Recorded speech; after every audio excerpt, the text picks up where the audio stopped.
nefesini yolundaki sınır ol.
Going onto the stream is Jordan Church and Jason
Morning, everyone. Dave Rimington just has one M. Morning, everyone. Welcome to the live stream here at the Bradford Hotel for the second of this year's IPA tours. My name's Kevin Barton, and I'm delighted to be joined by a familiar face in IPA circles, Mr. Lee Thacker. Morning, Lee. Morning, Kev. Good to see you again. Obviously, you used to be heavily involved with the IPA, the calming influence on that top table. Unfortunately.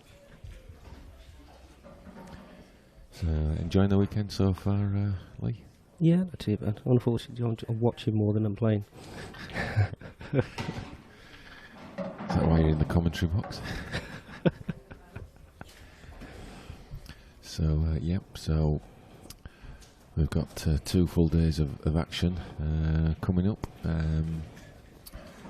No doubt it's going to be some absolutely fantastic matches for you to watch, and started off with an absolute cracker with Jordan Church against Jason Rimington, 2 attacking no-nonsense players, so should be a good one, Lee. Yeah, I think he's looking pretty comfortable in this frame anyway. I can't see any problems with him finishing this one. He played his pro match last night, and he played very well, playing very confidently, 1-8-2. So we all know his pedigree. He's an IPA event winner from a few years ago, so we know what he's capable of. And obviously Jordan Church, fairly new to Blackball, but again another class act. Oh, where's that one gone? Oh, that's a poor shot. Is that an early morning shot, that one? Yeah, I think Jason, early on in the match, he needs to take advantage straight away, really.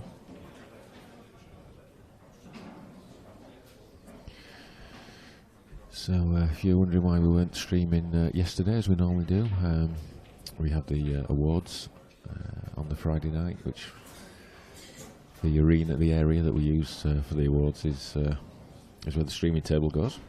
So we don't have any pool action going on Friday evening. It's all about the awards, and the players all dressed up and have a night off and enjoying the entertainment and food and just recognising the great players and the awards. So yeah, it's not nice for the next players to see it early on. Something that they can aim for over the next 2 or 3 years for themselves.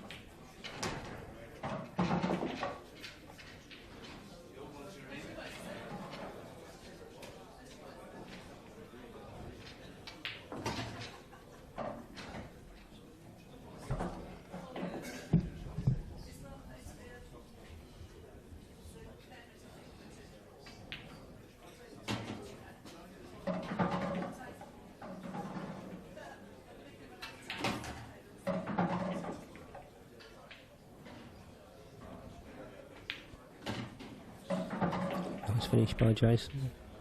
By Jordan, I do apologise. That will settle him into the match now.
So apologies, just had to sort out a couple of technical issues there, just with the links.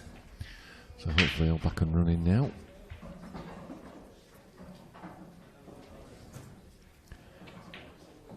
So in the background, Dave, our stream guru, brings us all these great pictures. He's just working on trying to get the stream shown into China with our Chinese colleagues. So he's busy working on that whilst we chat away.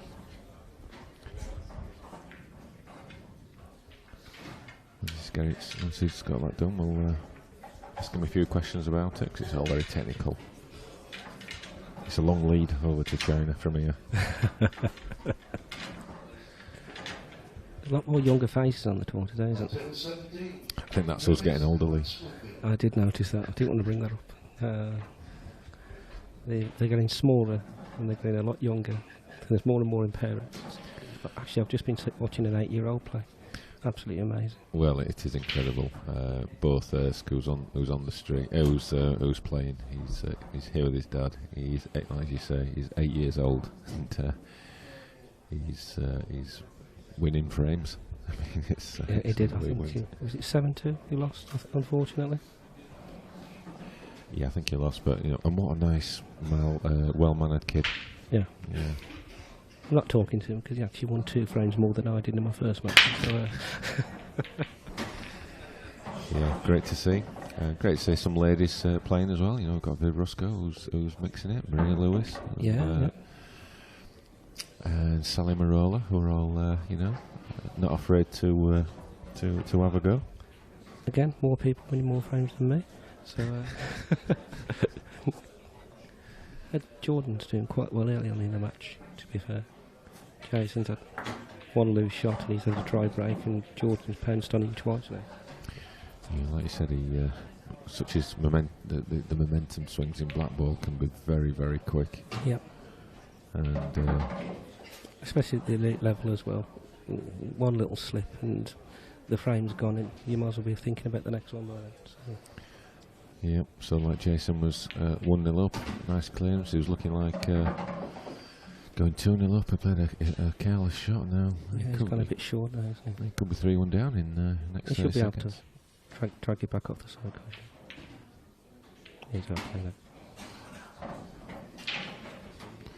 Certainly doesn't hang about, does he, Jordan? No.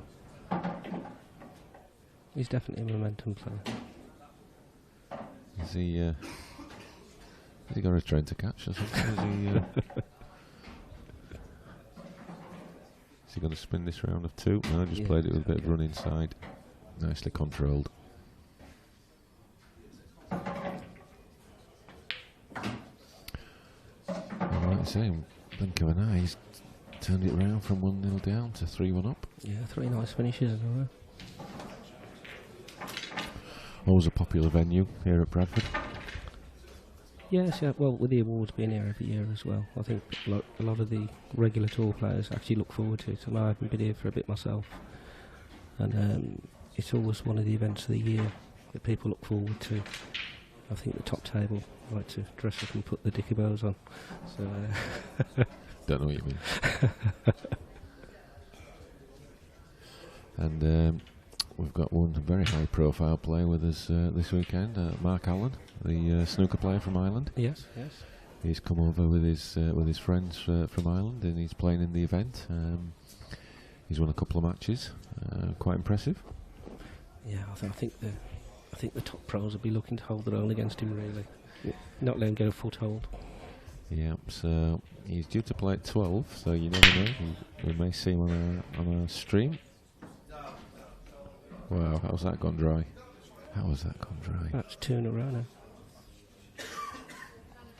So yeah, so great that the sort of name and brand of IPA is getting out there to other people who want to play in our events.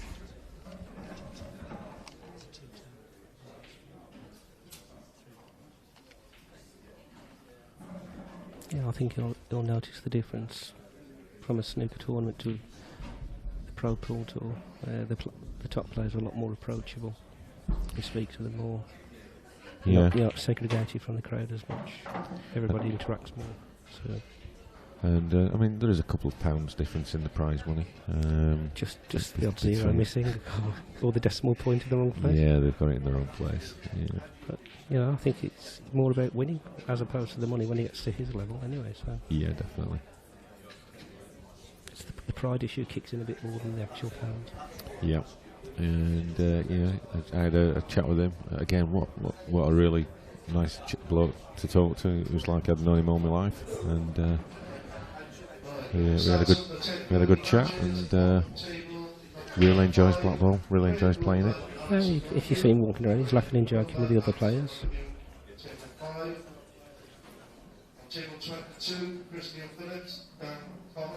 In fact, speaking of the devil, I can see Mr. Allen from here. He's probably got a bit of a shock because he wouldn't have seen any of this last night. He presented one of the awards. The final award, and he presented it to Mark Farnsworth as the Players Player of the Year. So that was a nice touch. Was it a close vote, or was it what? Was it a close vote on the Players Player of the Year? No, it was pretty convincing. Oh, that's good endorsement to your fellow pros, then, isn't it? Yeah. Yeah, there's some good winners last night. Good winners. Table 18, Michael Howe, Mark Pickman. Michael Howe, Mark Pickman, table 18. I think they're going to be bogged down in this one. Neil Rayburn, Niall Jones. Neil Rayburn, Niall Jones. Table 23.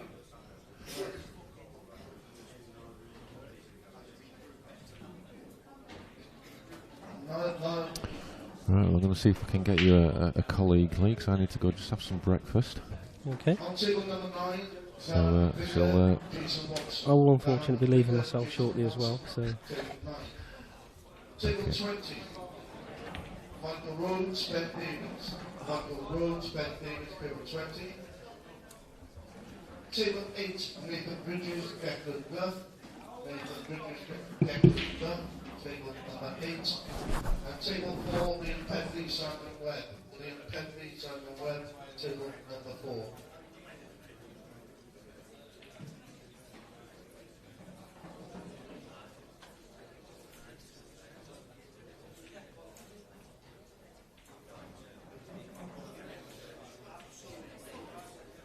On table 23 is the other match, Paul Riley and Sanjay Patel. Paul Riley, Sanjay Patel, table 23.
On table 21, Richard Oliver, Craig Marsh. Richard Oliver, Craig Marsh, table 21.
Next match on table number 12, Dan Davey and Nicky Allen. Dan Davey, Nicky Allen, table 12.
Second call for Paul Riley on table 23.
Next match on table number 1, Ryan Richards and Miles Toulouse. Ryan Richards, Miles Toulouse, table number 1.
Next match on table number 3, Rob Duncan, Jordan Cunningham.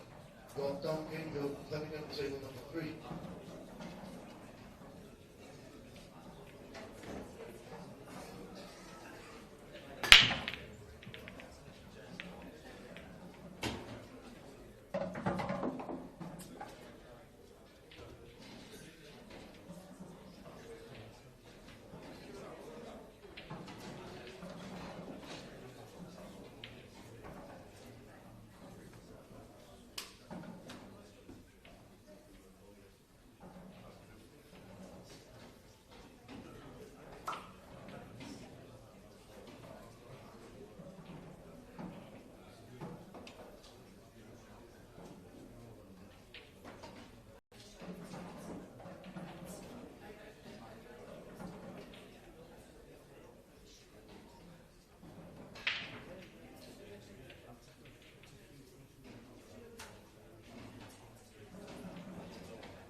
The next match on table 14, Paul Harkness, Craig Brown.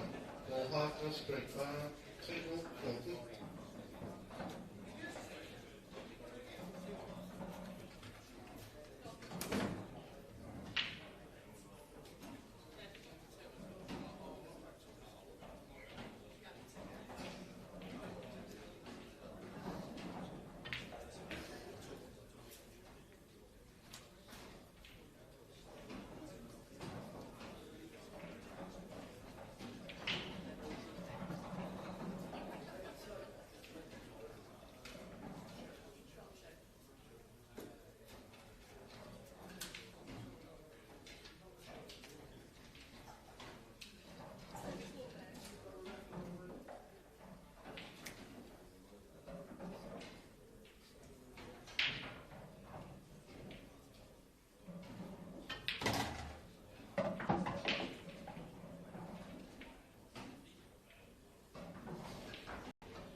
Table number 7.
Referee, top table now, is it?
Table 23, we get Luke Wrigglesworth and Jared Cromby. Luke Wrigglesworth, Jared Cromby, table 23. And table number 6, Simon Baker, David Jones. Simon Baker, David Jones, table number 6.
I think we're up and running now. Yep, cheers. So, hope you're all sat there, sat relaxed, watching the action.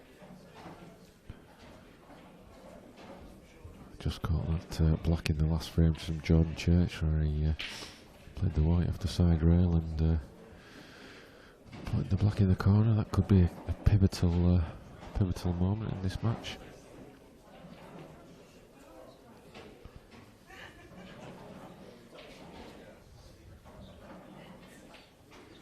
So Jason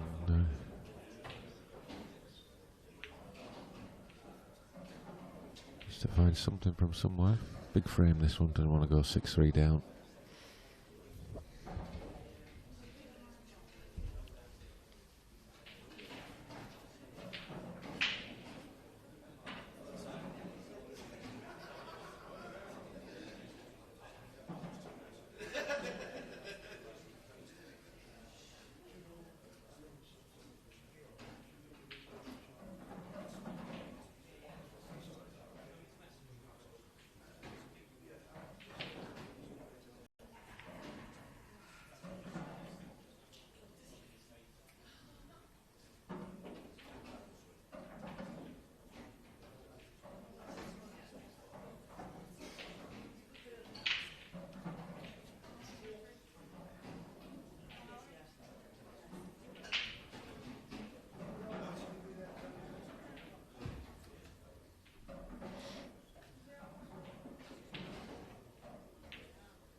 He probably would have preferred it over the hole, but he's got options here. Aggressive options. Could look to put this one in the right corner. Lots of right hand side to try and kiss into this cluster down bottom right. Just to let you know, the next match coming up straight after this will be an all Scottish battle. Mark Boyle, Scott Dunbar. That should be a cracker.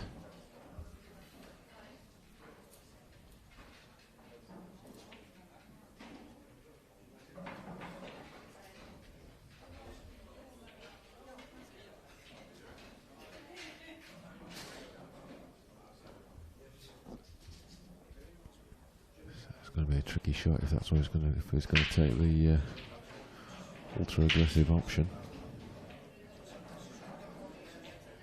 Looks like he is. He's played it well. Oh, that's a great shot. A little bit unlucky, but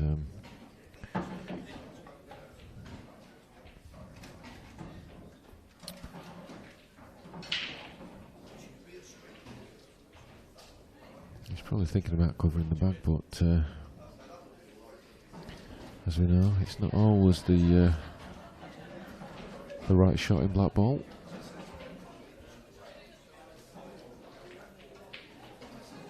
That's what he's done. But if Jason gets the opportunity, there's a pretty easy skill shot on offer.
Is Mark Allen, Nicky Griffiths in your own name? Mark Allen, Nicky Griffiths.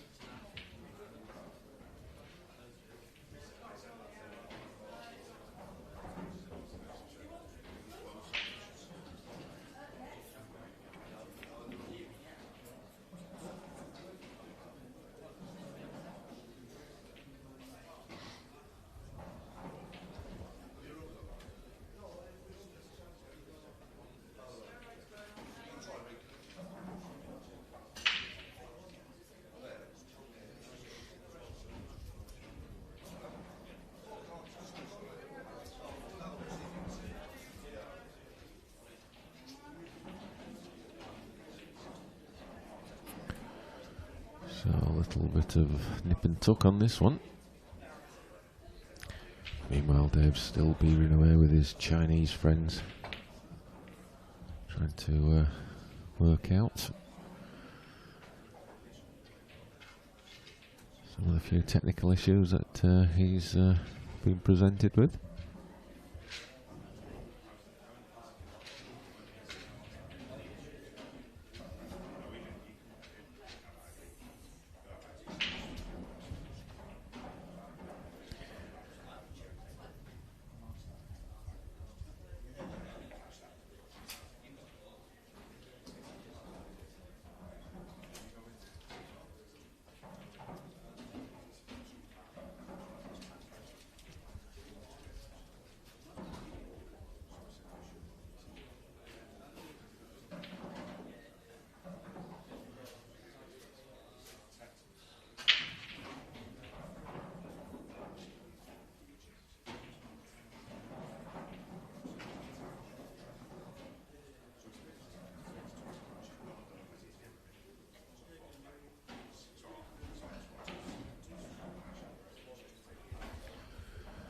So I'll just bring you up to date with some of the matches and the scores. Simon Ward safely through, Clint Janssen safely through. Jamie Clark just comes through 7-6 against Andy Robinson. Luke Sanjeeves, Corey Reese, good win over David Compton. Good win for Jack Heckingbottom, 7-6 over Andy Lucas. John McAllister, he loses 7-4 against Dale Redmond. Not one of John's best weekends, but that's what happens. That's if you're not on your game, and you're just playing a few percent below, well, no one is safe.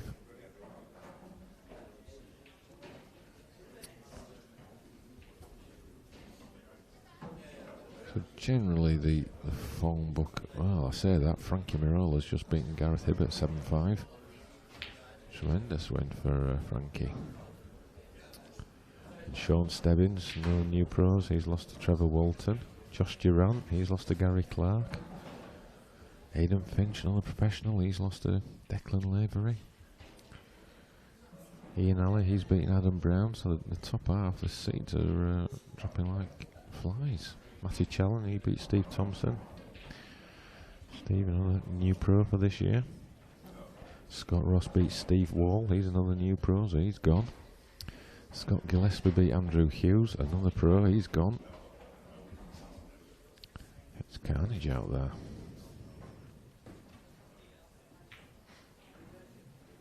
Craig Marsh, he's through in the Old Welsh Battle, he beat Richie Oliver 7-3. And just get some of the other ones up.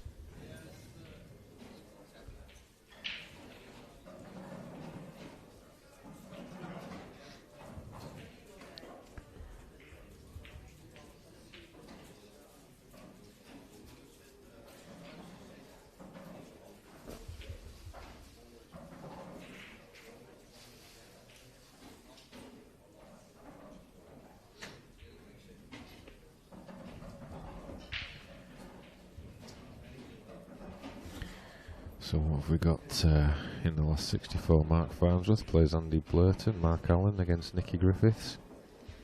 Amazingly, Scott Gillespie against Scott Ross. Matty Challen, Alex O'Donoghue. Some amazing ones.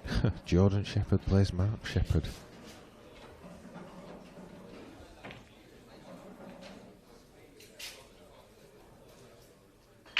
Chris Bowron, Clint Janssen, it's an interesting one. So, as is usual, we've got some superb matches coming up for you.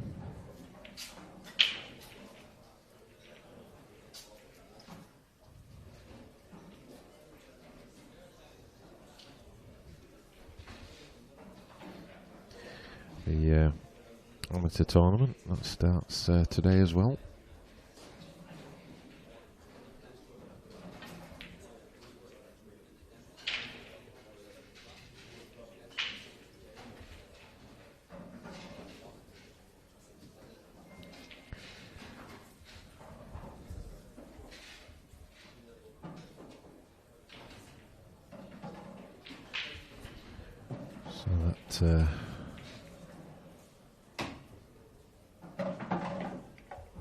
So that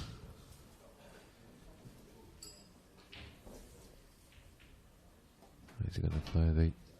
I thought he may have considered a bit of an extravagant one, but just trying to bide his time.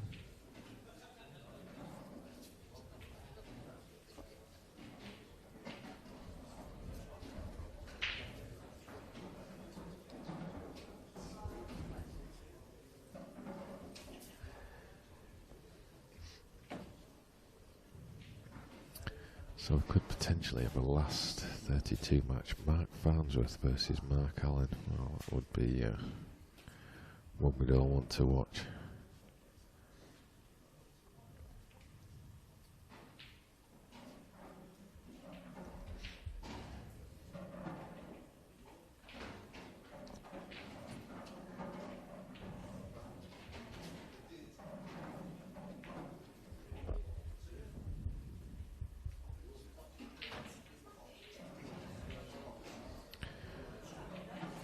Another match coming up at 12, Michael Oliver against Half and Dad. Should be a good one.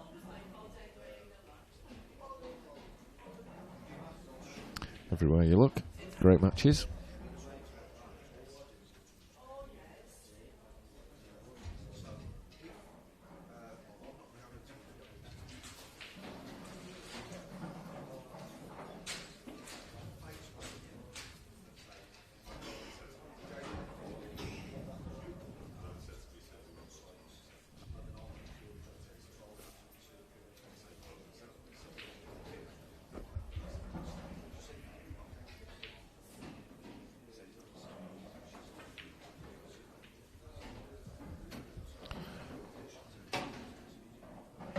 A little bit unlucky, but always that chance when you're trying to be that precise.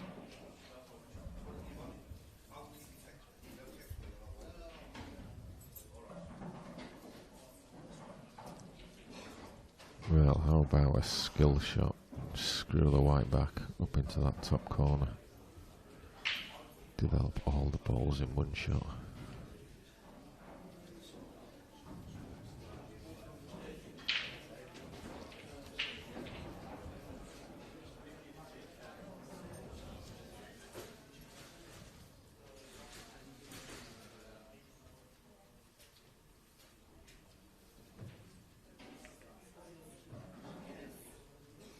I think that's a foul.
Alan Yates in the room? Alan Yates.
If you're not playing, green room, top table, please.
Cooper, B. Ray, before the room continue, please.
The next match on the screening table, we get Mark Doyle and Scott Dunbar.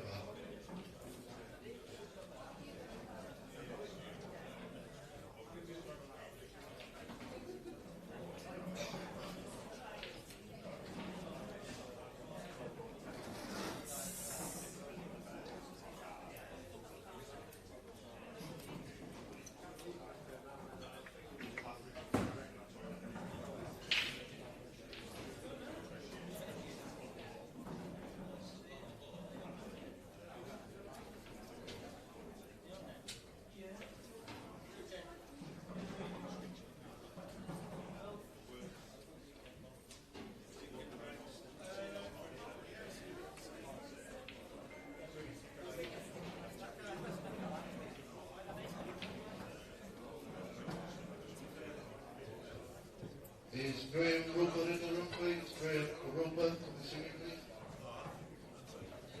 And Lee Ray, are you in the room?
On table 15, we get Mike Leaper, Lee Ray.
JJ Ball, table 10.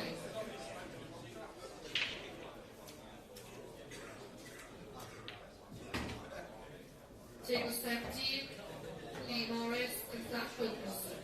Table 17, Lee Morris and Zach Wilkinson.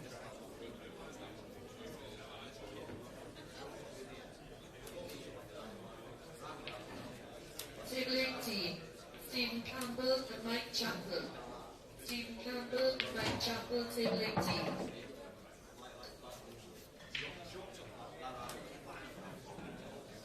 Table 21, Julian Slater, Jimmy Croxton. Jimmy Croxton, Julian Slater, table 21.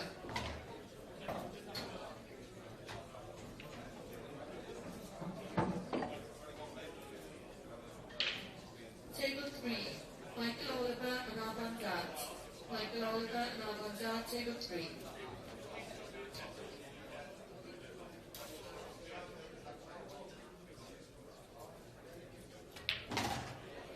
Table 20, Mark Farnsworth and Andy Glurton. Mark Farnsworth and Andy Glurton, table 20.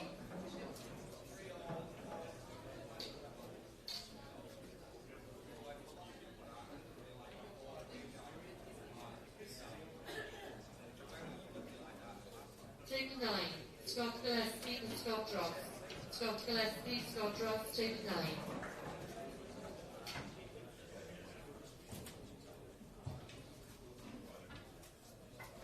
Table 22, Matty Challen and Alex O'Donoghue. Matty Challen and Alex O'Donoghue, table 22.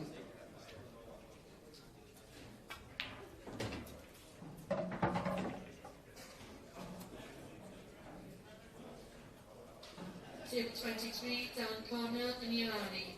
Dan Connor and Ian Ali, table 23.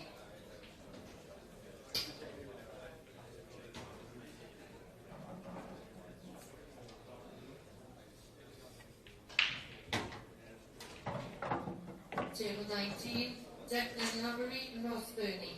Declan Lavery and Ross Burney, table 19.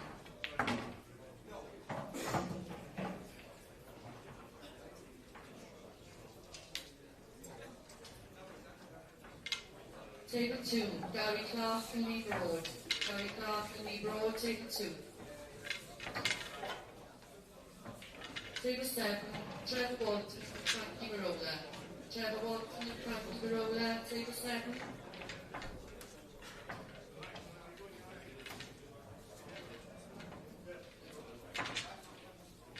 Table 4, Simon Doyle and Adam Layton. Adam Layton and Simon Doyle, table 4.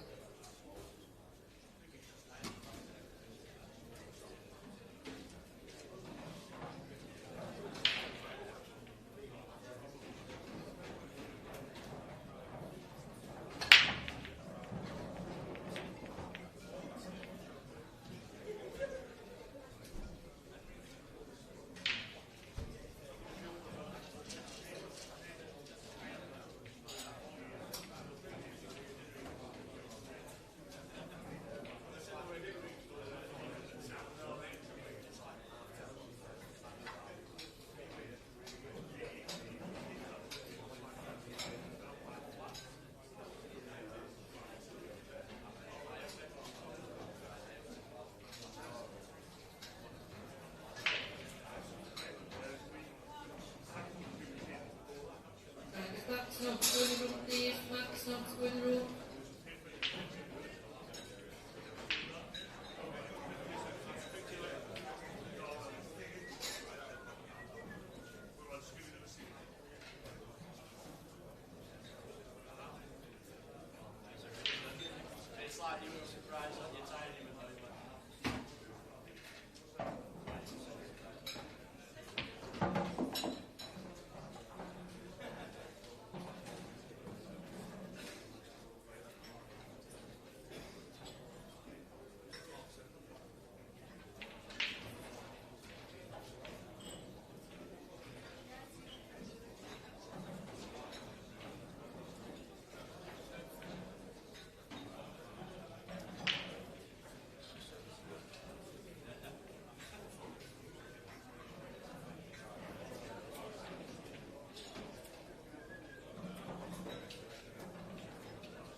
Dave McNamara, top table, please.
Table 12, Mike Quinn and Paul McCann. Mike Quinn, Paul McCann, table 12. take 11. Daniel Whiteley and Paul Coxon. Daniel Whiteley and Paul Coxon, take 11.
table 1, Graham Roper, Martin Cambury.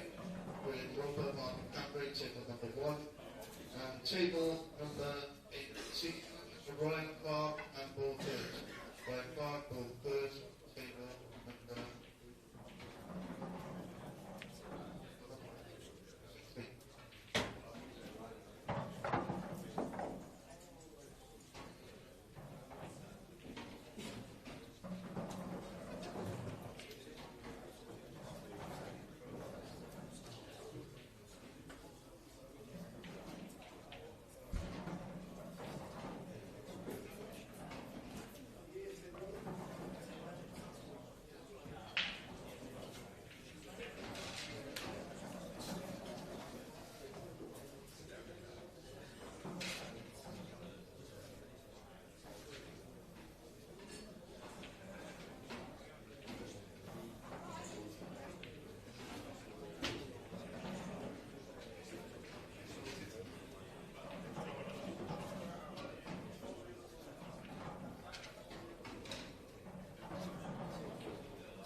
next match on the screen is Mark Boyle and Nicky Griffiths. Mark Allen and Nicky Griffiths.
Michael Oliver, Michael Oliver.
Afternoon, everyone.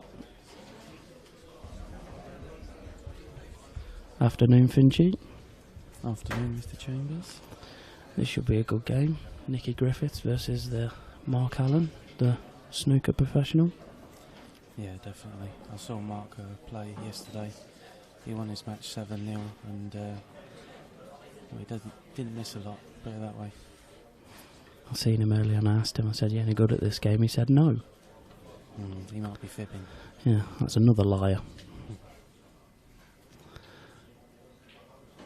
Nicky wins the lag. Gonna break first. Should be a good open game, this one, I think. They both like to attack the game. Yeah, very aggressive. Yeah, definitely. Bit of a crowd in as well, watching here. Yeah. It's nice to see, actually. 'Cause sometimes everyone's always spread out all over the arena.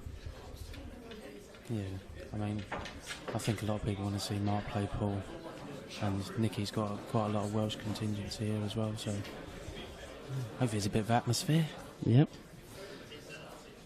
And obviously we're commentating, so they're going to get a look at us as well. Well, the viewing figures have gone right up. Yeah, straight away. Yeah. That's the sort of thing we bring to this. Indeed. We'll be getting paid off Kev soon. Yeah. Got to be a decent whack, innit? Yep. Well, is it them really well?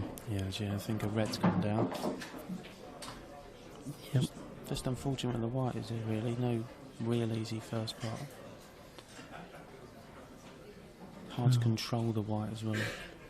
Yeah. It's Unless you can get through to that one in the middle, we might, but I'm not sure. I can't quite tell with the camera angle we've got.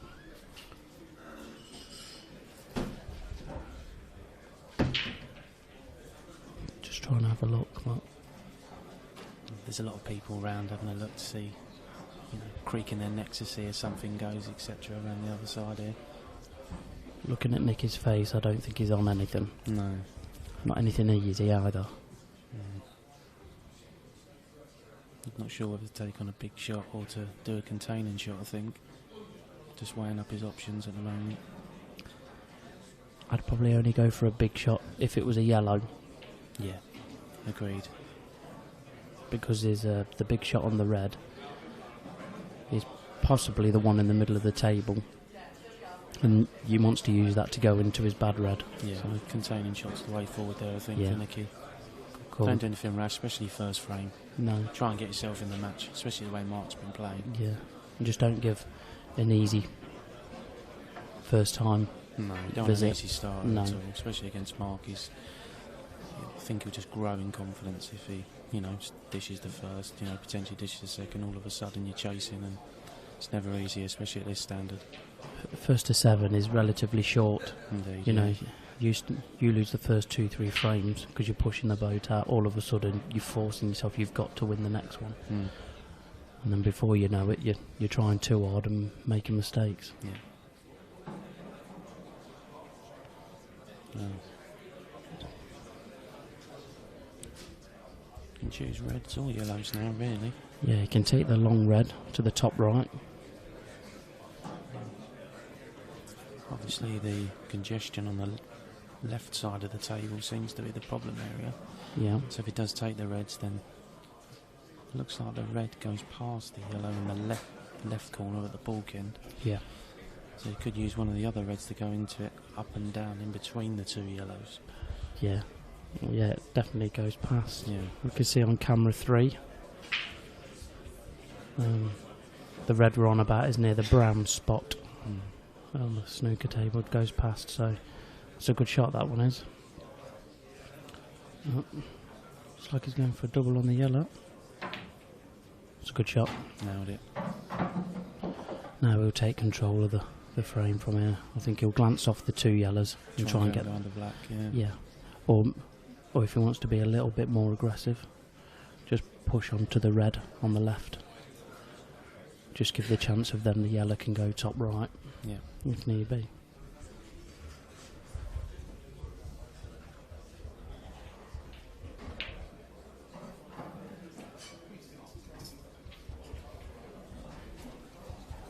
Not left anything really for Mark here to go at. He's got one in the top right, which he might take on, but I think Nicky's kept that red nice and tight on the left-hand side for a very good reason. Yeah, I'm surprised he played that really. I know he's got his yellows open, but he could have just glanced off it, got them open, and like I say, if it had nudged that red, that yellow would have gone top left. Yeah, I think that either that or just trying to flick it in behind the black. Yeah, either or. Yeah. Because that yellow is pushed to the top right, isn't really doing anything, because both those reds at the top go top left. Yeah.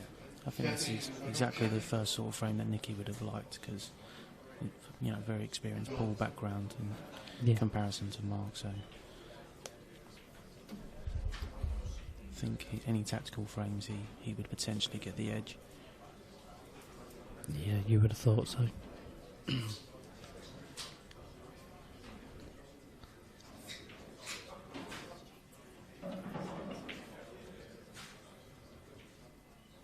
That's a good shot.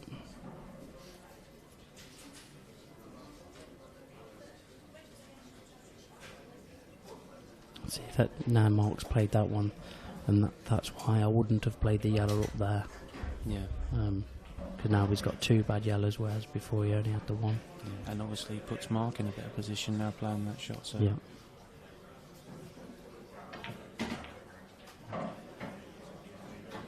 Going for the aggressive option, Nicky there.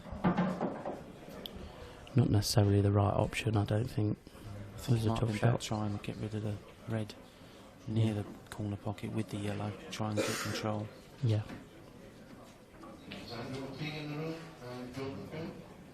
It's amazing how much difference it looks when you're sitting here watching rather than playing. Oh yeah, definitely. It's easy to be calm watching somebody else's game.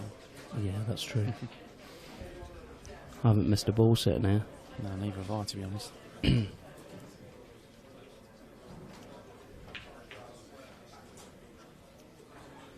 Might be a little tempter here for Mark now to go for these, I think. I think if he's going to try and knock that red out next to the yellow, he has to sort of go in between the gap of the the group of two yellows and the yellow next to the red, off the top cushion to try and knock it out. 'Cause if he goes the other way, potentially be traffic for the red. Yeah. The only other option is going into it and hitting the yellow full ball. It'll double the red out. Could do, yeah. But if he tries to go cushion first, it could go wrong. I think what Mark's looking at there now is potentially potting maybe one or two reds and then coming down to that red and bang on the blue spot and then go in between those three yellows to knock that red out. Yeah, be a good shot because he's got the red over the middle on the right. It's a bit of insurance policy in case he needs another ball to get that ball out.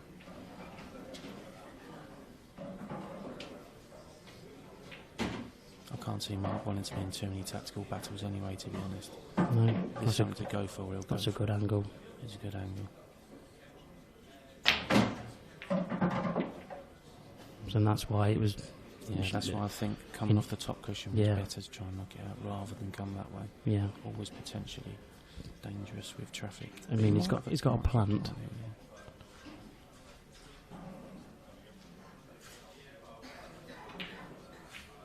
Played it very well. Good shot.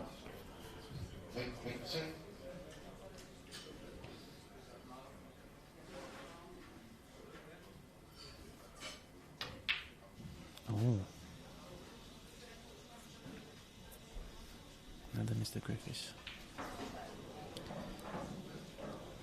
Nicky, that is. Not Terry. No, it's not snooker, but...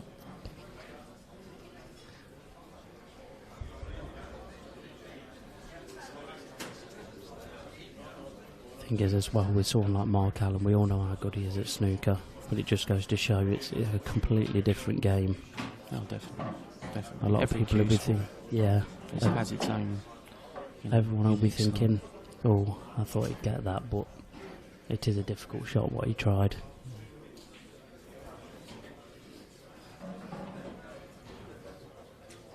I think if he had Mark Q action, he'd have got that.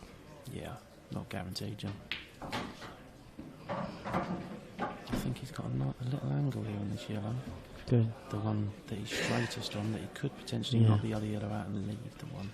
Yeah, if we look on camera 2, it shows he has got an angle. He can pop the middle yellow. Yeah. And I think long as he doesn't hit it too hard, he can double that bad yellow out.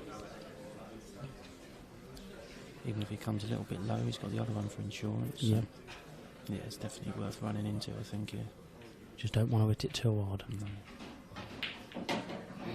That's about... See, he's lost the white at that pace. A touch less pace, I would have thought. Bit of it, the yellow, more off ball. Yeah. I think he's got snooker an option. If he just touches the yellow, snooker's behind the other yellow. I think he's going to play the plant. He could play the plant, but to me that was quite... You don't know where the first yellow's going. It's potentially going towards the red on the right-hand side of the table. Not easy. I think I'd rather play containing shot here, to be honest. If we have a look on camera 2 again, he can play it slow. That was a completely different angle to what we were just looking at. Yeah. So I'd have played the plant myself. For that reason, where the yellow's gone now, you was always going to get the bag, cover the black. You still have the problem now, though, of trying to get... You'd have to play yellow off yellow to try and develop. Yeah. If Mark plays... He might play a little trickle behind this red. Yeah. Who knows?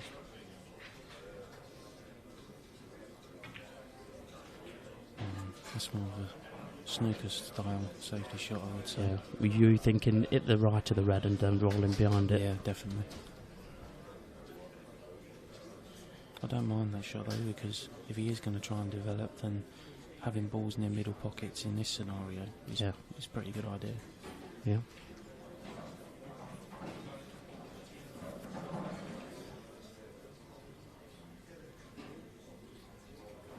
Neither player wants to give anything away here either. No. Opening frame.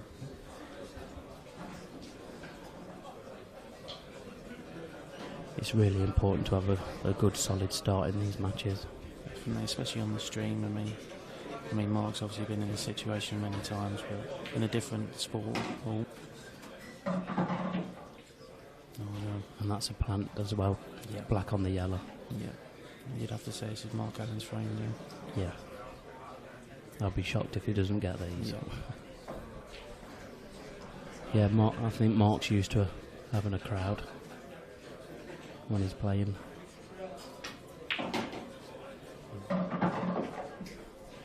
It's a good shot. He's playing the plant, I think. I wouldn't play the plant wouldn't myself. either. Just stood up, a bit aside, Yeah, definitely. come down, red in the same bag. Especially where these tables run. These tables are lovely. Yep, same again. Up, down, bit aside. And that's 1-0 to Mark Allen.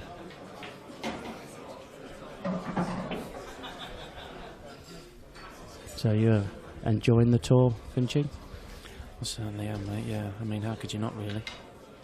How could you not? It's an amazing setup we've got. Yeah. The first event was... The hotel was fantastic. The streaming table was awesome. It was lovely to have a little gantry on the top as well. Yeah, that's probably the best place I've ever commented. There's a fantastic view. Push you out the way so you could be a little bit louder. Whereas this one... Which you need, to be fair, John. You know what I mean? Yeah, because obviously I'm relatively shy. Shy, quiet, reserved type that you are. That is moi.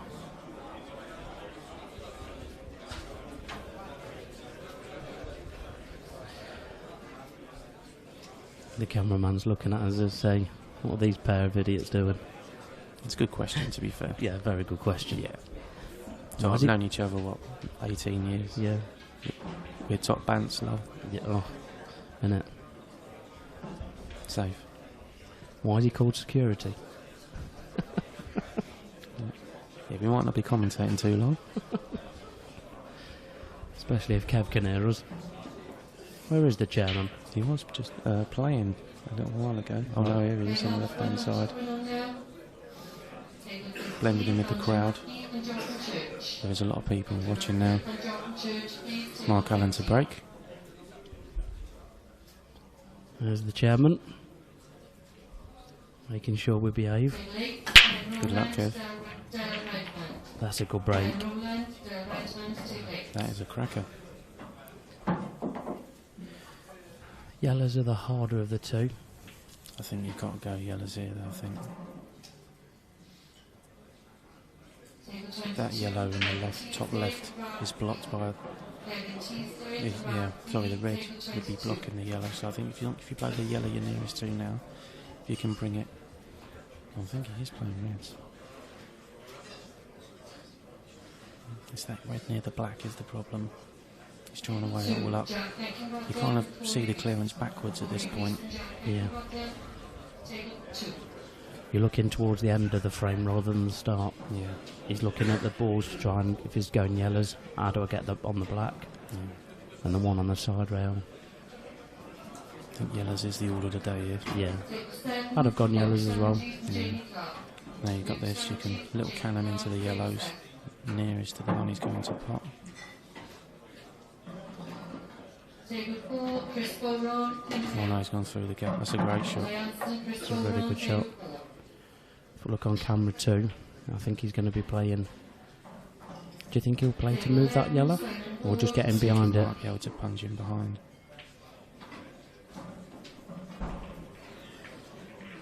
Table 3, right button,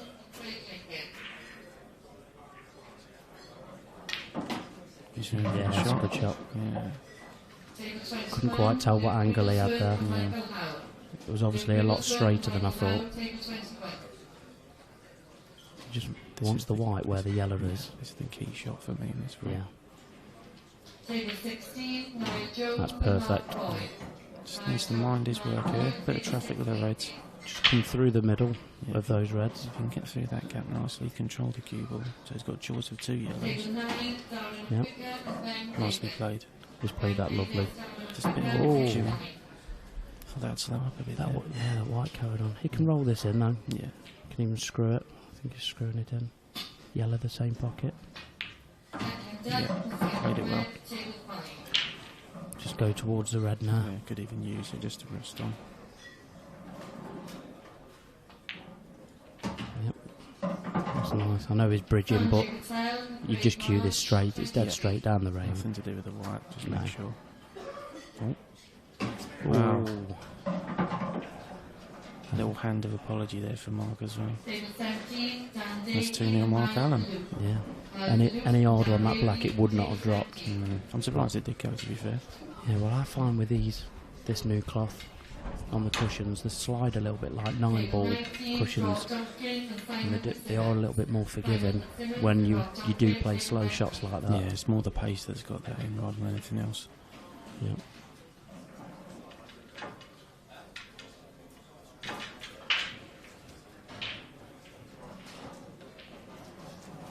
And this is what I'm talking about when someone has a 2-frame lead early doors, first to 7, like Nicky will be thinking, come on, break and finish, stay in the game. It's a great break. Has he got one? No, it's dry. It's unlucky. The Lot white's side still on the spinning. He nearly burns a hole in the cloth.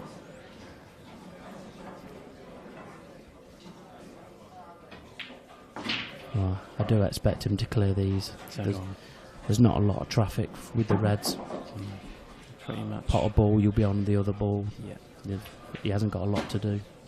Just got to be a little bit careful with the red next to the black and the red under the black. Yep. The rest of it should I think he's going to go for that next. Yeah. It's just Red. more cue ball control here than anything really. Yeah. The pot should be relatively simple. Yeah. Just stun it again. And then just Stun. roll it in.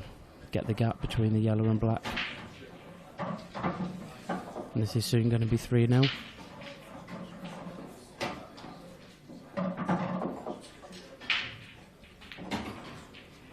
Big pocket in the middle. Yeah. Unmissable with that yellow being there. There you go. He's even used it.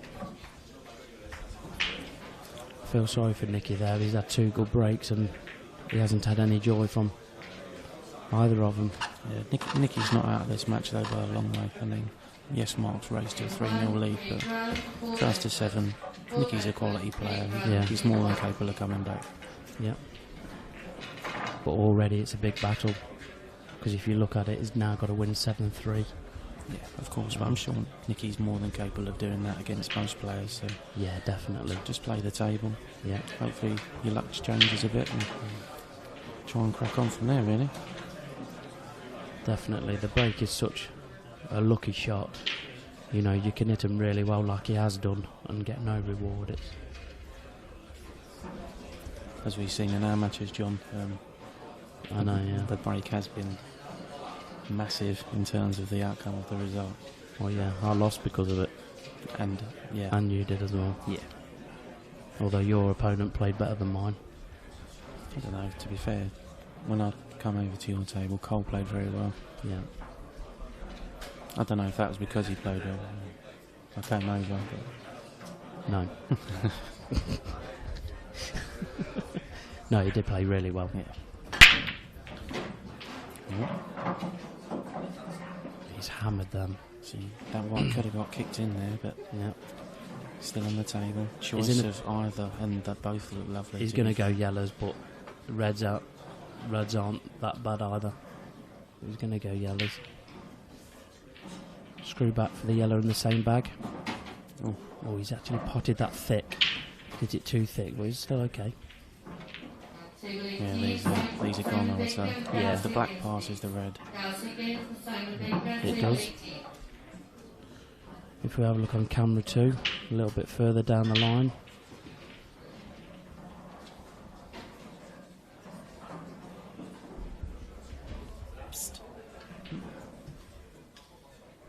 If we can just have a look on camera 2, you can just show the black does go past the red, Yeah. and that's what we'll be looking at. Obviously he's got to get there, but I think it's important he's on this ball rather than the rail ball as well. yeah. Just roll this in. We've already seen that they do go down if you hit them nice with the pace. Little drag shot there. Yeah, They're lovely that'll on drop. these tables, little drag shots. And then as you can see, the black does go. And that's 4-0. That's all you wrote. Yeah, I think Nicky will be a little bit disappointed, obviously, with the scoreline. However, he's not really had loads to go at in the match, so I think you just got to try and be as positive as you can now. Hope, right, there we go. The break's going to turn. I'm going to hammer and one's going to go down. Let's get some dollies going at 4-1 and then hopefully build some momentum from there, you know. Has he had a shot other than the break since the first frame? Mark Owen, did he break and dish? You know. Yeah, But it just goes to show you how important it is the first frame when you do get to the table. Of course. The standard is always high at these events. Yeah. Always high. No matter where you are in the room, whether on the string table or table 16, you know. Yes, he's finally got one in. Look at that for a split. So now Nicky has to take these to Yeah. get back in this match because this is a confidence builder or a confidence crusher, I think. This. Yep. Either ball there, very nice. I think I'll go yellows because you can pop this one in the middle, come down for the top one, and then it should be relatively roadmap finish from there. I think if he goes yellows, I'd take the yellow to the bottom right first. Yep, could do. Take that one. I think he's looking at reds though. I mean, reds are there It's as well. alright. It's really just your own personal preference how you see Yeah. it at the table now. Yeah. Yeah, Nicky's gone the way I've said. I can drop this one in, then yellow in the middle. Then he's got a choice of 3 really. Yeah. So no, I do expect Nicky to get these Yeah. under normal circumstances, but 4-0 down, there is a bit of added pressure. Of course. Player of Nicky's class though, I think this should be 4-1. Yeah, I agree. He is a calm player as well. Still looks very composed at the Yeah. table. He's not flustered. I know things haven't gone his way, but he's played long enough to know that a match can change in an instant.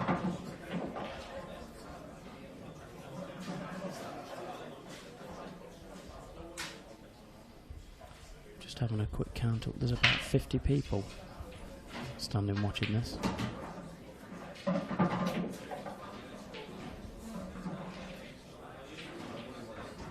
It's like a crowd. I think Nicky now will be playing the one in the middle of the table just to drop it in. Try not to be hampered with that red. No. And then he can have options then on the last yellow to get the black. I think he's going to run into it. I just think he might just be... Yeah. Just don't be hampered by the red. He can screw in between the gap here with a bit of bottom right. Just check the white up and then leave himself a half ball cut. In the context of the match, this is actually quite a big shot. He'd fancy Mark to clear these if Nicky doesn't get them, so... Big shot here for Nicky Griffiths. Just take your time.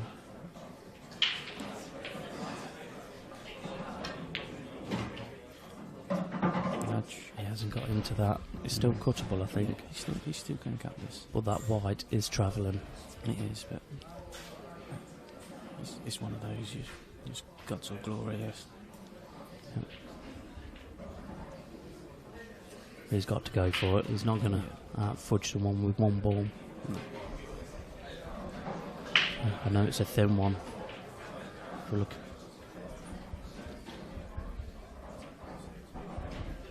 It's really thin. Very thin cut. Makeable. But as you say, the white ball is equally as important as trying to go for the pot here because you just don't want to go in off. Would you just play plain ball as thin as you can and hope you don't go in off, or would you use an element of control and try and drag it in? I think I would sort of dig down sort of screw style. Yeah. Personally. Because I think you're always playing a positive stroke when you play it that way. Yeah. You ain't got to hit it as hard in that way either. No. If he plays it with drag, the white should go near the point of the baulk line. Yeah.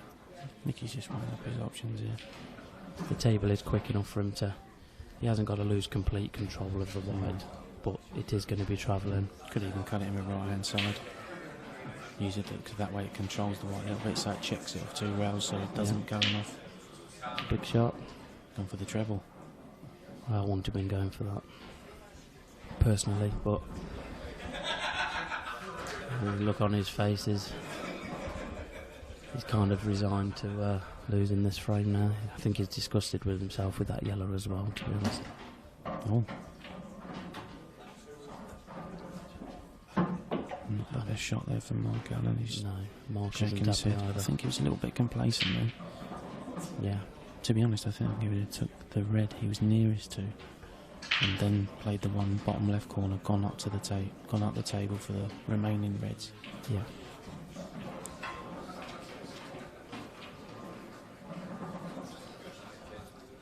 Still well in control of this frame. Yeah. Has to play this nicely though. He leaves a gap.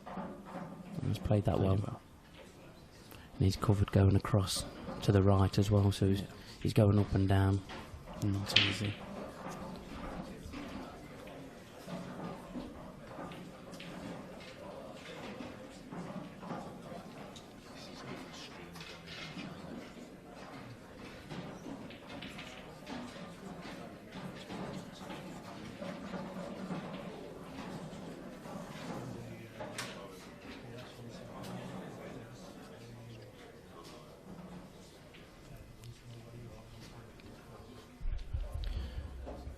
Just been informed that this match is actually being streamed live in China, so we really are reaching out to worldwide.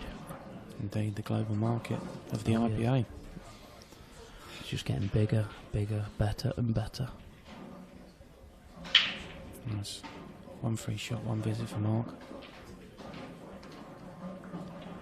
Yeah, I don't expect him to mess it up this time. Definitely not. He's got so much space to play with now. Yeah.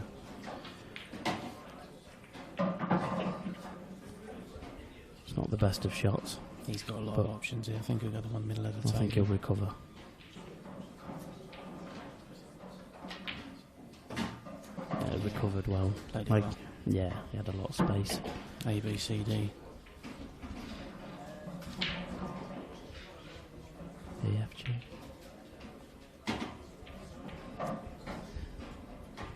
Just drop this in. It looks comfortable around the pool table, as you would expect. Yeah, see, he's also played for Northern Ireland, I think, Mark Allen, on the pole side of things. And got to the semis of the singles a few years ago, in the European Championships.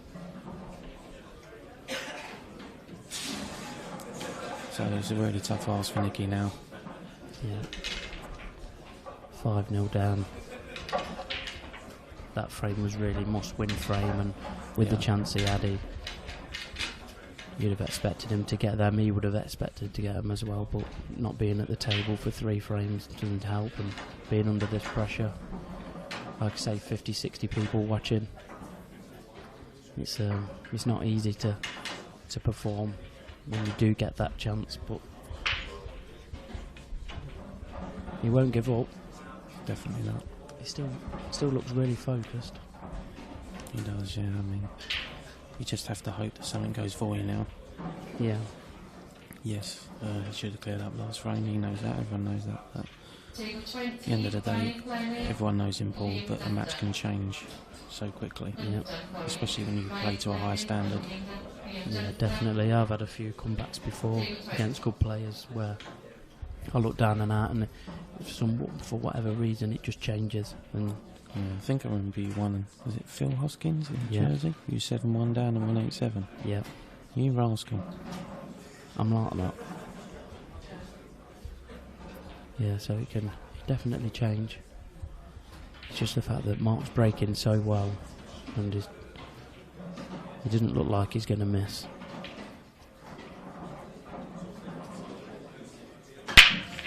Oh, he's hammered them.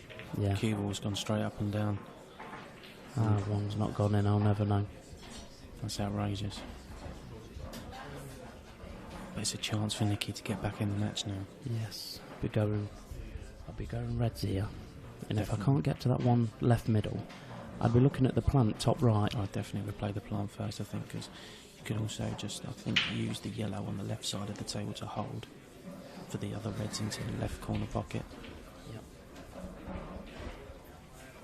You can just drop it in and then play the red over the bag. It doesn't have to save it. He's played it. There we go. There you go. We're not bad at this commentating malarkey. Malarkey? Oh yes. I like that word, malarkey. Pardon? You like that? Massive fan. Oh, that's fortunate there for Nicky, but Yeah. we'll take it. We'll take anything at this stage. Yeah. Just let that go a little bit. You know what? It's just these little nudges, little flicks. You know, sometimes you think, oh, hello. Table 13, Maybe it's going to turn my way. Jimmy Croxton. Jimmy Croxton, Stephen Campbell, table 13, please. Just looking to see where that red that he pushed towards that yellow will go now. I think it'll only go top left. I think so, yeah. So I'd probably be looking to play the one in the middle. What, next shot? Yes. Yeah, very well played. Very well executed shot there. So now do you take the 2 reds to the top left first, or do you take the red to the top left, then red to the bottom right to leave the other one? This is the quandary now, I think. Yeah, he's quite straight on this red. But I'd probably go for the one. I'd try and just force an angle and just come round and pop the one bottom red. Yeah. You want to be straight on it, but if not, you can go off the bottom I think cushion. just punch it. That's the way I would go personally. Less can go wrong, I think. So now you should be able to screw straight back, not really have any traffic with the yellows, and then you can drop that one in the left corner, and then obviously the yellow looks like a beach ball at the moment, the one near like the green spot. Yeah. But I'm sure that Nicky will be able to negotiate that. I don't think he's got a great angle on the one bottom right, and that's what he's thinking about. Yeah, I think it's just as long as he gives himself a shot on that red. Yeah, that's all he needs is a shot. Lovely. Oh, he's had a huge bounce there. That does him. I think as long as he cues this in, he's on the black guarantee. I know he's bridging, but he has literally just got to play the cut. He hasn't got to worry about the white. He will have a shot on the black. Seemed to have a bit of a big bounce on that. I know he played it with the bottom right, but Yeah, it normally would, sort of come off a bit slower than that, I would have thought. Big shot. David McNamara and Lee Ray. Oh, how much he wanted that in. Yeah. He was willing that in all the way there, Nicky was. Great shot. And Mark was giving him a sportsmanship tap, saying good shot. That'll feel better for Nicky. Definitely. 5-1. Could this be a comeback? The comeback is on.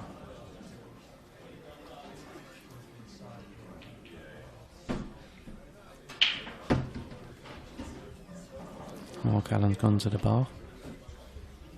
Just a little top up. You can't do that in the snooker. Any chance getting us one, mate? He hasn't even offered. Rascal. Mike ask him when he gets back.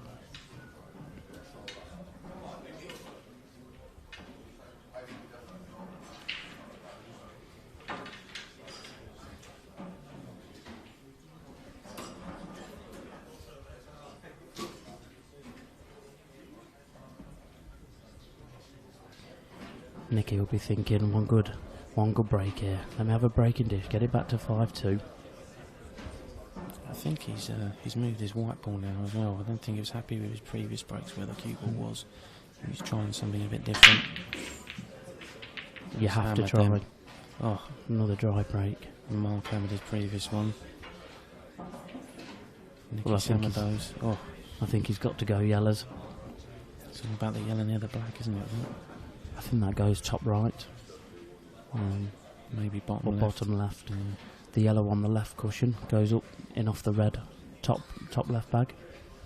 So I don't think that's an issue. It's not as simple as just getting down and playing it, but you know he has got a chance here to make it 6-1.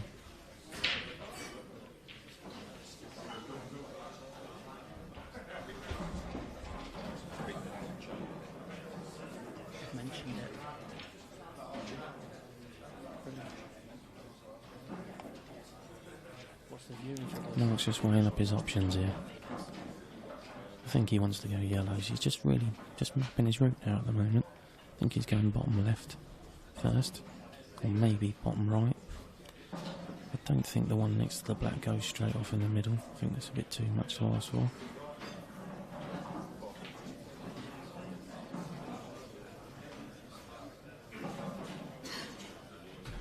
He might even be going reds. I think he is. We didn't think he could get through to a red. No, I didn't think he could see I that couldn't at all. see from the angles we've got. I think that's the only thing that's missing is the cameras at the other end of the table. We've got enough here. That was a good shot.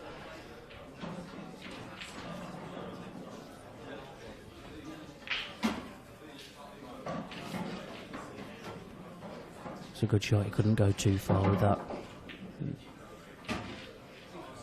Controlled that one quite well.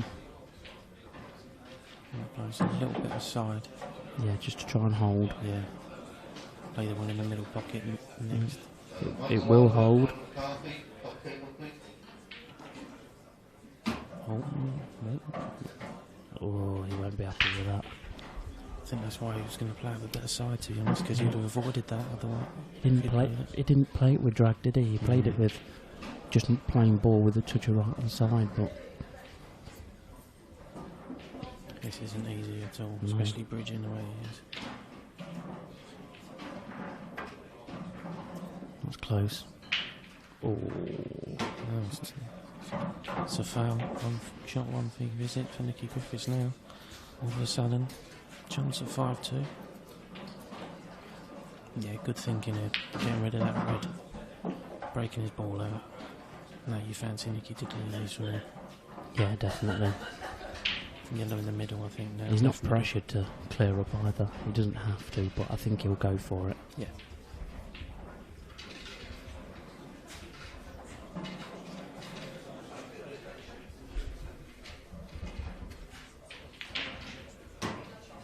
I hope he gets these. I don't want this match to end. It's been entertaining. Don't think the crowd does either. There's even more people now. Next on the stream, we've got Ronan McCarthy versus Mickey Oliver. Do you want to hammer Amateur of the Year last night, so well done to you, Michael Oliver, at the IPA Awards. Finished top of the rankings and won an event, so fair play to you, sir. He was the #1 amateur, was he? He was.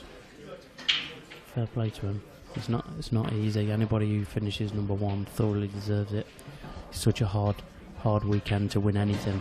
Yeah, the amateur event is a bit of a bloodbath, to be honest. There's so many players that can win. It's just a little bit awkward here, Nicky. Yeah. He's not dead straight on the one in the corner that he wanted to be. The easiest pot's the one in the middle. Just got to mind his work here. Just negotiate a few little potential problems. Yeah. I was going to say I'd want to pot the one near the black now. It's gone too far. Not ideal. Still makeable, but not ideal. Might even snooker him. Play a snooker, but he'd need to stop him from going one cushion escape. Yeah. But I'd probably be inclined to take the yellow bottom left and then play a double. Oh, yes, Oh, good shot. So I didn't think that double was on. I thought he'd get the double kiss. he also was leaving the red. It was a difficult red, but it was an opportunity. So fair play to you, Nicky. Good shot, sir. There we are. That'll feel good. Feel better. 5-2. Missed opportunity to get to the penultimate winning frame. Yeah, the old Jack and Jill.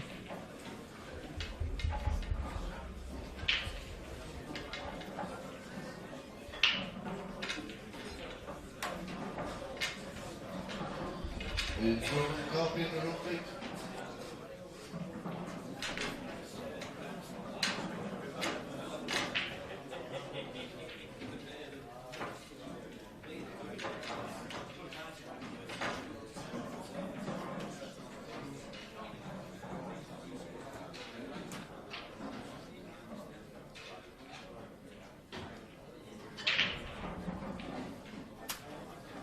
I think in the context of this match, this next frame is huge. 5-3, 6-2. Big difference. Big difference. Especially after Mark's had an opportunity to make it 6-1. Yeah. If it goes to 5-3, it gives Mark something to think about, and it'll perk Nicky's confidence up. He's hammered those. He's got a good break. Wonder if he'll let me borrow it.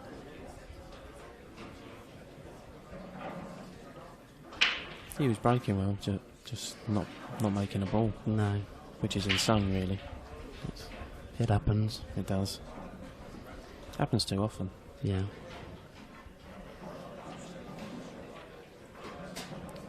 I'd be going reds here. I think the way the table is, he might be forced to go yellows because of that yellow by the top right-hand corner pocket. Yeah, he's going reds. It's all about that ball for me.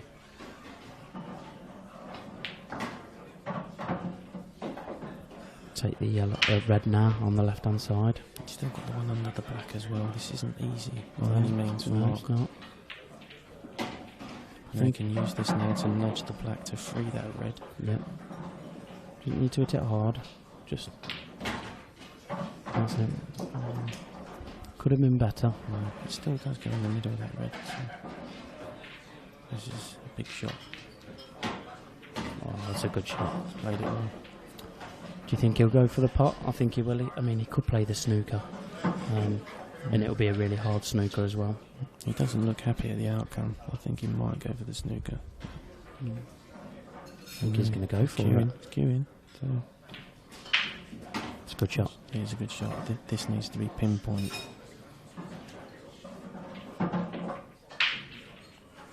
The red does go bottom right. Also in the left middle.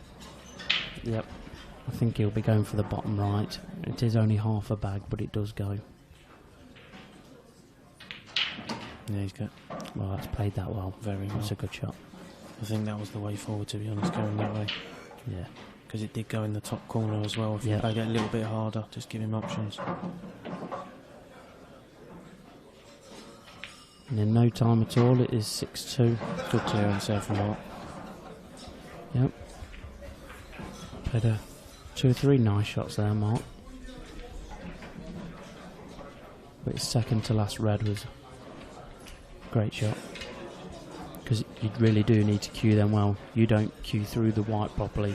That white isn't going back in that angle. It's going the other side. I think that way is definitely the best way to go, because if you hit it too hard, you got it in the corner. If you play it away in dead, you got it in the middle. Yeah. Just give yourself options, as many options as you can.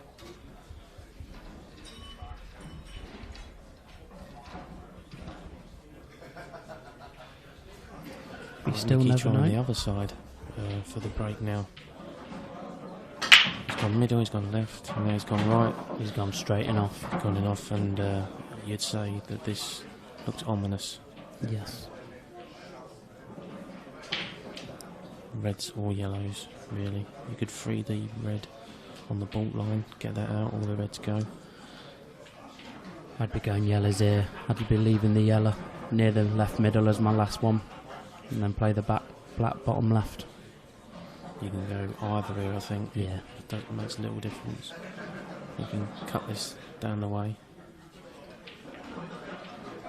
Now play the yellow into the bottom, top right, sorry. And it should be a clearance from Mark.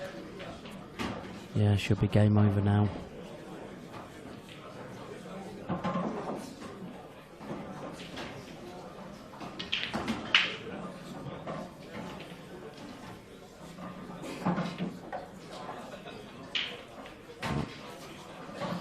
Corner, middle. I think. Screwed up for... Yeah, so now he's just got in the basically middle. 3 drop-ins now. Yeah. Just bring this through a little bit, a couple of inches. Yep, just roll it in. And this looks like 17 Mark Allen. Yeah, Well he's played, played Mark. well there. Played really well. Unlucky to Nicky Griffiths, his break let him down earlier in that match, and Mark, to be fair, did play really well, took his chances, Yeah. made 1 or 2 mistakes, but all in all he'll be happy. No one's perfect, are they? No. That is true. Well, on to the next one. Ronan McCarthy versus Michael Oliver. Should be another cracker, so we'll see you shortly.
ready to take the 16th minute.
The next match on streaming, Michael Oliver and Ronan McCarthy.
Right, we're back on.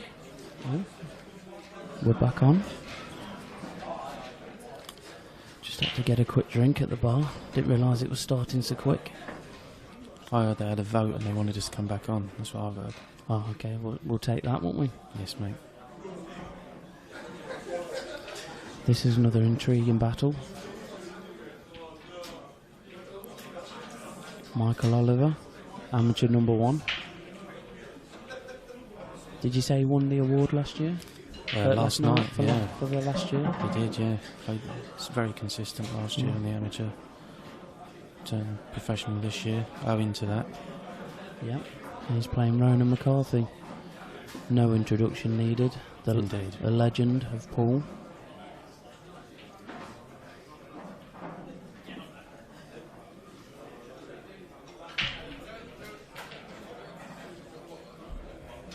Not an easy clearance here for Michael, with that red being on the top cushion there. I think that goes past the yellow, you know, in that corner. Yeah. I don't know. It's hard to tell from here. I'm not convinced, to be honest.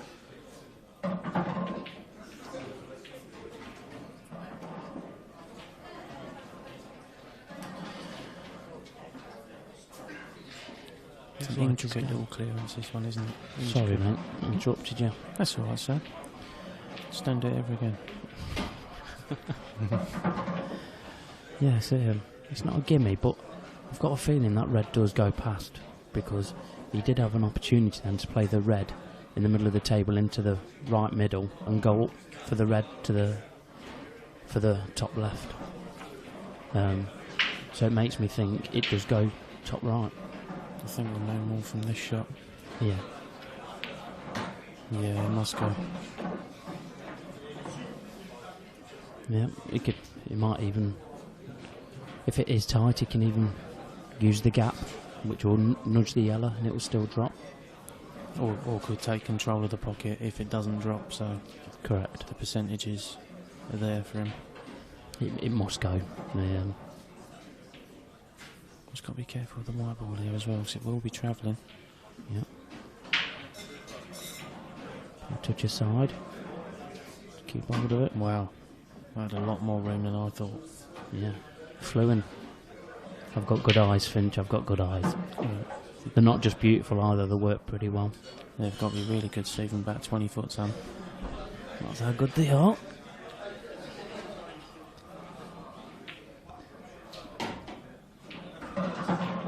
He's took these out lovely.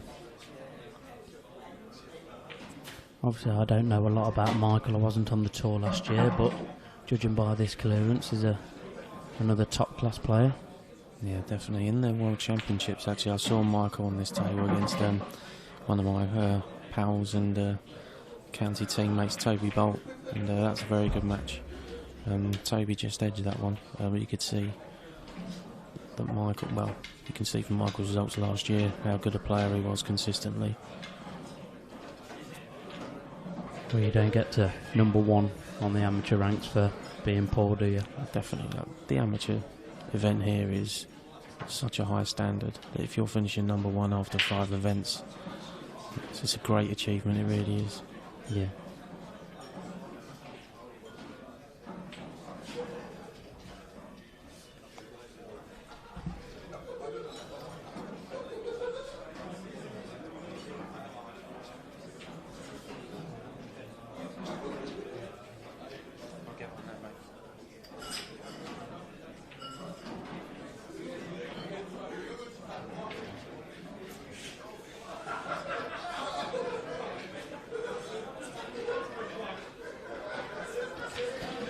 Just waiting for Michael. He was just filling the card in. Even though it's stringed, they still have to fill out a match card. Very professional. No one's exempt from doing scorecards.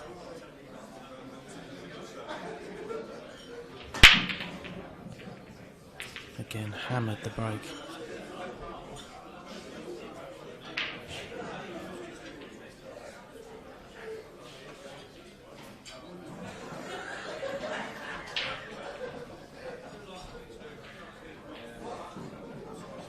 He's absolutely belted that break. Unbelievable. It's crazy how many times you've seen a decent break and just nothing go down. I know. Ridiculous. I find the harder you hit it, the less you pot. I've tried to work on my break recently, and to be honest, I've been breaking really well until I start playing in a tournament and it deserts me. But Red's the all of the day here for Ronan. even the last match, both guys broke really well, and Nicky just couldn't buy a ball off the break. He even tried several different breaks as well to, you know, try and make something happen rather than chances arm to something happening. But when it doesn't go for you, it doesn't go for you. It's a horrible feeling, but that's the game, unfortunately. Yes, it When happens. things are going for you, it's such a great game to play, but when these little things go against you, mentally it's very difficult. Yeah, it's draining, frustrating. But you have to just keep going. And then the next day you'll probably go to practice and get everything in sight, and you're like, hold up, why couldn't that have happened yesterday? Yeah, exactly. The white's gone a little bit missing there for Ronan. Tried to fetch that red out.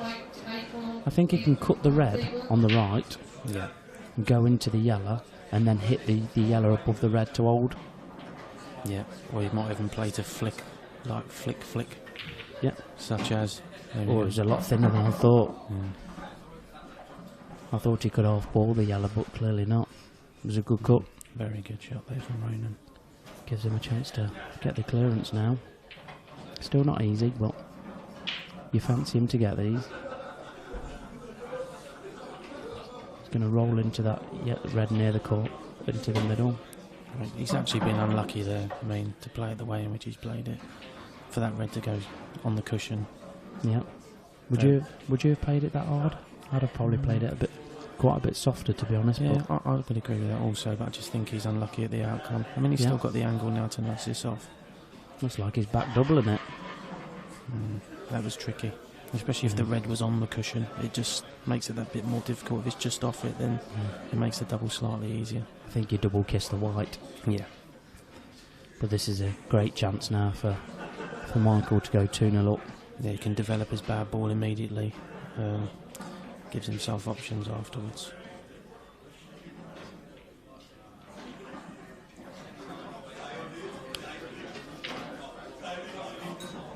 Yeah, he's going to play the one in the middle first. Flick that yellow out that's on the rail. I'd play it in such a way. I'd probably play it with a touch aside just to flick the white off it to get back out again. Or if it's a bit thinner. Yeah, left-hand side, John. Yeah. Yeah. Depends how thick he's hitting that with the yellow.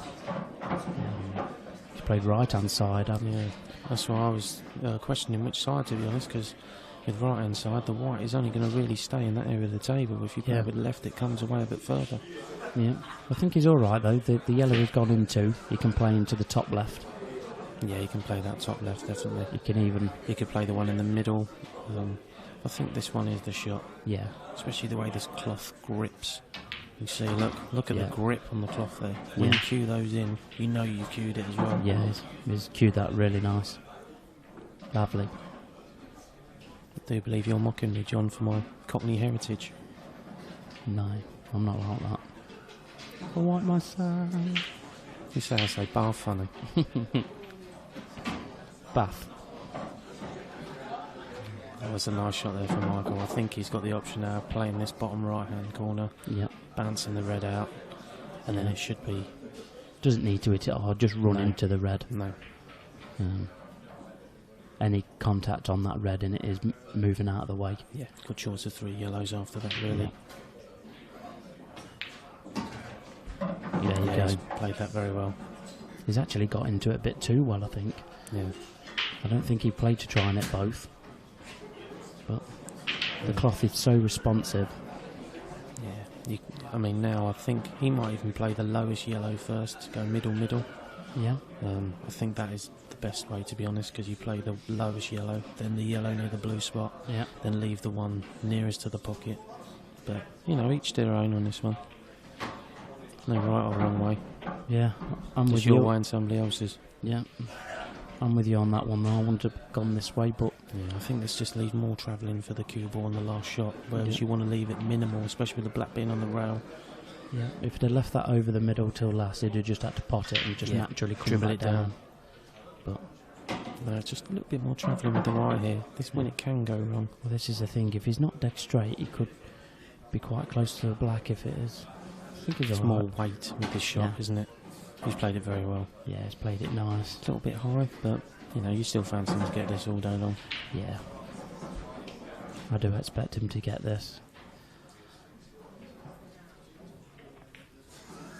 And there we go. He's took them out. He's took them out really nice. 2-0 Michael Oliver. That's 2-0. I've just been informed that the next match is going to be Mark Farnsworth versus Mark Allen. Mouth-watering prospect. Yeah, that's going to be a cracker. After seeing how good Mark Allen performed, and we all know how good Mark Farnsworth is. Definitely. There was a crowd here earlier. There will definitely be a big crowd for that. Probably be about 100 for it. Yeah, There's we'll get a few in 50, off the 60, street as well for that one, I reckon. Yeah. I'm just looking at some scores around the arena. We've got Clint Hansen is beating Chris Bowron 4-1. Simon Ward, James Haney 3-all. Wow. That's a good break. Yes. Yes, it is. Got Greg Batten beating Craig Lakin 5-3.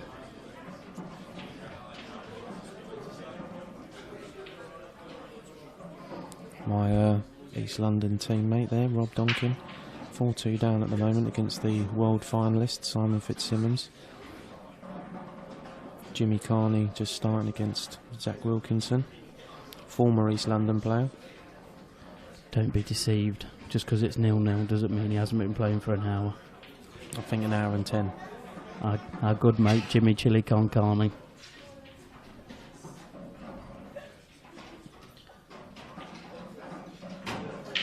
Ronan electing to go Reds. It's just about that one on the rail, I think. Everything else is easy enough, but rail shots are always missable.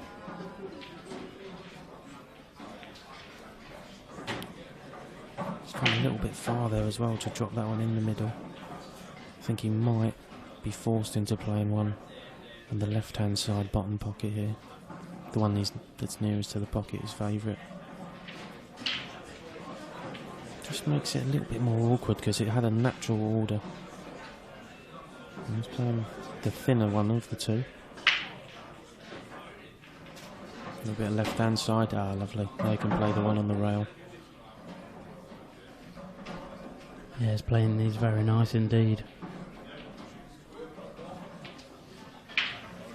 So play the one in up the rail, then probably the one over, near the bottom left corner pocket, and the one in the middle last for the black.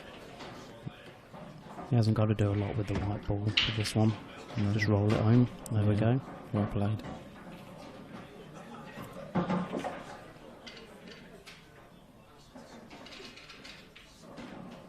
Just jacking up here, so it must be very straight. Otherwise, they play it with top. That's always a danger. He'll be really disappointed with that.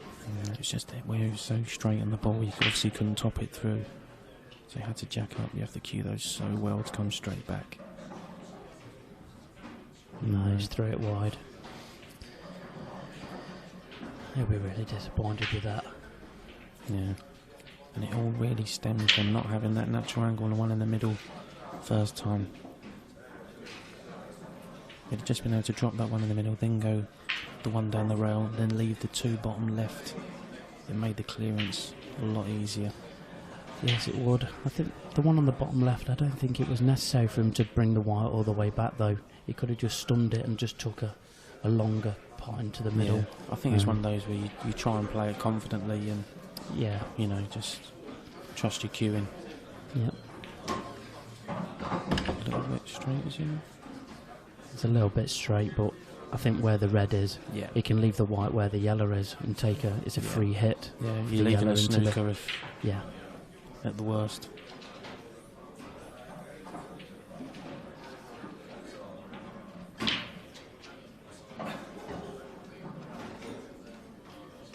Yeah, he has left the white where the yellow was, so that's how straight it was.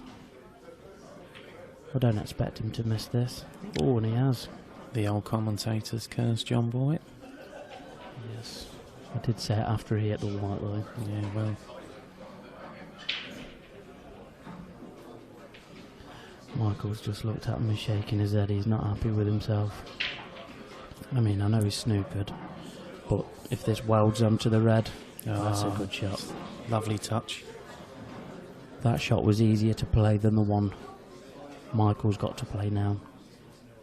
I mean, Michael has got a big target area, but he's trying not to leave a shot on the red once he's hit a yellow, which makes the hit more difficult because you try and think about the repercussions of your next shot. Yeah.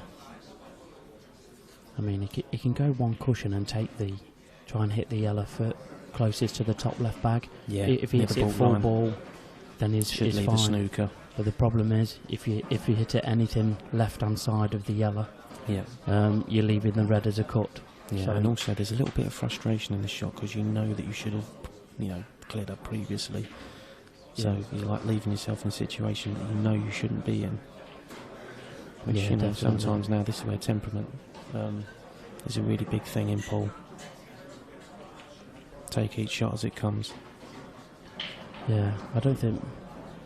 Is Michael the type to get really annoyed with himself and it costs him another 1 or 2 shots? I honestly don't know, to be honest. But that's just one of those thoughts go through the head of every player at some stage, I think. That's gone wide. Yeah. Yeah. It's one free shot, one visit there for Ronan now. Yeah, I think that's why I probably go into it that I wouldn't have gone 2 cushions. I'd have done the one because if he'd have underdone it, he had a chance to hit the first yellow. If he hits it on the right, he's snookered in. If he hits it full ball, he's left a thinner cut. Yeah. Well, it just takes the difficulty out of the shot if it's 1 cushion rather than 2 straight As away. well, yeah. Yep. Really difficult. I think it was more concentrating on the fact not leaving him a shot rather than hitting his yellow. And that's golden rule there.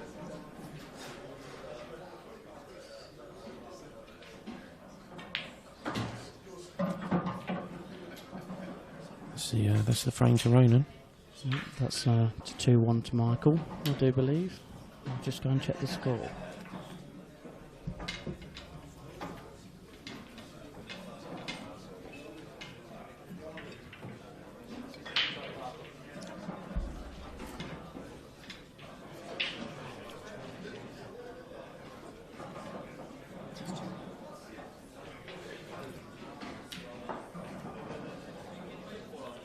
And John's gone for a toilet break. Poor toilet. Never stood a chance.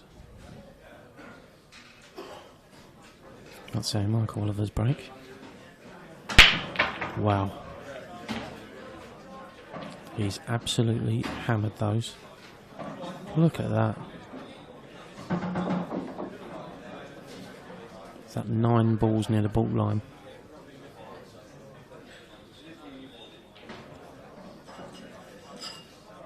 He's hit those so good. So good. Really controlled the white as well. The only reason the white's where it is because he got kicked by another ball. Oh, John's back. I'm back. Is that a good one, John? Yes, thank you. Lovely.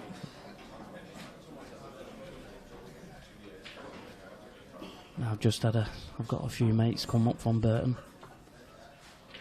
So I was just letting them know who's next on the stream. They're looking forward to that one as well. That's going to be such a good match, and there will be a lot of people there watching that one. Yeah, at least 3, 4. Yeah, well, us two will be here. No, I think, joking aside, I think it will probably be one of the most watched matches of the weekend. Or That's handy, that yellow there. Yeah, Michael just putting his hand up. He's got the gap as well for that yellow. Yeah. I mean, he has put his hand up, but you do need a little bit of luck in that situation. You are trying to play the aggressive shot to open up the frame. You know, some people say fortune favours the brave, but you know, there's other days where that goes against you. Some days it goes for you. Again, it's just the nature of the game, really. Yeah, it's also one of them shots, when you play it, if you put a ball and belt into the pack, if you don't land on anything or get something, you feel unlucky. But if you do fall on something, you're considered, well, that's fortunate. I mean, when people pot the black at snooker and go into the pack, they're not considered fortunate to be on one. You know, so I think he's got a little. He might snick this off the red, just to open up the yellows into that corner pocket, or he can either do that or force into them again. Or now, I don't think he's got any shot now. no. I thought he might just try and a little flick off the red, just to open up the 3 yellows into that corner pocket there. Yeah, to me that would have been I'd have favoured that shot more. Yeah. Also, you guarantee the pocket, I think, if it does miss. Yeah, because you could have played it with a bit more pace to make sure the red moves out the way as well. Whereas that shot he's just played, he was trusted to look, and I'm surprised he played it with left-hand side as well. I'd have just played it with top and just banged it. Yeah. You're actually taking the pace out of it when you're playing with left-hand side there, when you're trying to generate more. Yeah, but if you see when it came off the top rail, it just spun into that position. It didn't. It just glided there. It didn't. Yeah, correct. You know, Yeah. Whereas with top, it'd have pushed through the yellow again.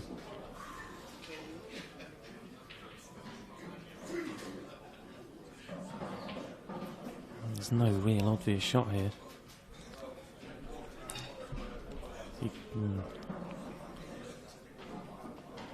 Very tough to see.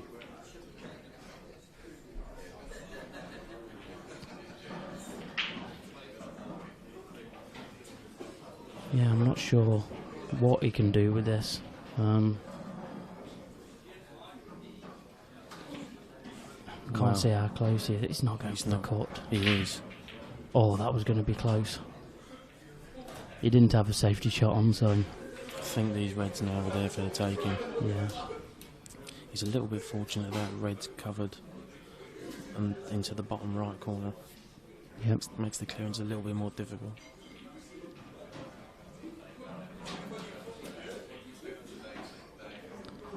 Yes, he has been a bit fortunate there, but the yellow's far enough away from the red for the red to go bottom left. Yeah. So I mean, I still expect Ronan to get him. He could play the middle one of the 3 reds and get on this so-called bad red straight away. Yeah, I mean, you could even just touch it off the rail if you wanted to now, hold on there to the other one. Yeah. You probably just drop behind and then you've play the one down the rail. Yeah, you had the options there. So you can just drop this in the corner. It depends what angle he's got. If he can come over to the one on the side cushion, I think he'll do that first. If not, then I think he'll play the red into the middle after. But I think he's got the angle to come over to that one top left. Yeah, definitely. I think he's definitely got that angle. He hasn't got to hit it hard. Yep. So now it's all about the order you take these in, as to if you clear up or not, really. I'd be screwing down, leave the white similar to where the white is now, or a bit closer to the red, near the black, and I'd be taking down here out first. Ooh. See, if you hit them soft and clip the knuckle, they do drop, but any sort of pace and that it will spit them out. Yeah, definitely. I think he's tried too hard to get a better wide angle. Yeah.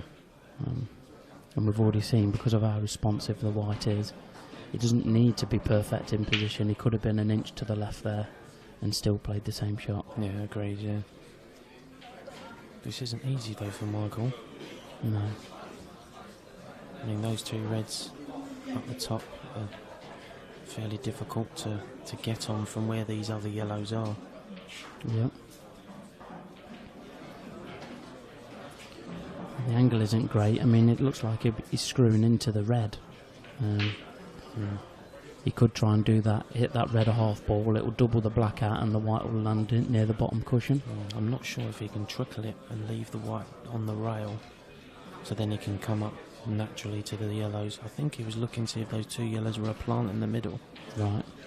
So you mean pop the yellow bottom right and go round the back of the black? Do you think that's possible? I don't think he'll do it. I think what he might try and do now is either come up table, or that's... See, I'd have screwed that if I was playing that shot. Yeah, I didn't know if he could just trickle it with a little bit of side to avoid the canton, because now not only has he got the yellow which is near the red which hampers the clearance, you also the black's tied up now, so difficulty level has really gone up.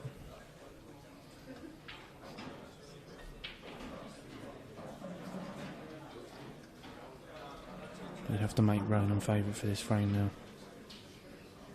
the way the balls are situated, I think. Yeah, I would say so, and it's quite an important frame for Michael as well, after he missed the chance to win the last frame to make it 3-0, and after a mistake in this frame, could be 2-all. See, this isn't easy either for Ronan, really. It's quite a good shot Michael's played there. I'd play the double first. Double on the red. Yeah. To then play the one over the pocket to come down and nudge. Because that red doesn't go in the right corner. It's not easy no matter what you do here, really. No, it's not. If you're going to be aggressive, I'd play the double. He could try and flick off it and just leave the white like that. I was just about to say that. I think that's the best shot there, really. Containing shot. You don't really want to be chasing this clearance. It's not easy. No. Put the pressure on your opponent.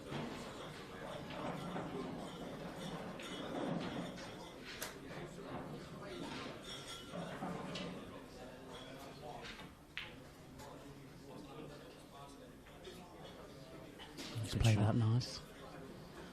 I'm not sure if that red goes now off the yellow. It's hard to tell from Just there. having a look.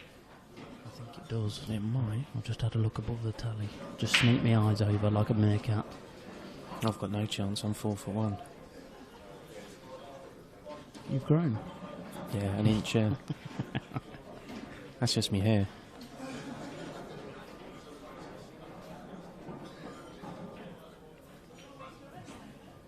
Yeah, that red definitely goes. So he doesn't need to play this red. But is he going to play the double and get on the red?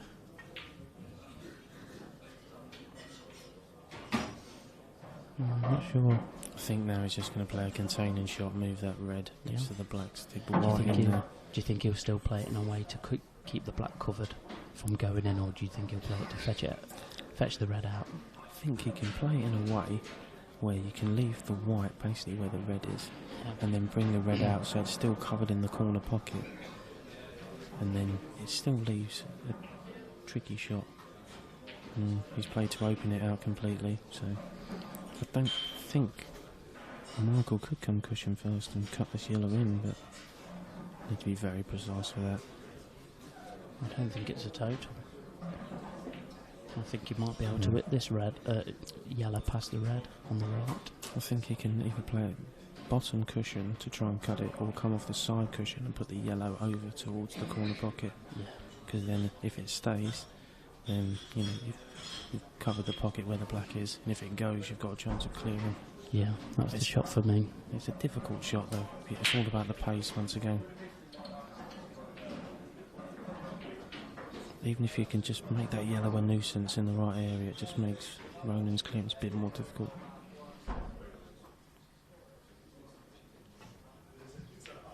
He's played that really well. Yeah, he's got a good pace. Played that really well. I mean, where it's landed, it's right in the bag, so you expect Ronan to play a skill shot. Yeah. And if he's straight on this one in the middle, Michael's actually been a little bit unlucky to leave it like that, but it gives Ronan a chance. I think now he can drop this in the middle. Then I think he'll play the one top left next. Then play the skill shot last. Oh no, he had more angle, I think. Definite skill shot now. Yeah, just roll it in. Yep. Screw the white back. Yep. because of how far in the pocket the yellow is, this should be a routine skill shot for Ronan. And there we go. Yeah, he played it well though. Played it well.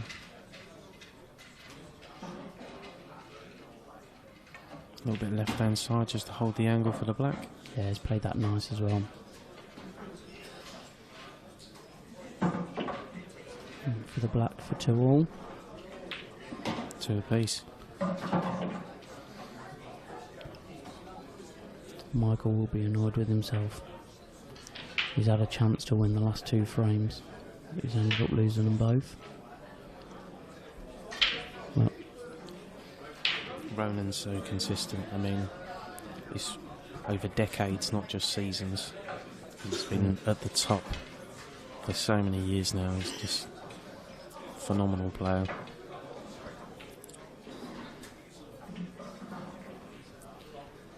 widely regarded as one of the best money players. Yeah, well, you've played for the cash that he's played for. You'd have to be. And his results. Yeah.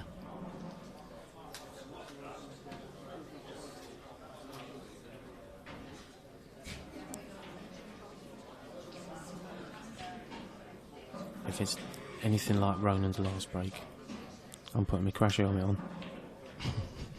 Oh, grief. Yes, he is hammering them.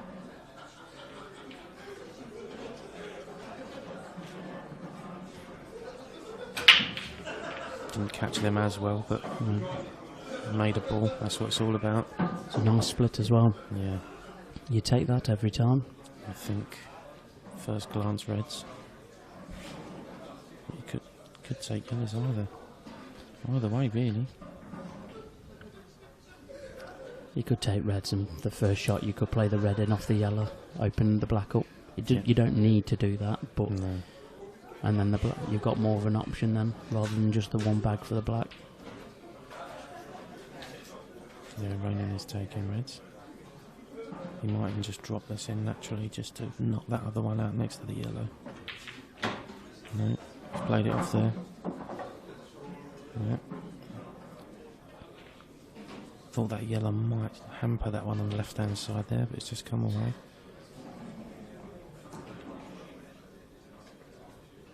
Yeah, he played it with a lot of pace. I mean, the yellow and the red in the middle of the table, the red goes into the top left, so it doesn't necessarily have to move that. The red at the furthest end near the ball line, that goes in the left hand corner. I mean, this is a decent chance for Ronan, I think. Yeah, it's a really good chance. He's just working out which order to play it in. Does he try and get rid of the red in the middle of the table straight away, or get rid of the red top at the top of the table, then come back down? He's just working it out. I think this is the difference at these tours, or at the top level of the game, is the patterns in which you take the balls out are huge. I mean, the players that win tournaments and, you know, are consistent are normally the players that take them out in the order that they should be more often than not. It's such a key part of the game at the top level. Yeah, you're right there, mate. You know, you can either play the one over the pocket now, or you could play one of the reds to the top left. You could play the one he's nearest to the top left, to leave yourself on the other one in the top left. I think he might play the one over the... No, I thought he might play one on the bag and run into the yellow near the red. I think he's just going to play this, punch it over, then leave the other one into the top left. Yep. Yeah, he's played that nice. He's played it very well because he's got a lovely angle now. He can just drop that one in the top, bring it to the right hand side or left hand side of the table. Just roll over. Yep. Then play that one down the rail.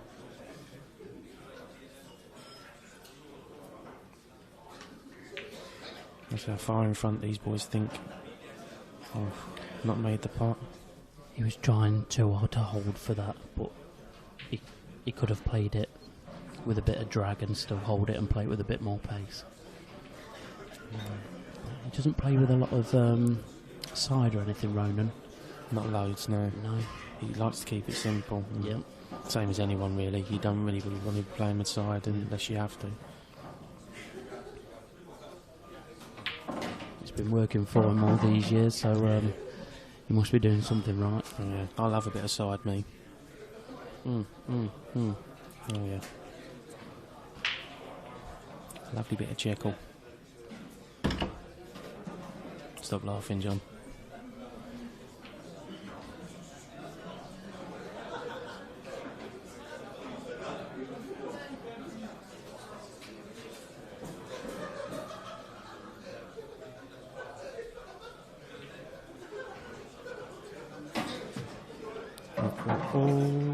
I think he's on that. He's on that. It does go. I think he's just a little bit straight, but I think now he can play this and then play the skill shot. Next shot, if he wants to, because ideally I think he wanted to leave the angle so he could come left side and then play it without playing the skill shot. I think you have to play the skill shot now. You have to play the right hand side ball, then the skill shot, come down the table, and try and leave yourself a choice of 2 yellows in the bottom left corner pocket. Yeah, I don't think it's a particularly hard skill shot. The red's over the bag. It's in the middle of the bag as well, which is important. Yeah, I think it's more the cue ball. I think it's very important where he leaves the white now. I'd have left the white slightly low and played it the other way. I think he might even be leaving it last, you know. I think he might even be playing the one in the middle of the table, then the one at the bottom of the table to come down, then play it last. Then he's got a guaranteed cut on the black. Oh no. That's a surprise error. Uncharacteristic miss there from Michael. Yeah, I think the last 2 frames has took its toll on him for this short period. He needs to quickly recompose himself. Yeah, it might even be a strategic toilet break after this one, just to regroup. Have a word with himself. I'll do that all the time, all day. Yeah, not toilet breaks, but have a word with yourself.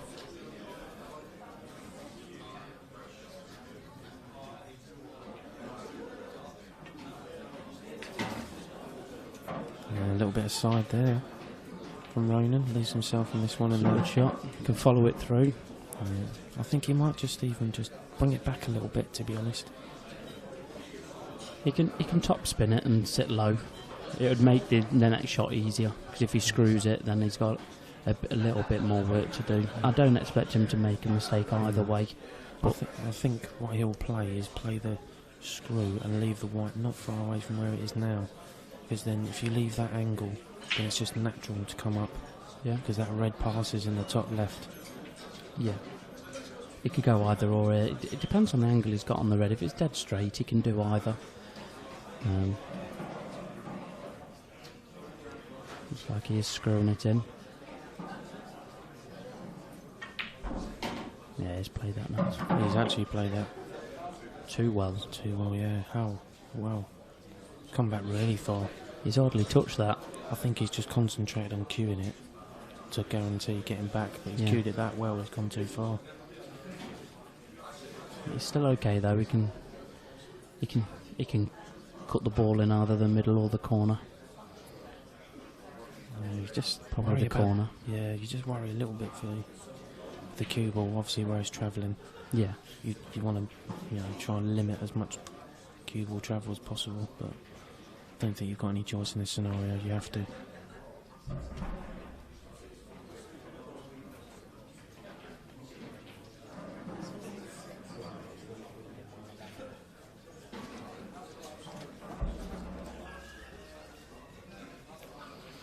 Weighing it up here. What would you go for here, John? Corner or middle? Maybe the double. Top left corner. Yeah?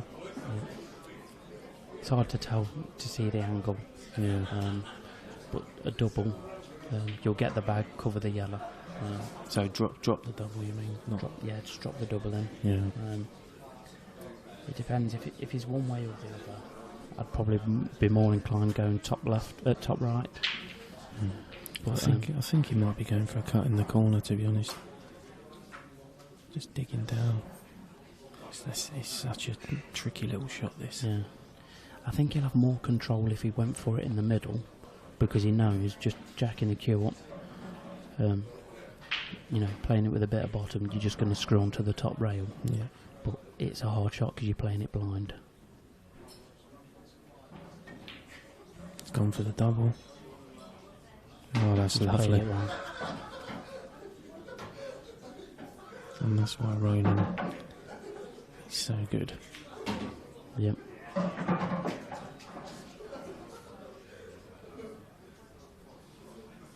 Even though that was only a 5-ball clearance, he took him out really well. He did. Really cued the one in down the rail as well. Wow. Yeah. How far did that go back? Yeah, and I know he left himself in a, bit of a dilemma. He took him out really well. Great recovery shot. Yeah, now he leads 3-2. Sometimes it's not about playing every shot, The way I sit, sometimes you have to play a recovery shot here and there. It's not ideal because you're never meant to play it. But, No. The way in which you did, and, sometimes you're not really too happy with that. But it's the recovery shots sometimes that keep you in the game. Yeah, definite. If you get them more often than not, then you're going to be in most matches. Ronan seems to do that a lot. Yeah. Look at that, it's a lovely break from Michael. He needs a breaking dish here just to get himself feeling good again. I think this will be a breaking dish, to be honest. I can't see any problems with these reds. Yeah. Going back to doing a good recovery shot, that's something I learnt from my brother, Robert. He always say just practice potting from everywhere, because then you've always got a chance. And that's something I did at a really young age. I didn't know what a safety shot was until after about 5 or 6 years. And it has done me good. Yeah, but that's when you enjoy the game as well, when you're out and you're potting balls, and you don't want to be bogged down with the other side of the game, do you? You just want to concentrate on, you get a bit of a buzz out of it, don't you? Keep potting here, there, and wherever. Definitely.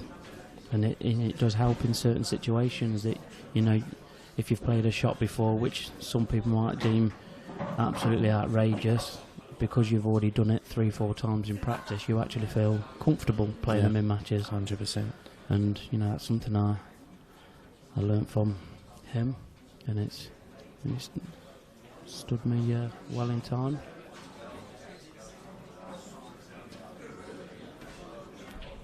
Just got to be careful here, Michael. He's played that well. Again, the white doing a little bit more travelling than it probably should do at the moment, but he's still fancying for these.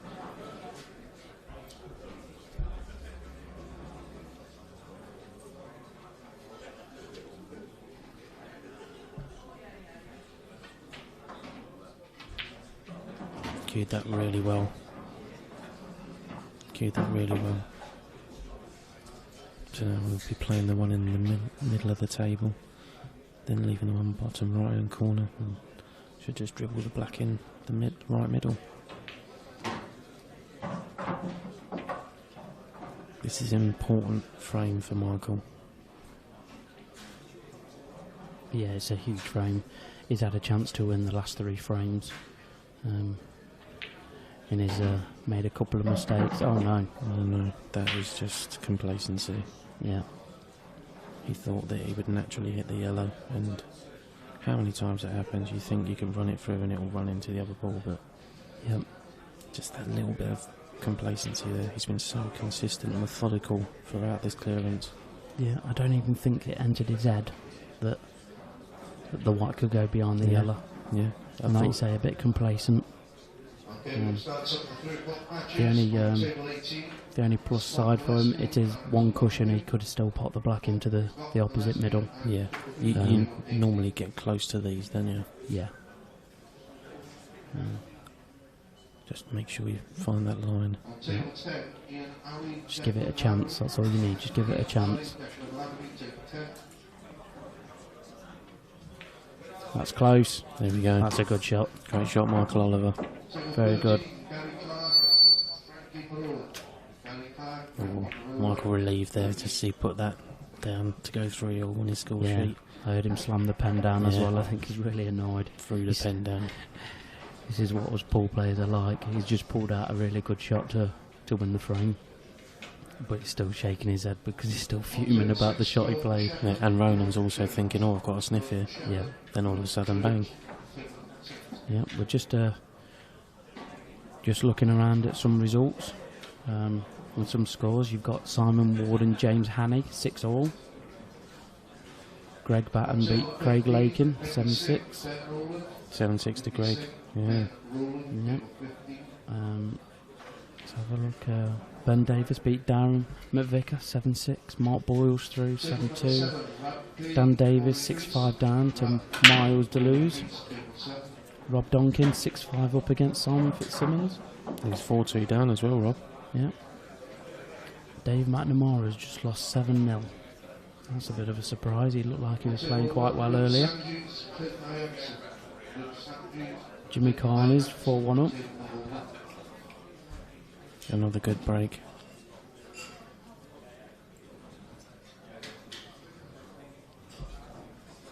See, Declan Lavery there, 7-6 against Ross Fernie.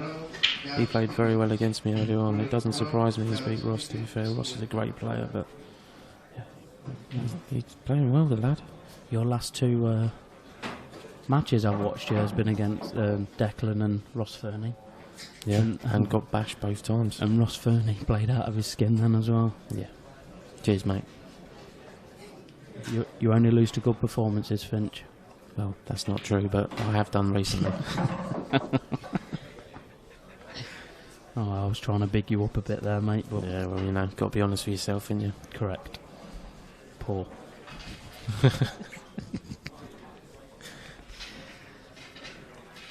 I fancy Ronan to take these out now. I think he's going to go left middle, then come up the table to play the one in the top right, then use the other red where the big pocket is in the right middle. Should be routine here for Ronan, just mapping his route.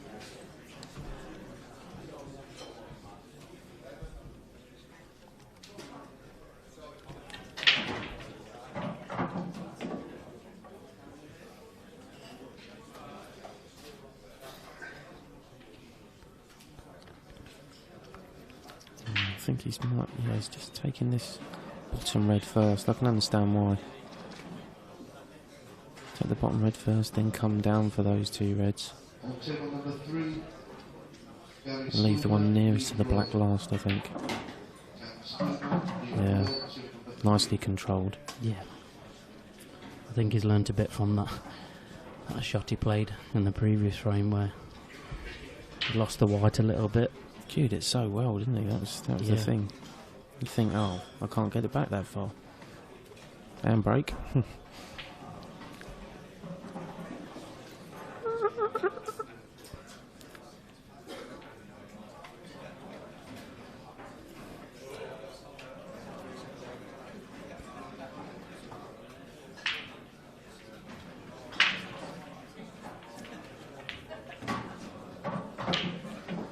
Yeah, it's nice angle now, just to stun down. Have the red in the middle. Yep. It's Black in important the to stay corner. low on this, Yeah, on definitely. the red. You could even come a little bit high and just drop it in and have the black in the right middle, but Yep. yeah, low's fine.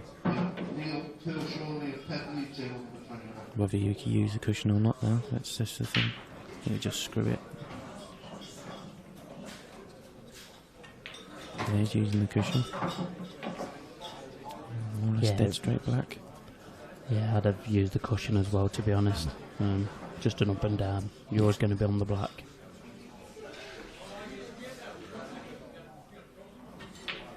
Lovely stuff.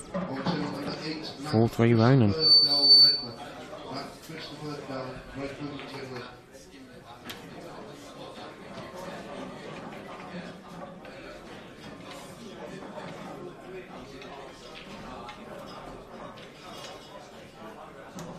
Liam Dunster 5-2 up against Ryan Fleming. Declan Duff 4-4 with Simon Webb. See, Sanjay Patel has beat Craig Marsh 7-4. So it's a good result for Sanjay there.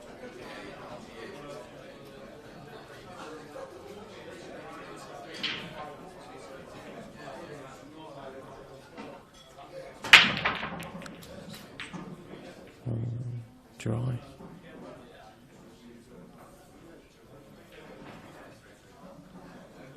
Just hasn't got the opportunity to get any momentum now. Michael to get back in the match. And getting all the table time at the moment. Great game just been called out there with Mark Boyle and Ben Davis. I'd expect fireworks in that match. Well, it could have been the final of the previous tour. Ben was on a clearance against Mark Farnsworth and owned up to a foul, which no one see. Ben, being the gentleman and the player that he is, called his own foul and Mark won the frame. So that could have been the final of the last tour.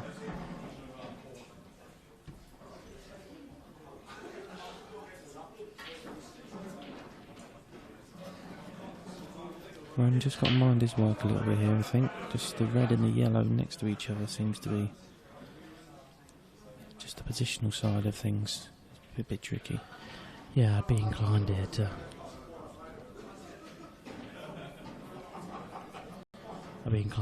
play the red bottom right, go a little bit lower than the red for the bottom left, and then roll onto the black, and then take the red near that yellow into the right middle. I think he might be doing something similar now. Because the way he's come past that red, it makes me think that he was going to do that. We could take the one in the left corner, then the one in the right corner, and then come up to play the red in the middle. Yeah. Then play the one bottom right to come back for the red in the right middle, come over for the black. Just an option. Yeah. It's the least traffic that way because you don't want to be running into yellows at this stage, really.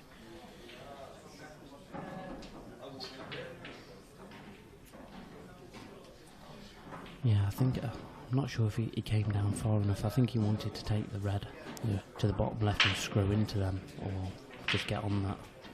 Lovely, played that really well. Played that nice.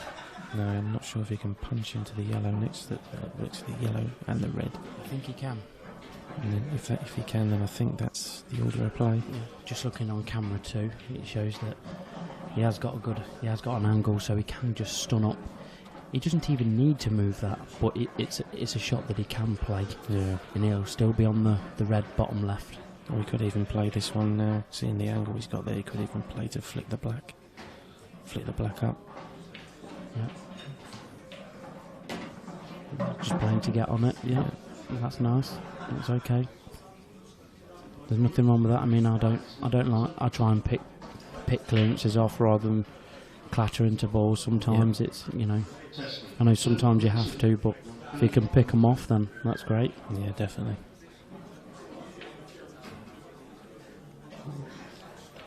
So play the one next to the yellow, then the red in the right middle, or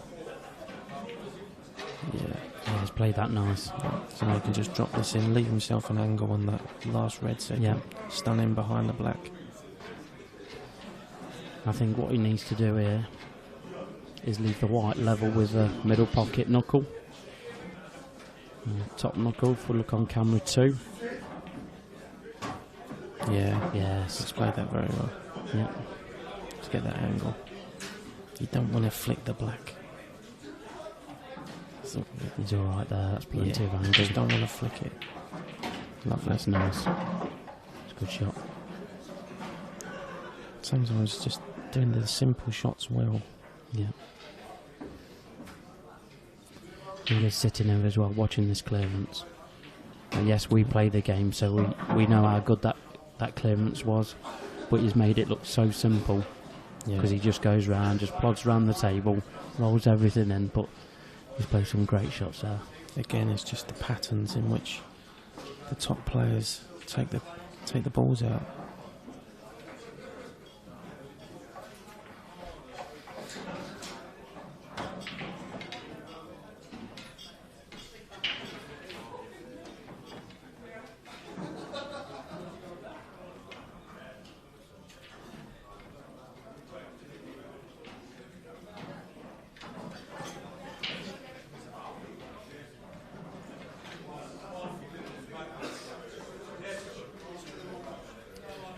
People are asking me what the score is.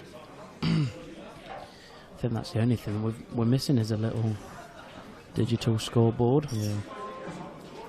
I think our streaming man we'll have one somewhere, no doubt.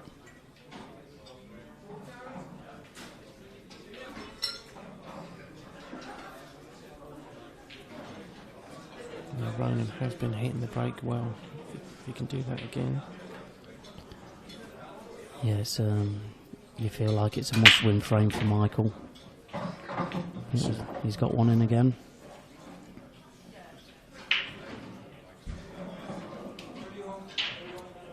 It's an okay split. The yellows are okay. Yeah. Reds are okay. Reds are nice. Yeah. I think personally here, I think I'll go yellows. Yeah. I'll take the one near the middle first. See, I think I'll play the one in the top left corner, knock this one out, that's on the rail. What, you'd go yellows? Yeah. Just because of the red and the yellow near the bottom right hand side. Sorry, I thought you said reds. If you play this, because the yellow with sun that goes into the middle pocket, you could use that to just cannon this down. Then you've got this one at the bottom of the table there to go on Chaucer 2. Yeah, I know what you're saying. I'd go reds. I'd take the red in the middle first. You've got three reds that all go into this bottom left that you could use just to nudge the red out. I think he is going to go reds. You've only got one bad ball on reds, and even that you can play a double. At least on yellows you've got 2, 3 that aren't easy. I'm really disappointed. I think he's been lucky there. I think he's left an angle. Just judging the fact that I think that red bounced a little bit more than the white, so I think he's got a bit of an angle. I think the net shot though is going to be it's a test of Q in the net shot. Yeah.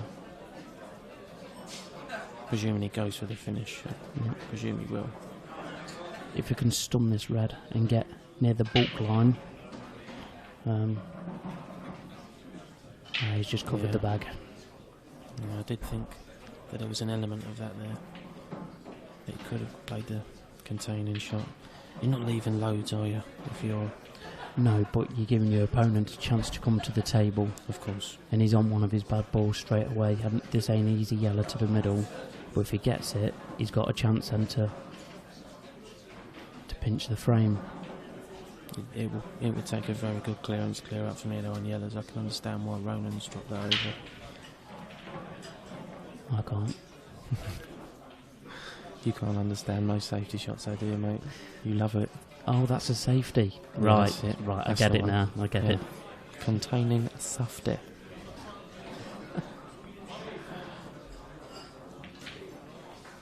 Oh, yeah. It was a tough shot, but I think he might have even... He's got an angle to pot this He's red closest to the black and just screw across Yeah. into the red. You could do it now or do it after, but you might as well do it with your first shot. A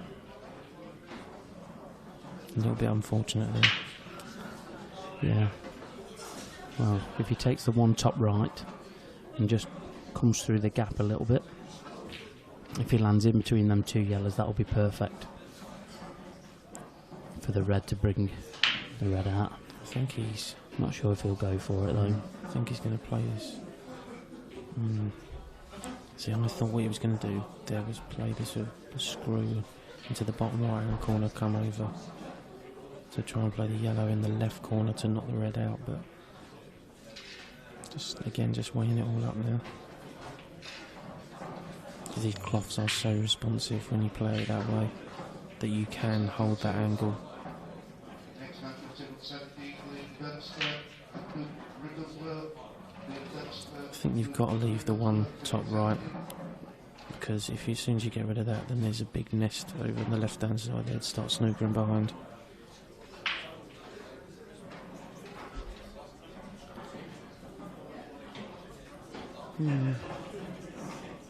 I'm more inclined to take the ball by the horns here. Because, yellows are in. Yellows you can clear up on now. Yeah. So I'd be more inclined to go for the finish on the reds. I think that might be why you play the one into the right corner though, because if it does stay up, it makes the clearance for Michael very difficult. Yeah.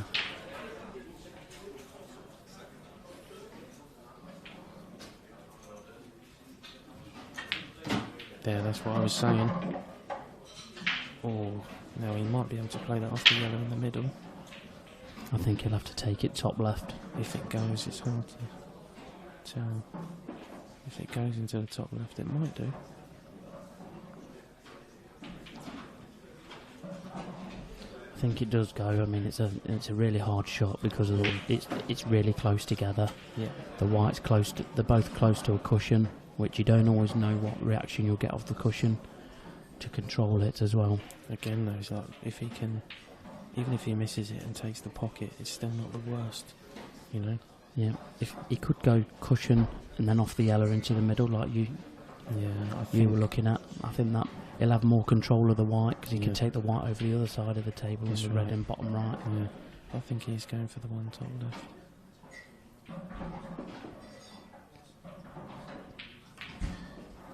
That's a great good. shot. Oh, wow. That's a brilliant shot. Can't believe we didn't get a round of applause for that. I think everyone's still in awe of it. Great shot there from Ronan. Yeah. Again, the recovery shots.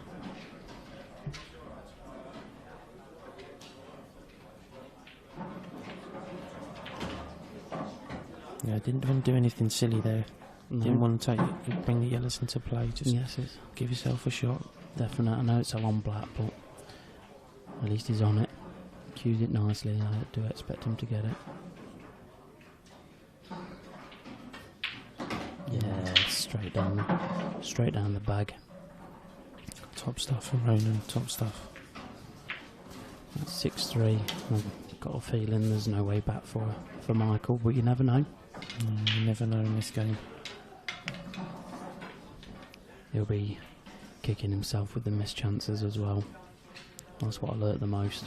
Definitely. I mean, as mad as it sounds, he probably feels the pressure's a little bit off him now because Ronan's expected to win from this scenario, so maybe just get a little bit looser and Yep. just, maybe things might swing round, but Ronan's in a very strong position now at 6-3 out. Needs a good break here. Jeez. Absolutely hammered. But again, Nothing. no friends, as they say. Look at them yellows. Yeah, I think this is match over now. Yes, I think that's that. It just shows you how important the break is.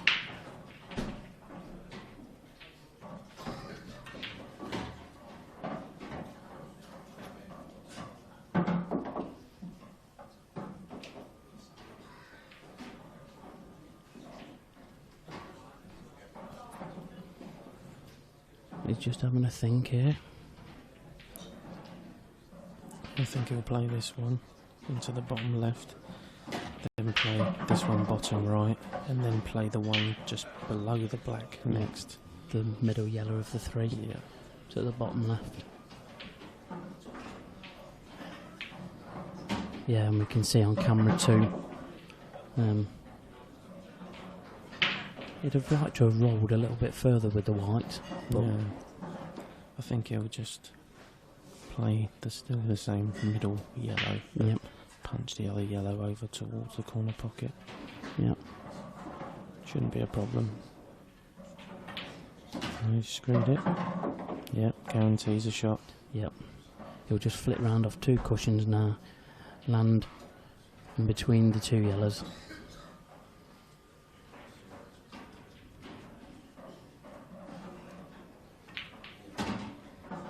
He's left it short. He still should be okay. Yeah, I think he's fine. He'll be annoyed. He will just be really annoyed with himself at what he's done. But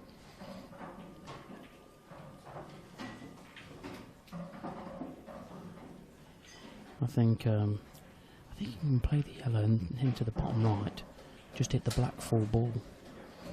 Yeah, I think he can do that. Or I think the way he's gripped a couple of balls, he could even screw it in the corner and hold on the red. Yeah. Just depending on which way he wants to play it. Again, now it's all personal preference. Yeah. You can either roll it in and roll onto the black. Yeah, yes, he'll push the black to the right, but it will leave it for the bottom right bag. I think that's what he's looking at now. He's looking to hit the black thin, because if he hits it fat, it goes towards the reds. Yeah. He might even want to play it at pace, so it goes into the reds and comes back out. It's just one of those, you just don't want the traffic, do you? It's risky, because the harder you hit it, you'll lose the angle more. Yeah. You could even take the yellow top left and screw between the black and the red and take the yellow bottom left. Yeah, could do. But again, it's just one of those where it's just, you're just kicking yourself a little bit. So. We shall see. He's trying to screw into the red. Oh no, he's used the black, but oh no. That's why I'd be inclined to just roll into the black a little bit more. Ronan's just called total.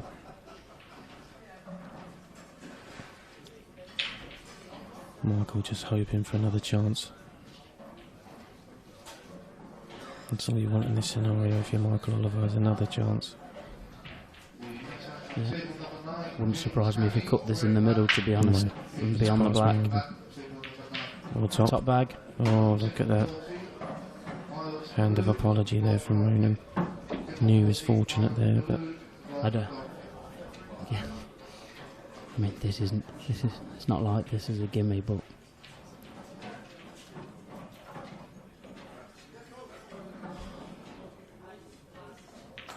he's missed it. It was tricky. He was miles away with that as well. I'm surprised. I think he felt guilty. Yeah, it was a tricky shot. Definitely a match ball. Yeah. Oh, this is the chance that Michael was hoping for. Pot the one in the middle of the table first, then the red into the middle, bring the red out. Yep. Or if he can get to that one straight away, play it straight away. Red over the middle. Yeah, I think straight away is the order of the day if you can. If he can get through to it, then straight away. Obviously he couldn't, so yeah. Or maybe he just feels he's got more control with the cue ball closer rather than further away. Because now, you can control the cue ball a lot better when you are closer.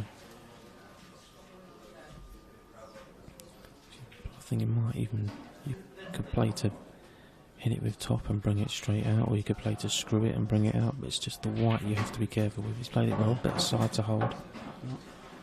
Yeah, and he's got a little bit of an angle there on that red as well, so he's got options. Yeah, he played it the right way. He could even take this one now that's gone over the corner bag. Cross double, which is decent shot, because if the cue ball should go safe, if he does get it. He's played it well. I don't know if I'd have been playing that, to be honest, but he's played it well. Yeah. He looks like he's up for this. Yeah. He looks very determined. Must have a lot of fighting and battling qualities to end up as amateur number one last year. Yeah. So he won't give up the fight. Yes, it's going to be hard. Yes, he's second favourite for the match. But the important thing is do not give up. As long as you're still at the table, you got a chance. That's a good shot. Yeah, I think he'll play the one in the middle now. Yeah, just plop the one in the middle. That in. Do nothing special with the white, just get the red. Yep. He played it confidently because of how hard he hit it. I mean, he didn't hit it hard, but a lot of people would have just been dropping it down. Yeah, would dribble it, but yeah, there you go.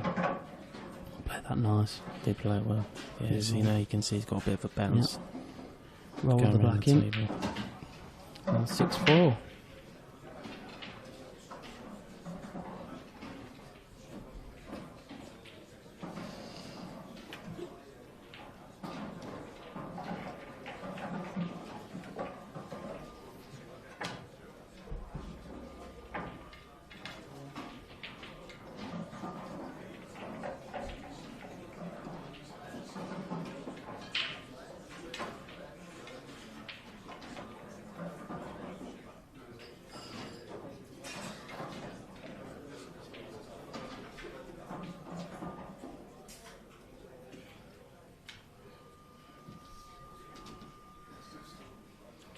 Rob Donkin winning 7-5 against Simon Fitzsimmons.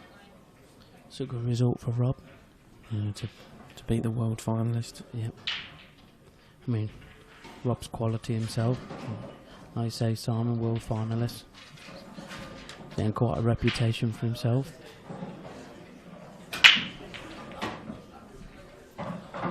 Rob keeping the Cockney flag flying. All played Roberto's there. Wallop.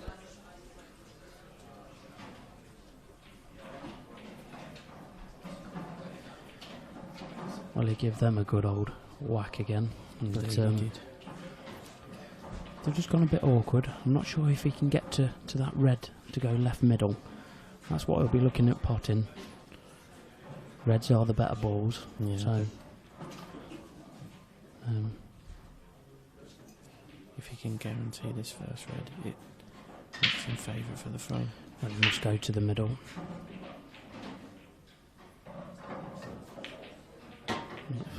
He's actually hit it, nearly overcut it. Yeah, and that red that was on the cushion is now a bit of a problem with the yellow being in the way.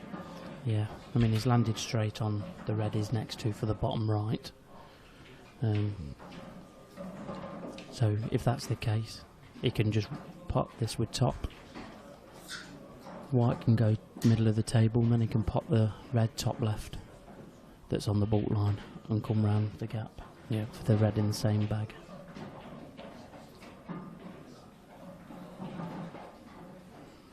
There's quite a few different ways to go, sorry mate. Yeah, that's alright, no worries.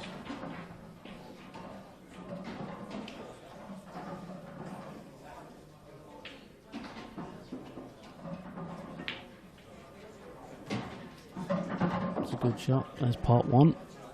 Now this is the shot. See, I know he's got 6 balls to pot to win the frame, but this is what we call sort of match ball. Because if he gets this and the positional shot side, that really should be over. Yep, I have to agree with that. Hasn't got to do anything spectacular with it. Just roll the red in, and I think he'll find the gap between the yellow and red for the red in the same bag. He could even hit the yellow if he wanted to. Should Yeah. come up and leave a shot. Yep. Again, though, you don't really want to be running into balls if you don't have to, but I He's think there was the right option. Yeah, he's played that well. Yeah, again, he can play bottom right corner, bottom left corner. I think he'll go bottom left corner next shot now. I think he wanted to hit that full ball for the red in, then the red into the middle. Yeah. But as long as he didn't hit it too soft, he was always going to be on the ball. Yeah, definitely. It was all about the pace. Yeah. Take this red bottom right. Just screw it up level with the yellow. See, in the middle of the table. I personally would probably go bottom left, to be honest, screw back, then play the one near the baulk line, then play the red into the bottom right corner to run down, then leave the one into the right corner last. No. That is what I would do.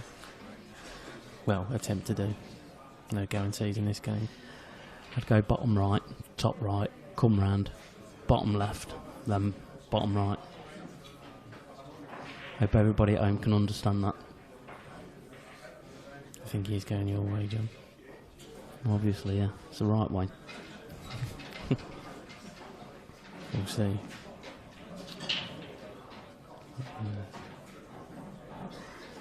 This man will not be rushed. He will not play his shot until he's ready to. Yeah. He's just taking a little bit of care, and there's nothing wrong with that. I mean, you think back to when Michael played his last ball and carelessly snookered himself on his black. You know. Ronan's very composed. Yeah. Nothing seems to fluster him. There you go. Just got to make sure that you get on this red next to the yellow. If you don't want to overhit it and leave yourself nothing. Anywhere near the blue spot should be okay. Yeah. To the left of the blue spot, as we say from snooker tables. Oh, Well, he's potted it thin, so he's lost the white. that's exactly what I was saying. I think my way was better, John. It wasn't. He potted it thin, if you noticed. He actually nearly missed the red. Hence where he is now. Yeah. Now, I'm not sure can't quite tell. But can he cut the red that's on the bottom rail? Do you know what? I just looked at that myself. I'm not sure if you can or can't. Oh, he's pulled out another one there, and he can he's double. got the double. He can double this red. I have to talk quietly because we're not far from the table. It's like whispering Ted Lowe all over again. And here we are at the Bradford Hotel.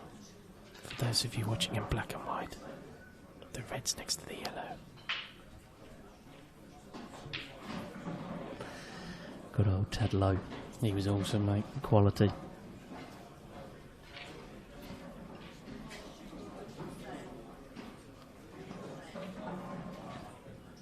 There's definitely doubles. Yeah. He's gonna have to hit it with a little bit of pace though, just to straighten it up a little bit, because the natural angle is to hit it wide. Yeah, he just wants to.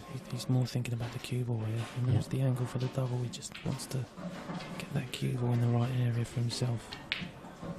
Hammered it in. Good shot. He's on the black. Oh, yes, and Michael acknowledges. That's top stuff from Yes, Ronan that's McCarthy. Well played, Ronan How many McCarthy. good recovery shots did Ronan play in that match? Loads. Brilliant. Yeah, that's a great win as well. Well done, Ronan. A good win. Played well. Through to the next round. Yeah, well played, Ronan. And next up, we've got Mark Farnsworth against Mark Allen.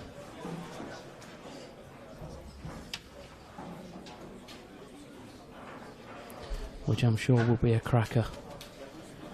And I expect a big crowd for this. Oh, definitely, yeah. I think once it gets announced, a few people's ears will prick up and they'll be over. Yep. Definitely. Right. Speak to you shortly. Thank you.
1, 2.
The next match on the screen here, Mark Farnsworth and Mark Duggan.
Right, here we go.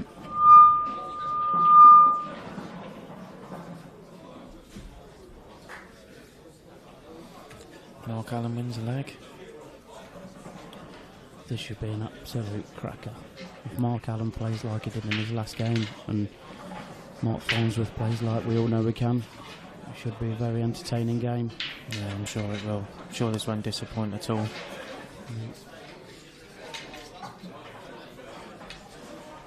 As you can see, there's a few people buzzing about now.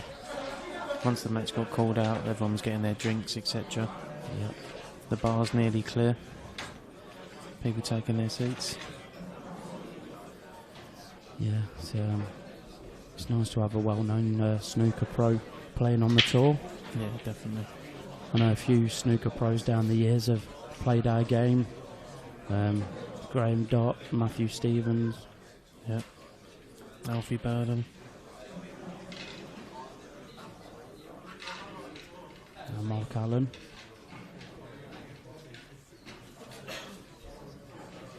I'm sure I've missed a few names off as well. Yeah, definitely. But you know, it's good to see Mark here. I mean, I'm sure if he didn't clash with a lot of snooker events, he'd probably be here more often. He seems to enjoy himself. Yes. He's great with everyone around as well. Good with people. That's a good break. Made a ball. Cue ball. Centre of the table. I think yellow's here. Then that yellow goes past here in the bottom left corner. The one nearest the red goes to the right corner. So I think he'll go yellows now. He might go reds. Again, his personal preference for me. Yeah, I think reds are slightly easier, but it'll probably go yellows. Just for the easy starter and guaranteed position, I think yellows.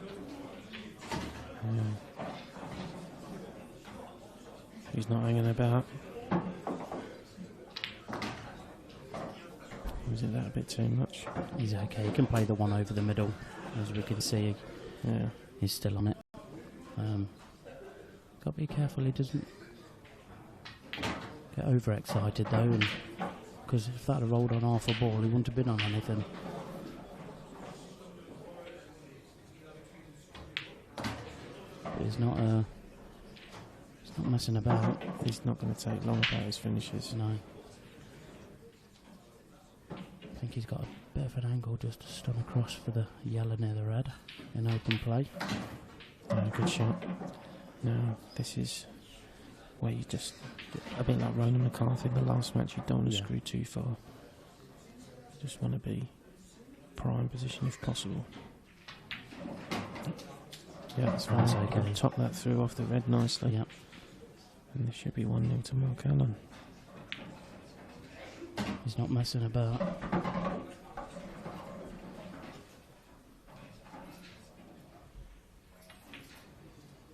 As quick as that, 1-0. Good start to the match. Ooh, the crowd have woke up. We even had a few clapping then. A ripple of applause. Yep. That's the thing with Paul, with Q Sports. With Paul, you want to do it, but you daren't, just in case. Generally, people are quite quiet around the table. I prefer quite a loud, boisterous.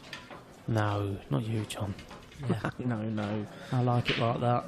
You prefer it like a church, mate. You know, but when you're watching it, you hold back. You're more reserved, aren't they? Yeah.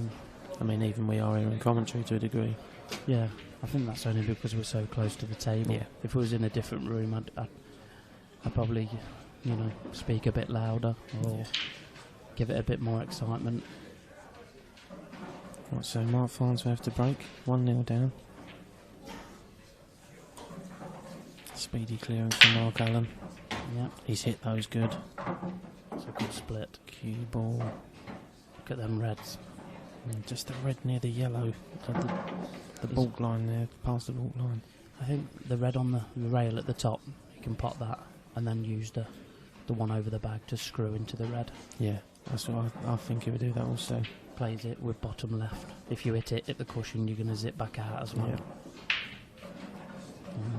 just always, you have to look for your bad ball straight off. Yep. And it's just about negotiating it then after that. Yeah.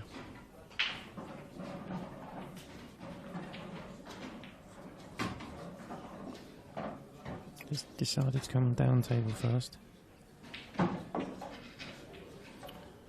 Yeah, I mean, you can even get on that red, I suppose, with the one in the middle. Get on it round the back. Yeah, I think he might just drop this one in the middle now and then play the red in the right-hand corner past the other red. That's the beauty of being on the table than sitting here, Yeah. 'cause I couldn't quite see if that actually went or not, but I think it must do. I think he's left it a bit short, but he's got a big bag over there, so it should be Yeah. okay. He could even run it, even if he runs it too far, I'm sure he'll have a shot on the red after. Yeah, he's played that well. Oh, how's that not dropped? Played it at good pace as well. Mark couldn't wait to get out of his chair there either. He's up for this, Mark Allen. He was up at the table before Mark left the table.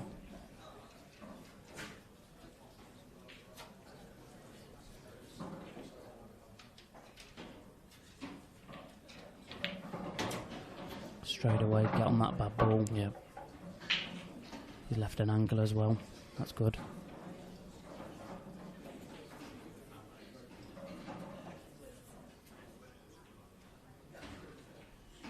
Be a bit careful here. He's played that nice. Yeah, Any contact on that yellow and would have been on this. he's buzzing around the table as well. Nice angle. There, I think he'll play the one nearer to the cushion after this one. Just to leave. Yep, a little bit right inside. That's held up nicely. Just run that through. Yellow in the bottom left, black in the right middle. He's not messing about, is he? What's his nickname? I'm not sure, to be honest. Has he got a nickname? Is it the Pistol? Oh yeah, no, actually, yeah. Is it the Pistol? I think he wants the white clean mark. Yep.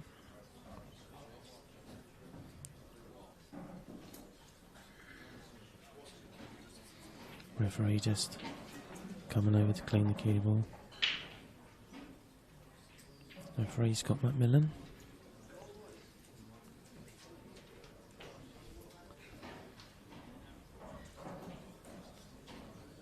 To be honest, this is nice to see. I didn't even know he knew how to get out of the chair.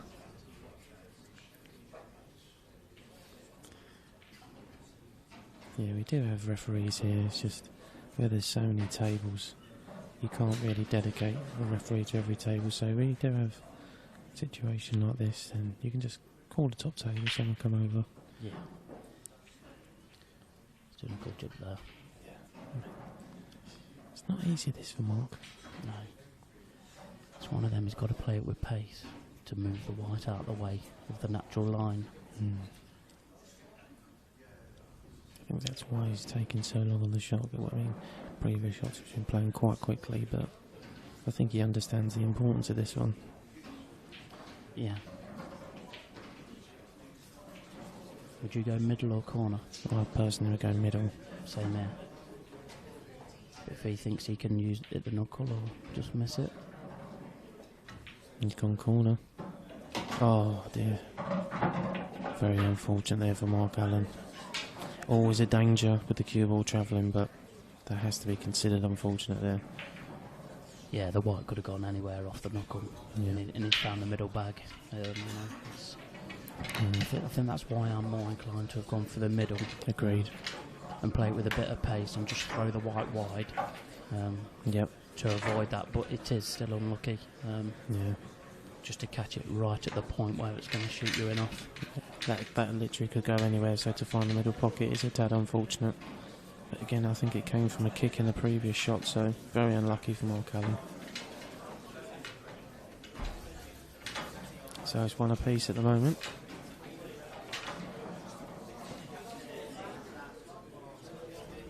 Another good crowd.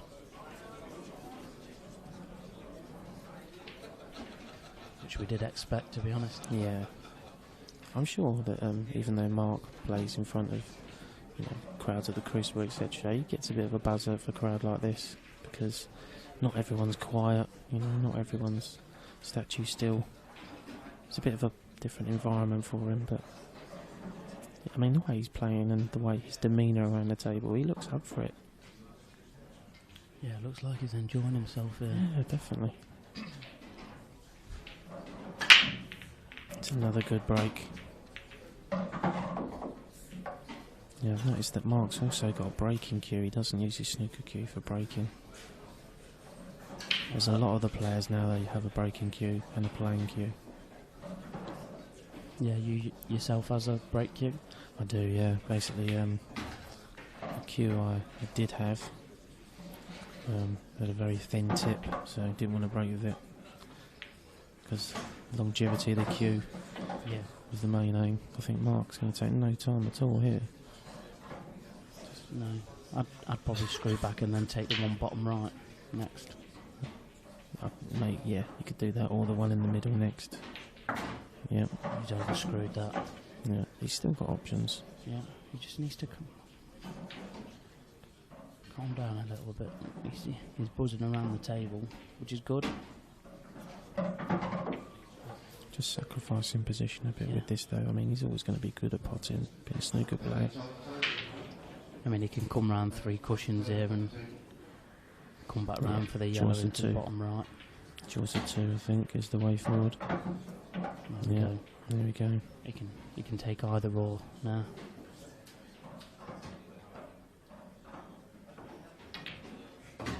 Yeah, good shot. And then this one just screw back to where the white is now, and he'll be happy with that.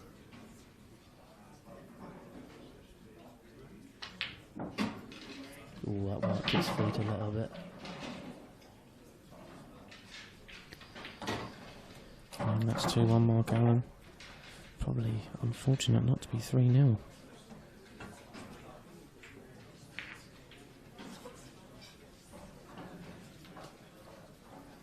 So yeah, even though Mark's not really been at the table that often, he's still only 1 frame behind because of the unfortunate cue ball off the knuckle from Mark Allen.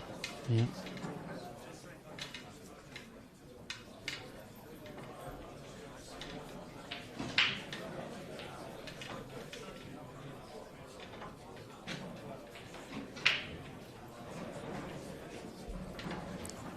Can't believe it.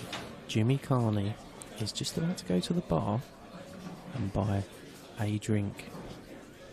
Not for himself. I know, he's just offered to get me one as well. If it weren't for the fact that I'm sitting down, I'd have fell over. And the fact that you got a full drink there. Yeah. It's a token gesture. Yeah. Yeah. Do you want a drink even though you got a pint? Yeah. Of Coke? Yeah, cheers Jim, but I'll take one. Oh, good break there from Mark. Yellow down. Farnsworth. Yes, indeed. Farnsworth. We're going to have to call them one Mark and one surname, unfortunately. Yeah, indeed. Mark with a C and Mark with a K even. Yes. So I think yellow's here.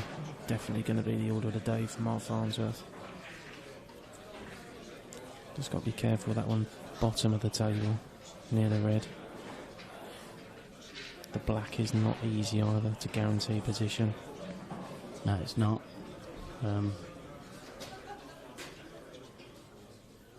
He's going to have to pick these off very well. I mean, if he was going reds, obviously the gap would have opened up because he'd have been getting rid of the reds, but the yellows, he's actually got to play. I mean, the black doesn't pot anywhere, so...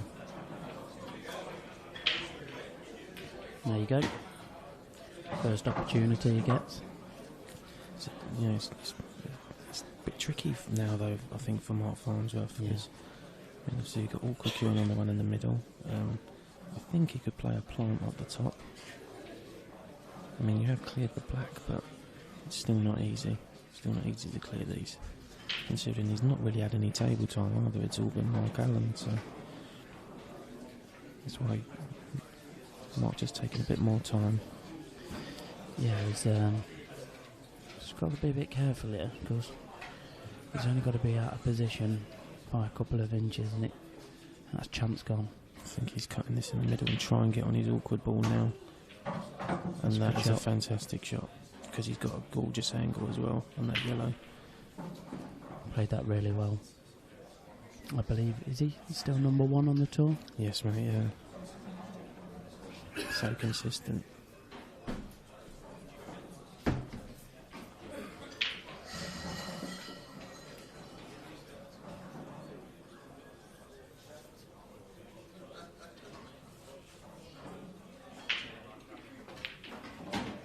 Played that very well. Lovely. That was John, by the way, not me.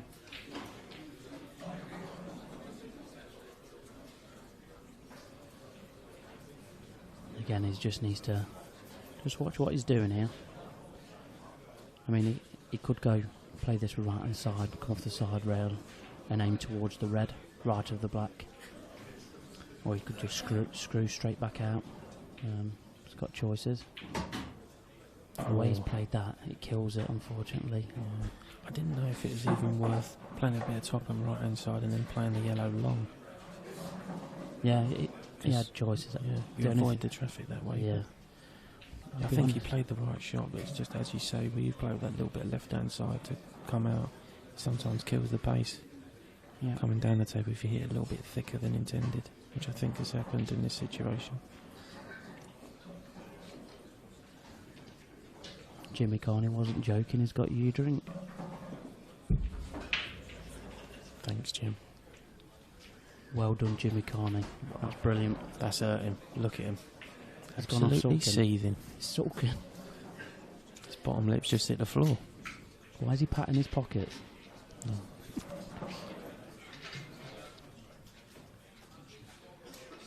Unbelievable. Yeah. That's like Leicester winning the Premiership, that is. I'm not saying he's angry, but he just smacked someone. Only joking. No, he's overcut that mark. There you go, as quick as that, the chance has gone. Do you know, I think here what I personally would play would be the red off the side cushion to flick the yellow away from that corner pocket. And just take control of the frame. But knowing Mark Allen, he's just going to go. He's got to go for it.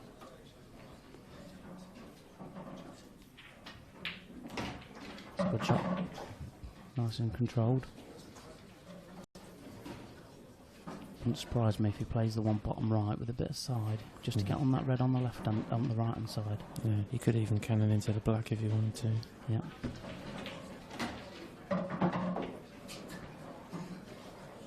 Might take this long. Could drop it in. There's a lot of options here for Mark. Obviously with the yellow being where it is, the black doesn't go in that corner pocket, so just got to be careful of his route here.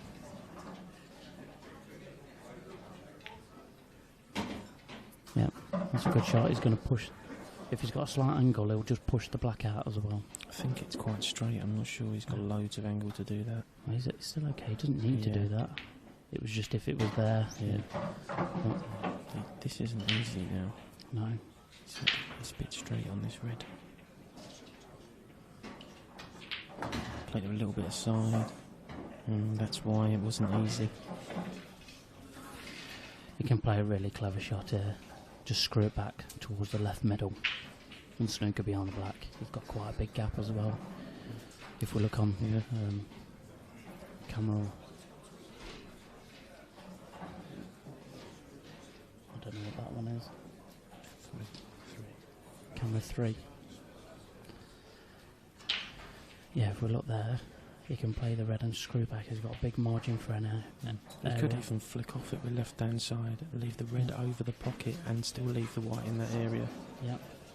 I think that's the way I would be going, to be honest. Because you put a lot of pressure on Mark then with the ball being near the corner pocket. Yeah, possibly that way as well, mate. Just left himself too straight on his previous ball to make the clearance easy.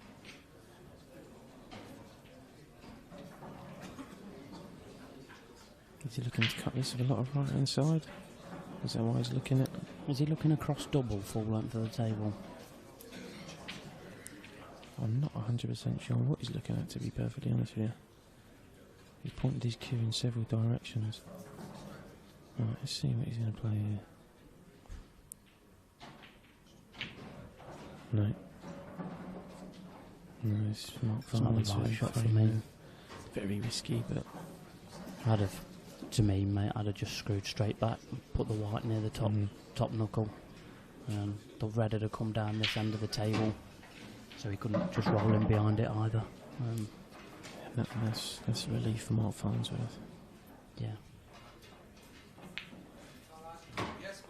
2 apiece. It's 2 each. It's had a bit of everything already this match. We're only in. Jimmy We're in. buying a drink. Yeah. You should take a photo of it. In fact, I shouldn't have even drank it. Put a lid on it and frame it. Yeah. He's not offering us crisps though, is he? No. Let's not push it. Yeah, they're kettle chips. If they was Tangy Toms or something, it'd be straight in.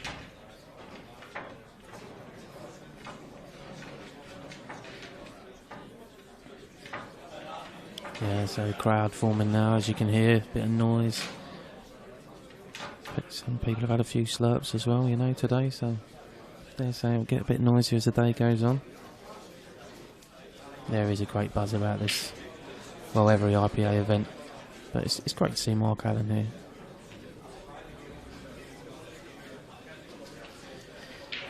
Yeah, as the camera shows, there's,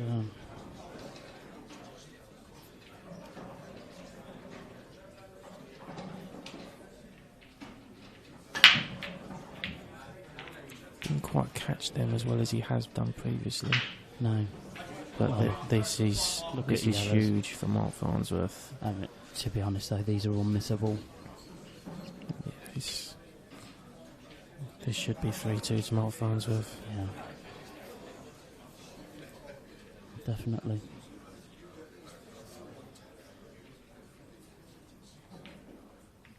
I can't even see. There's nothing tricky about the clearance. No. Because he's so good, I don't expect him to run out of position or miss a ball. Yeah, definitely not. It's got nothing to do with the white. This is probably the hardest shot he's going to play in this frame. Yeah. And even that isn't a difficult shot.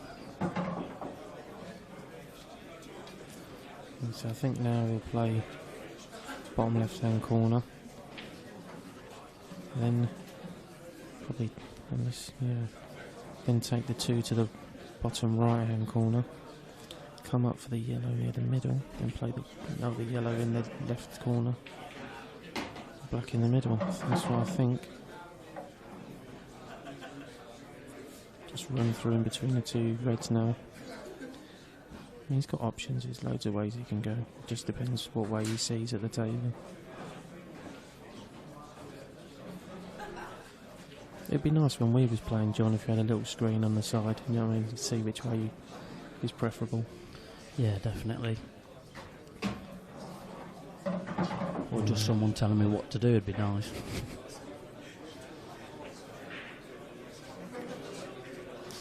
Yes, I think now he's going to go middle, then left corner, right corner last.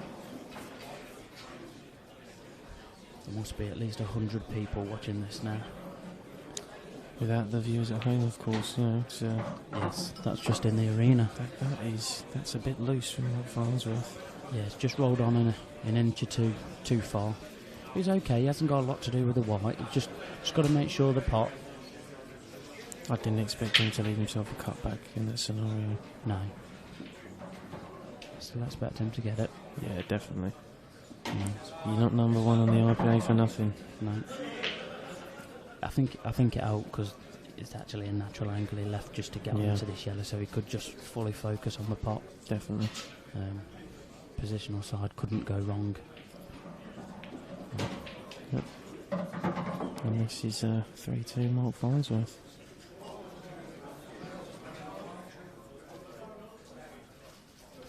In it goes. Bit of support there for Mark Farnsworth. Quite a few players on the tour based in the northeast. They're cheering their man on.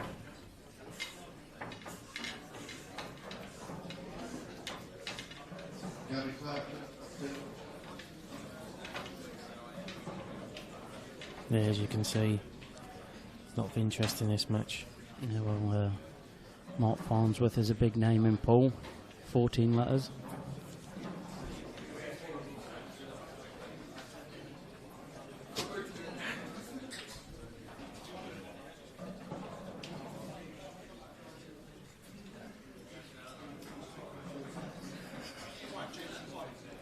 Okay. So, Mark Farnsworth to break.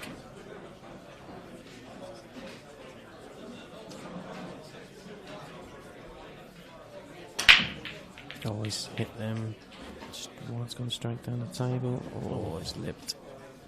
I bet he thought that was in.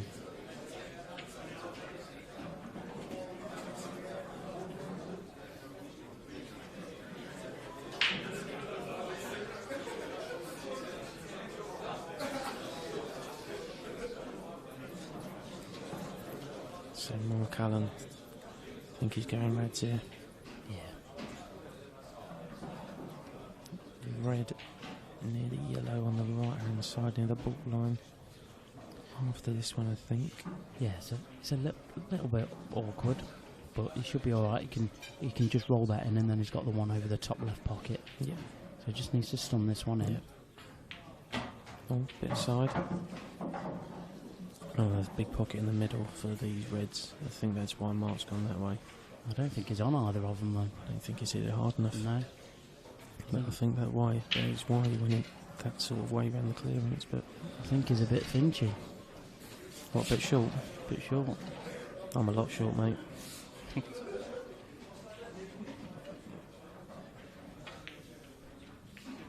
That's a good shot. Great recovery shot. Trusting to luck a little bit with a nudge, but it's not really helped him too much. No. Can you play the red off the cushion in off the yellow? I don't think so. I think he can. If you have a look on camera too. Oh yeah, maybe. Yeah, it's there. Yeah, you can just punch that through, can't you? But this is the thing, you see. He's got a snooker brain. Pool players look for off cushions, off balls, whereas in snooker you don't really play them sort of shots. I think that's why he's playing the other ball. Yeah. I think if he could see that shot, I think he'd play it. He plays the game very aggressive.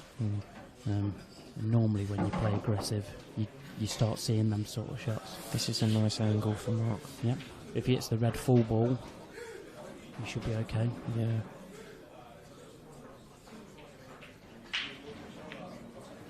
Always playing the plant. Got to be careful where this first red goes. Yeah. Yes. I think that's why he's looking. He's looking to play that red towards the yellow. He's leaving his tricky ball last though. He's got to play it quite hard. Yeah. Yeah, so he's going to have to play this and then his tricky ball last. Yeah, he's going to have to play a double. I think so, yeah. Just play this in with a touch of right hand side just to hold the white. Yeah, hold the angle. And even then I think he might have to just bang the double in just to straighten it up a little bit. Yeah, totally agree. But that's the thing, you see, if he'd have seen that shot I suggested earlier, he was trying to play the gap off that red, so why not play the bottom red Totally agree. first? I'll tell him after. Yeah, I know you will.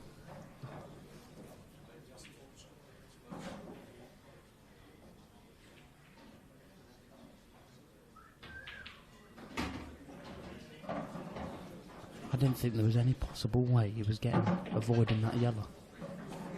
This is a big shot. Yeah, he needs it to go in. No. Right.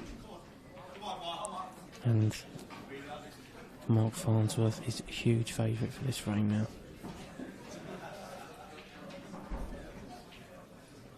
Mark Farnsworth doesn't lose frames from him.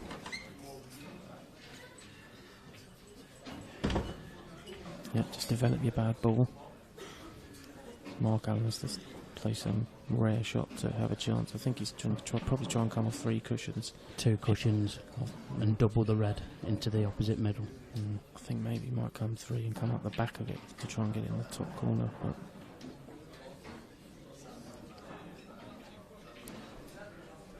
as in, yeah, if you play it that way, then you've got the chance of doing the shot you've said. Yeah. very tricky to judge. Yeah, I think this is just more trying to get the hit than trying to pop the ball. Yeah, he's looking to go that way because he might get lucky and cut it down the pocket. But not easy. He's got the hit. That's what we were saying. Yeah, he has got the hit, but I think that's curtains now.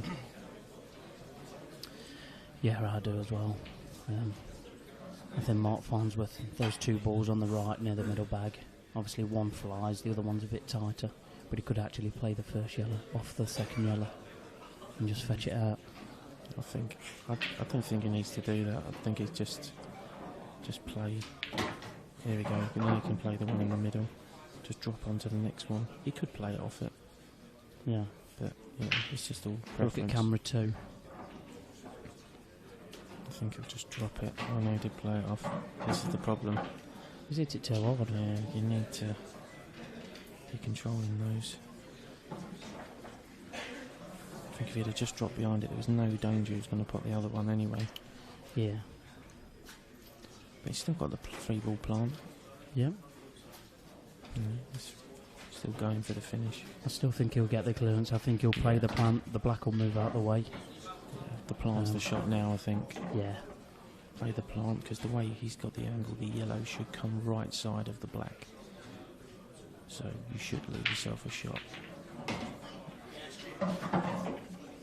Left side of the black even. Yeah. I knew what you meant, pal. Yeah. I knew it. Yeah.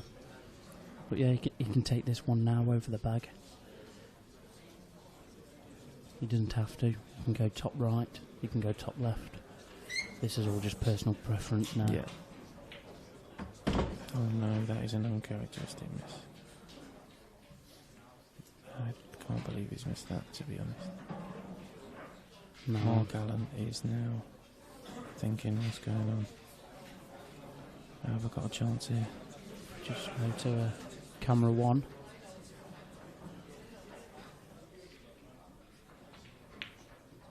Oh, no. Now he's end up playing the shot I suggested for the red.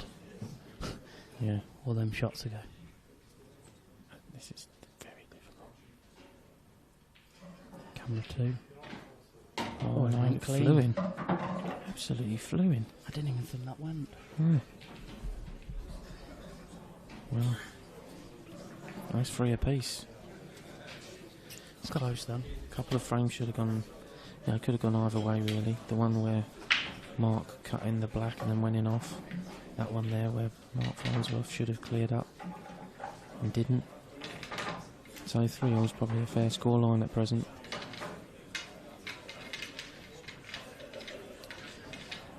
Yeah, I think it's about right as well. Yeah.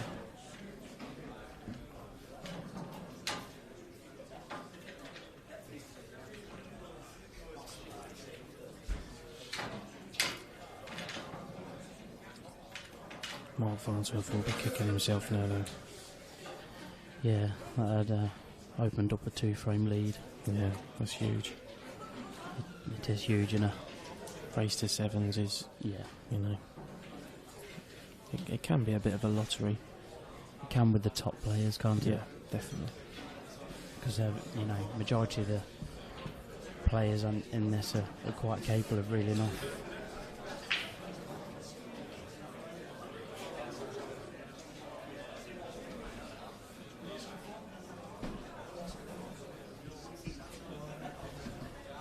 So Mark Allen to break. He has been breaking well, to be honest. I've definitely commentators first him now. No, he has broke well. But no ball. No ball down. It's amazing really how many times that's happened.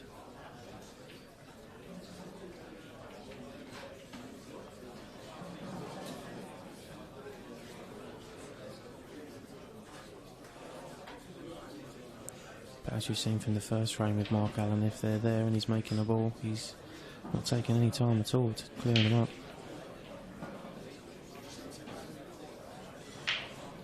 Do you think get John Yellows? Oh dear. think I fancy yellows, I think. Yeah. Yellow's good. Reds are good as well. If that red in the middle of the table goes past the black, that might be the shot for me. Yeah, to go and then reds. play the 3-ball plant. And then play the plant. Yeah. But if it doesn't, and he can't get another red, then it's difficult. Yeah. That's why I don't know, obviously you see better at the table, but I think he might play the yellow in the right middle, run through to leave himself a cut in the top right corner to come and knock the yellow and the red out. Yeah. Potentially leaving a finish. But as you say, if the red does go in past the black, then I'll probably play that and then the 3-ball plant. Yeah. I think he's going yellows first. First dip. Yeah, yellow's the first dip. You can cut that yellow now you was talking about. Yeah. Around the back. I think that's the order of the day, that one. Can hit it off ball and hit the red on the right as we see of the 3. And it'll be on the yellow in the middle. He's even looking to come down table first.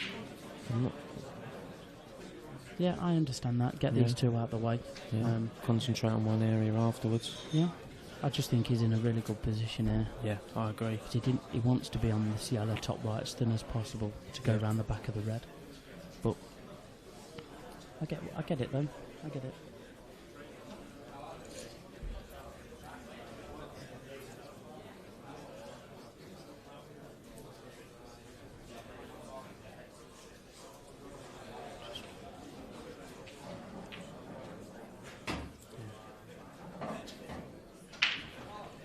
So he's playing for the one in the middle now. Yeah, it surprised me a little bit, to be honest. Yeah, it surprised me too. I thought he would play the other one, thin. And just nudge it out.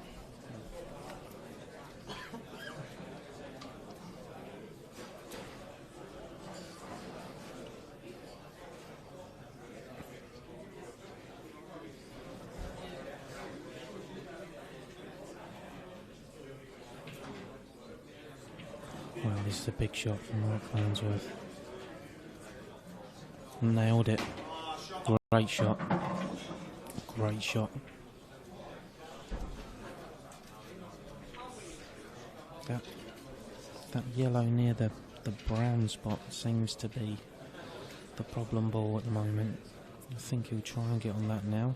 Just a little into the red. Just a little one into the red. Leave himself straight in the middle. That's the one. Now run this down. Depends what angle he's got here.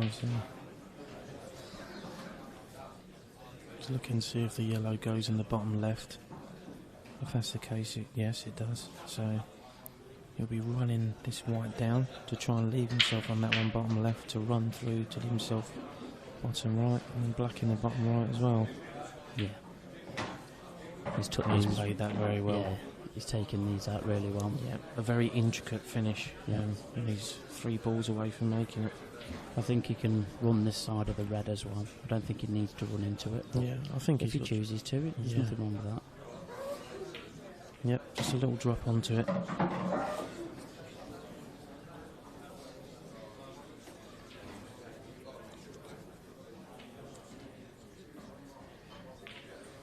Yeah, very nice calculated clearance there by Mark Farnsworth.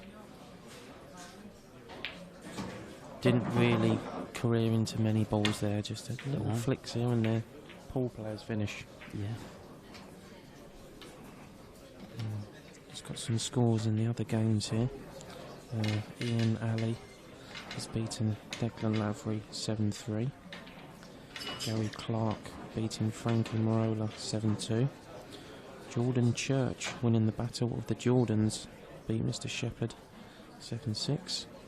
Mickey Singh beating Ben Rowland 7-3. Clint Jansen winning 7-6 against Luke Sanges.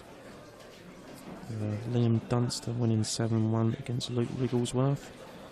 And the Cockney boy himself, Rod Donkin, 7-1 against Miles Deleuze into the last 16.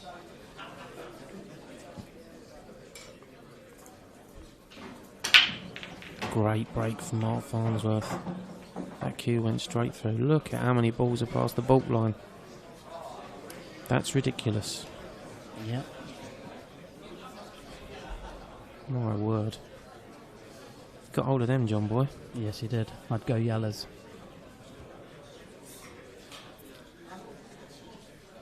You probably would, you lunatic. Well, I just think the yellow on the side rail goes in off the red. Yeah. Yeah.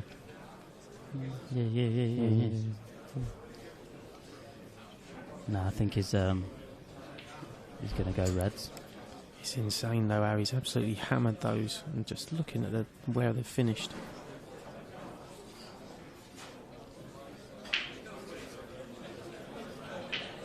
That's why this game is so intriguing, because so many different scenarios each frame. Yep. It's certainly an interesting one, this. Yeah. You feel if it was a tactical battle at any point that Mark Farnsworth would be favourite, owing to the pull background.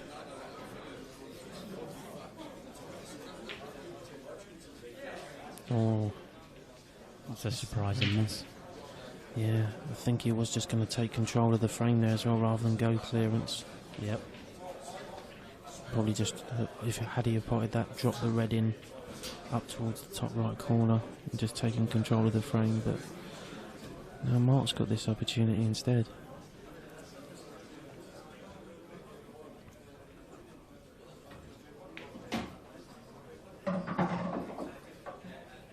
That's a good shot. That's a great shot. Because now, if he can cut that over and career into the other balls. Yeah, that's a good shot. I think he can play the red in off the other red. Yeah. Do you think he'll play that now or in a ball's time? I don't know, he might play it now.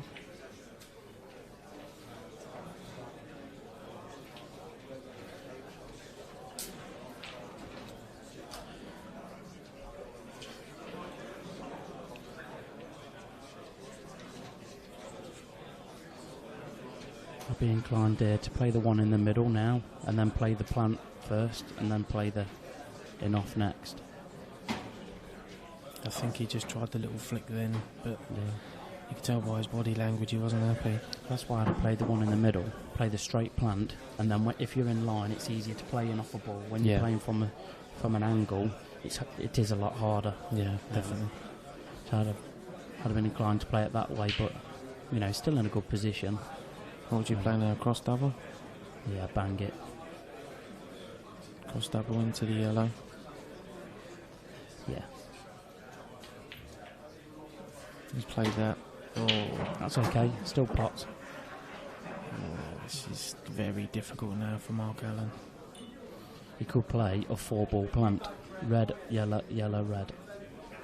He could. I'm not sure he will. You might have to. I think he might be looking just to get that red away from the corner pocket.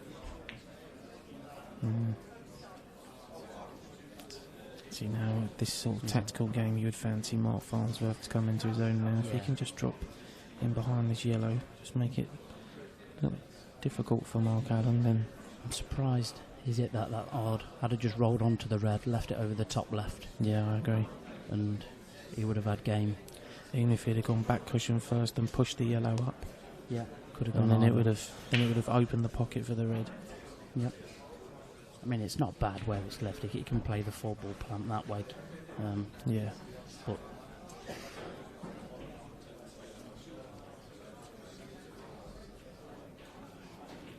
I don't know if he can just nestle in behind this yellow or not. He might be able to. Just Yeah. weighing up his options now. might be able to. I don't think it does him any favours though, Yeah. because then he's putting the yellow a little bit safer as such. At the moment they're a plant, so I think he's looking to see if he can get it in the middle, Yeah. and then maybe even play that plant. I'd probably play the plant on the left and put the white in behind the yellow that's in the open. Do it that way, and you're developing the two yellows then. Yeah. Haven't got to hit it hard, just enough to knock it over the middle. I didn't Maybe a even little bit of right hand side there to try and drop it in. I didn't think he could even get to that. He's obviously played it with loads of right hand side. I don't think that shot was necessary. Obviously, he's going for game if he gets it. Just needed to turn it over that little bit more. So, Yeah, Mark Allen now, I think he's going to go for that plant. yeah, Give it a good bang. Try and hold the white so he's on the other red.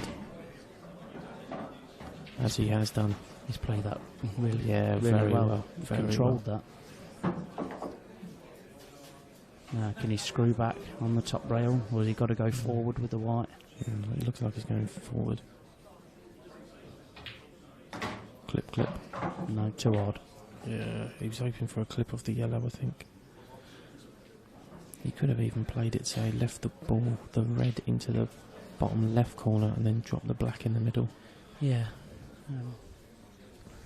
But again, it's all personal preference when it comes to that stage. Yeah, it is. Oh, this is difficult. Look at that bridge.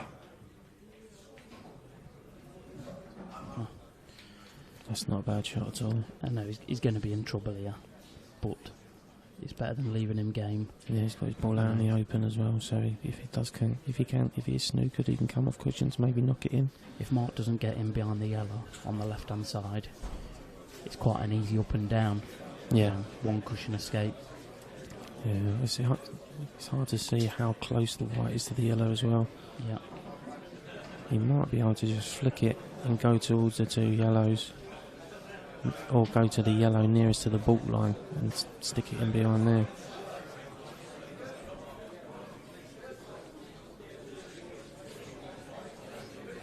I'm sure whatever it is, Mark Farnsworth will find the right shot. Yeah, definitely. Yeah, behind the red. He might have even left a little bit of the red, which isn't a bad thing in Blackball rules, because it means that Mark Allen would have to hit the cushion after contact of the red. He might have even left the up and down, you know, with just a touch aside.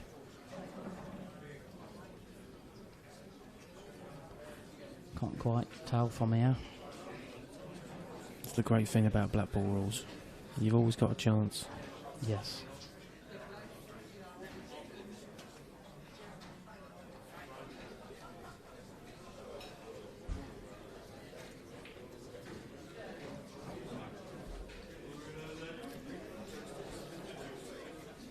A lot of people around now very interested in this one.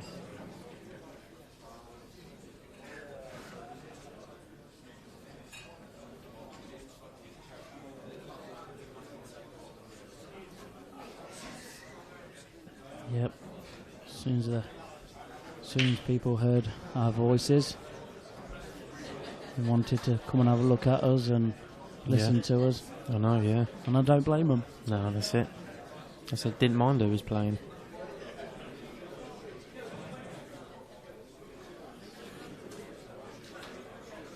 Yeah, go look at the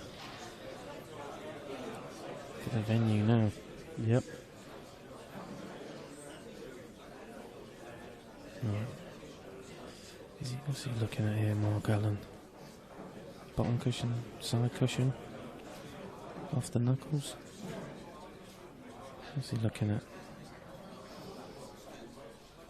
Is he coming off the two cushions and try and pop the red in the middle? It's difficult to say. He's looking at the up and down, maybe to try and check it. I think the up and down is the better shot. You don't have to try and pot it. I don't think he's even needing to check it. I think he can just... The way he's queuing, it looks like he's playing ball. Yeah, if we have a look at the crowd. Okay, there we go.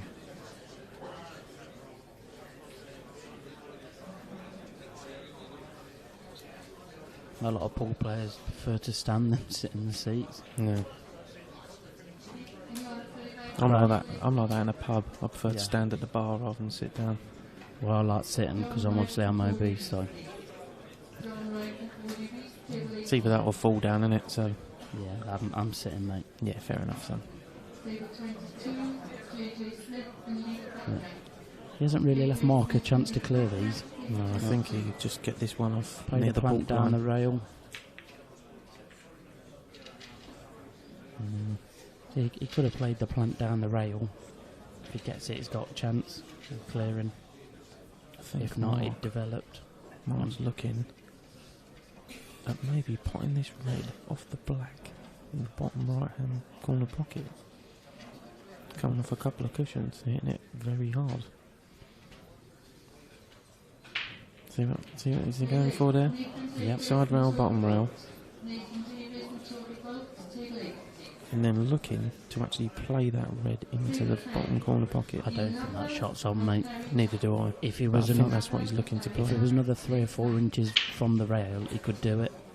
But that hard he's got it with this, he could fly the white off the table. There's more chance of the white flying off the table than the red going in, I think. I mean, if he can see it, can't he cross double it down to the bottom right? I don't think he can see it. I think that's why he's got to come off a couple of cushions.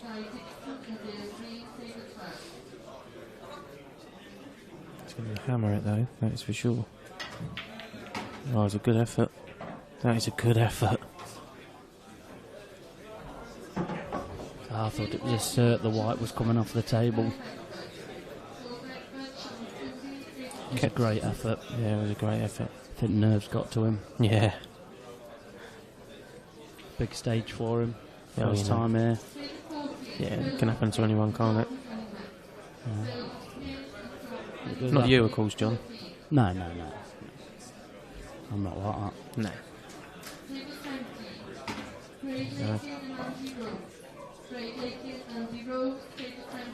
Well, this should be 5-3 Mr. Farnsworth. Yes. I keep saying Mark, but, you know, there's 2 of those, so I'll say Mr. Farnsworth. Yeah, he's not making any mistakes here. No. Got 4 ploppins.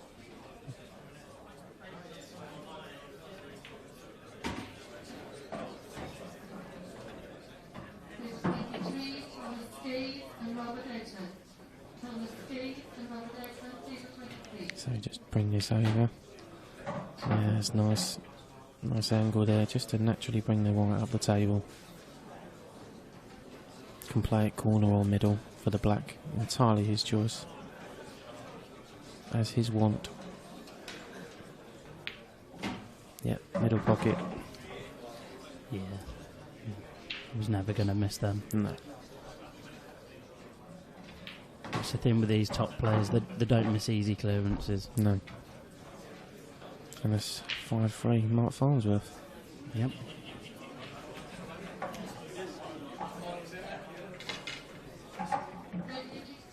Players having a bit of a joke. Yeah, he was Nice to see. just talking to each other. Mark Farnsworth thought Mark Allen's last effort was going in. Yeah. Finding it in off the yellow. To even look at that is audacious, let alone play it. Yeah, definitely.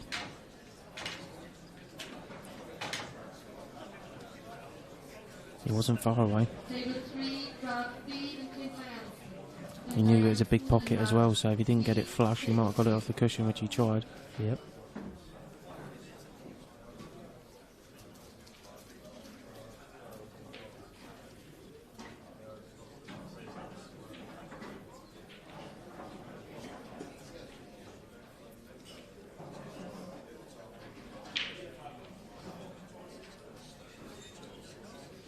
Alright, Mark Allen break. Oh, he's hit them. And still nothing down. Oh, look at them yellows. Yeah, 5-3 down. It's you don't want to be dry breaking. No, definitely not. Yeah, Mark Farnsworth, big favourite for the frame here. Yellows at his mercy.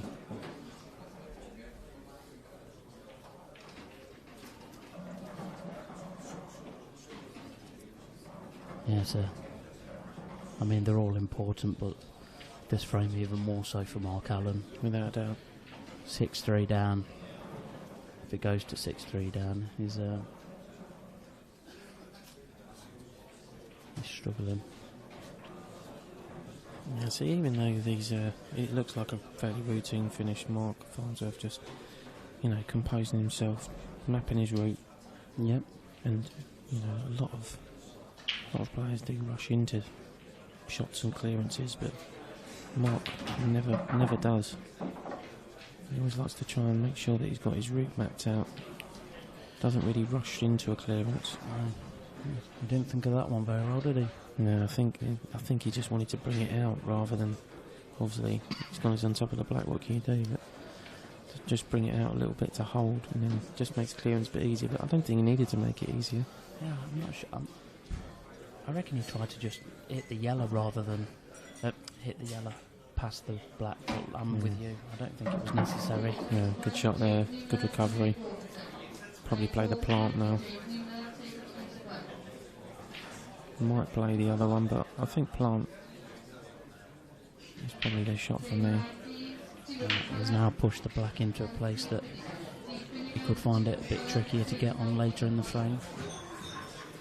Yeah, it's just made it a little bit more difficult.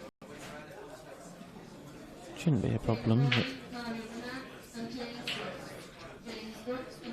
he's playing the one into the top left corner.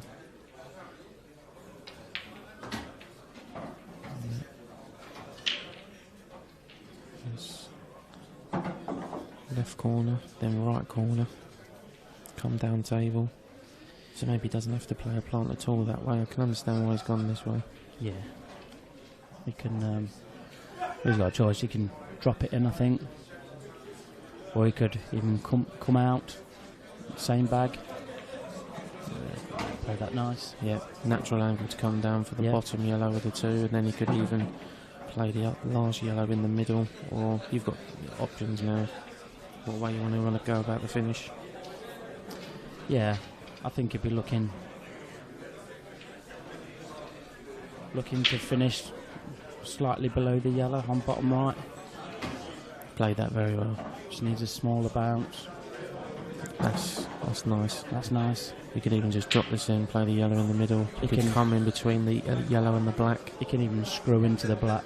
Yeah, bring it up a little bit to have it in the middle after. Yeah. I thought it was going to bounce too far for a second, but sometimes it's worse when you've got too many options. If you literally got one way, that's it. Yep.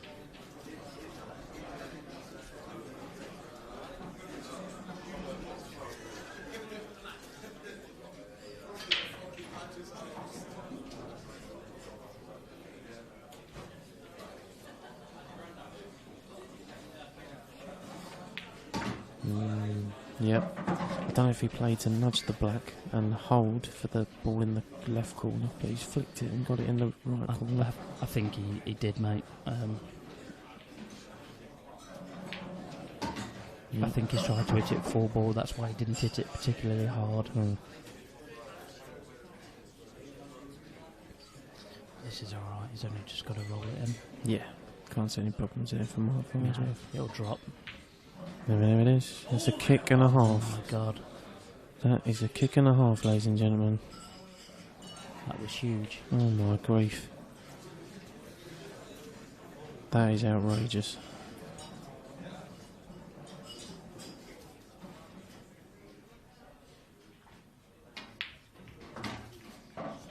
Bit of a hushed silence as soon as Mark Allen went down to that shot, because they sense he can come back here. Yeah. It's yeah,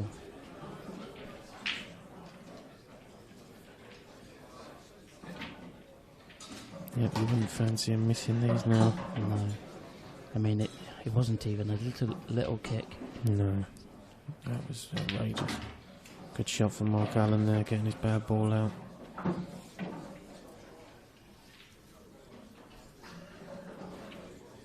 Yeah.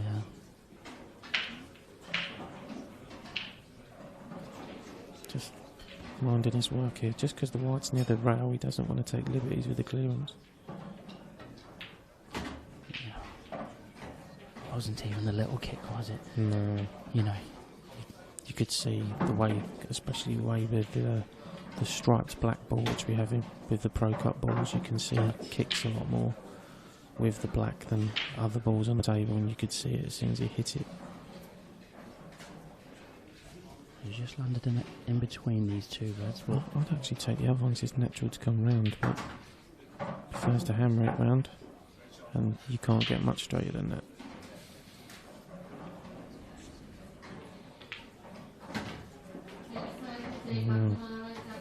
This is game on. 5-4. Yeah. 5-4 Mark Farnsworth.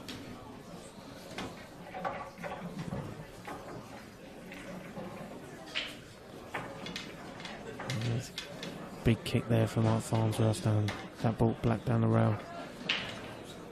And Mark Allen's punished it.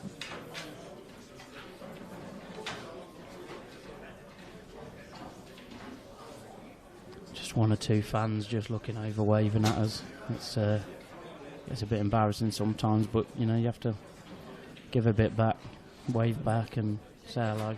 It was nice you said one or two as well, because there's at least 10 or 12. Yeah, Just being humble, ain't you? You don't want to ask them. You know what I'm like. Yeah, humility is best. Oh, not hit them great. No. It's actually at the side of the top ball.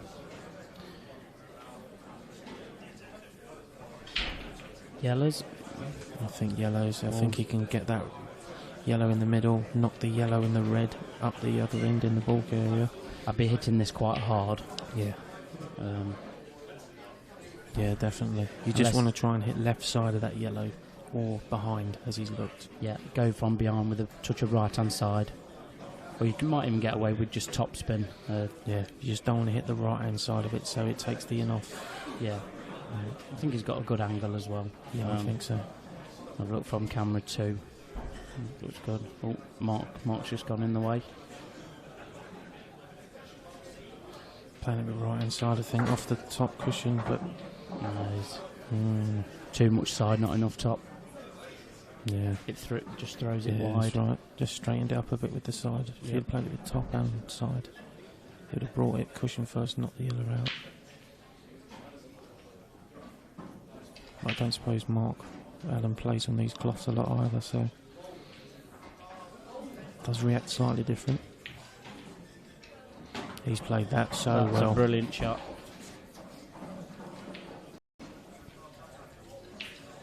Did you listen to that applause? It was unreal. That was a great shot. Deserved a round of fantastic. applause.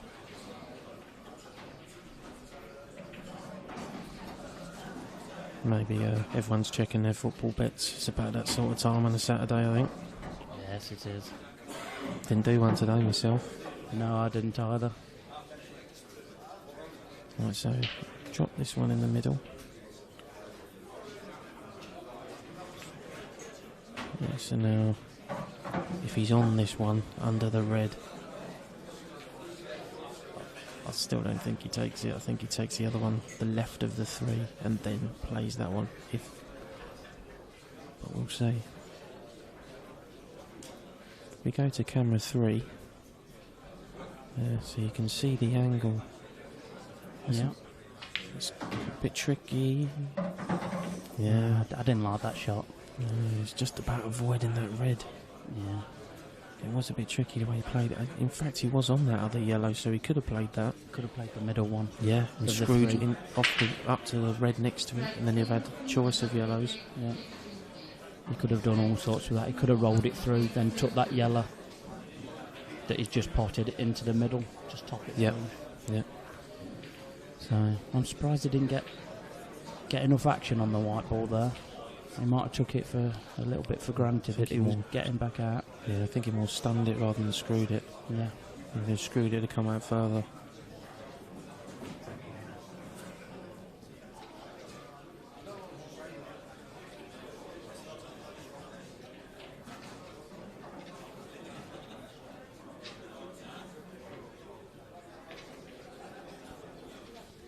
It's not too bad. No, that's worked out quite well, to be honest. Just nudged the red out of the way, so his yellows are potable. I mean, I expect him to be snookered after this shot, but you know, he's giving himself a slim chance of seeing a ball. It's not even an easy snookering area, really. I don't think. Because the way the table's laid out, he still could probably see a yellow no matter where Mark Farnsworth leaves the white after this shot. Yeah, I'd probably take the red up top on the right, back double it, and screw the white across into the other red. And the red that you're hitting will come down, probably at the other red, and just cover the bag that way. I think, if you play, as you say, the cross double down, Yep. I think that's definitely the shot. And then if you do screw across, then you obviously get that ball nearer to the corner pocket. Yep. If you do have an opportunity next dip, then Yep. makes it a bit easier, and you can use that ball in to knock the red and the black out. Yeah, it's a shot that you can play quite controlled as well. Push you bring in. I think Yeah, Mark's I bet looking so, at the so. one he's nearest to, and maybe just bringing it up towards the top corner pocket and leaving the white near the bottom left corner.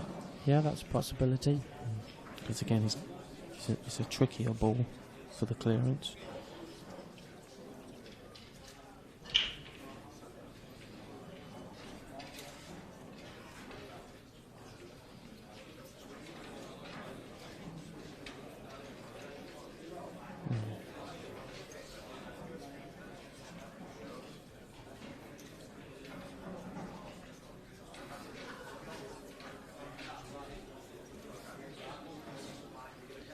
I don't think I'm gonna be able to get out from the arena before my game. Has he left that? Or?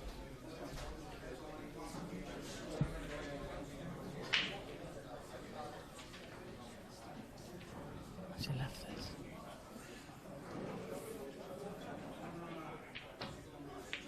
Let's put a bit of side on it, but he's thrown the ball too far. So now Mark Farnsworth has an opportunity of a decent snooker now with the way the reds are positioned. Yep. I think he might even flick off the red, sorry, and then come down off the side cushion and towards where the red is on the bottom cushion, in that sort of line. Because that red, if he hits that thin, that should also add to the difficulty. He could even play the red middle of the table and try and snooker him with that one. Yeah, There's a few options here. I'd play the red in the middle of the table. Just play it with the top, get the snooker.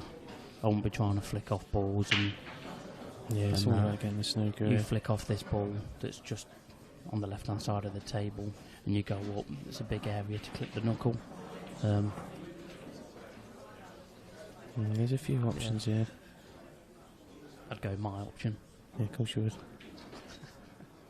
Don't think he's playing this towards the top corner pocket. Oh no, he's playing at the middle. Cut. He's going game. Is that rocked on so he can't pop? I'm not sure he can. I think he's going game here. Yeah. Yeah, I think he's going to play this in the bottom left. It was a good shot. He had the element of safety. Yeah. I think that was the best bit of it. It was basically like a shot to nothing, wasn't it? Yeah. Because if he does miss that, then that's awkward queuing for Mark straight off. Yeah, of course. You're not really clearing out from there, are you, on the others? No. That's again the Paul Brain experience. It's guaranteed the angle there on that red to Yeah, just he'll be looking to. trickle it in and nudge. He can, to be honest, Black. he'll go to it the red off ball, but if he just misses it and clips the black, that's equally as good. Yeah. I don't think the red goes anywhere. So I think he has got to go into it. Yeah. That's the best thing about this angle. He doesn't really have to do anything with the. There you go. I know he's got a long red, but again, because of where the balls are, it's not particularly hard. He can play.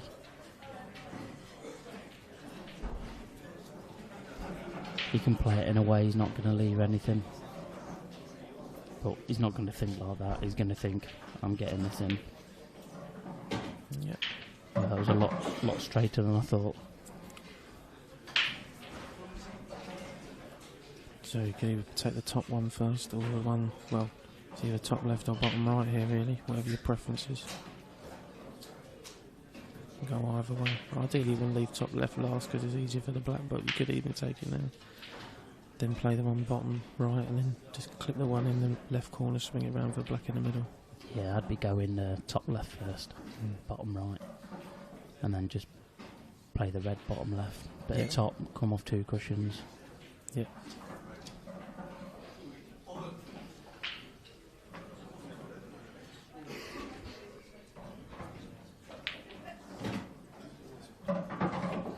You always want to try and leave your last ball nearest to the black. Yeah. I don't think it made any difference because the way he's going to play this, he's going to be going up there anyway. So he could have just done. I suppose this way he's just guaranteeing him if he does leave it short, he is going to be on the red anyway. Yeah. But play this with check side by the look of it. So I wouldn't have played it like that. No, I think I would have topped that through the left hand side then. He was worried about going into the yellow, but it didn't look like he was going anywhere near it. So good killing required here. Yep. It's a good angle. Oh yes, punch that in lovely. Yep, top stuff. 6-4.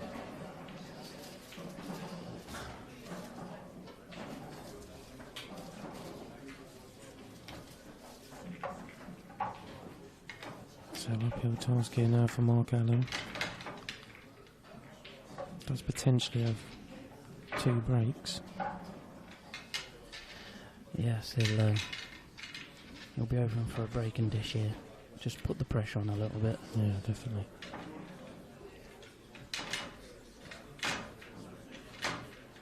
Because Mark Farnsworth will be feeling quite relaxed at the minute. But if it goes to 6-5, then there's a big pressure on his break. Yeah.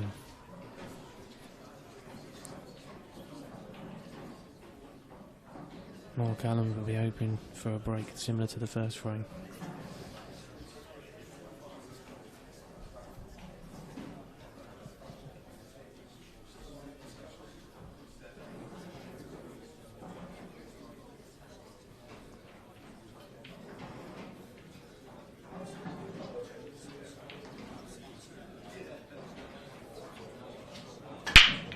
Yes, he's hammered that and the red has gone in. Yeah. Fancy Mark Allen for the clearance here on yellows, I would say. Yeah, it's a good camera shot for the break. Just go back to camera 1. There we go. You can see either balls. I'd probably be going for yellows here. Yeah, agreed. Take this one at the bottom of the table first. I'd screw back, get the white in the middle of the table, and then play the yellow top left. Run into the yellow of the right of the 2. I think he's just going to drop it. It's a free shot. You can just run into it. Look. Yeah. I think he's all right here. I know he's not as want to be a bit straighter, but he's all right here. There shouldn't be any problems here for Mark Allen, and puts a bit of pressure on the Mark Farnsworth break if Mark does finish these, which I think he should. So if he breaks and clears these, Farnsworth will be thinking, well, I better break and dish because chances are he'll break and dish at the end. Yeah. So. Well, when he has broken well, he has broken dish, isn't he? More often than not, Mark Allen, so yep. That will be in the back of Mark Farnsworth's mind. You can just roll this through, and then he can either drop the yellow or just run off 2 cushions. Yeah. Okay. I'd personally just drop this through, drop this in. Yep. There you go. No heroics required. No.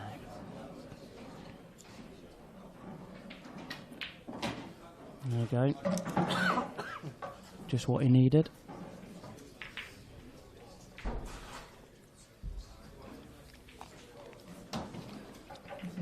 I was just saying, Aidan, it's just what he needed there. Break and dish. Put the pressure on. Because even though Farnsworth is just going to all that quickly. Quite a cool, calm character, be a bit wary. They're both just having a toilet break.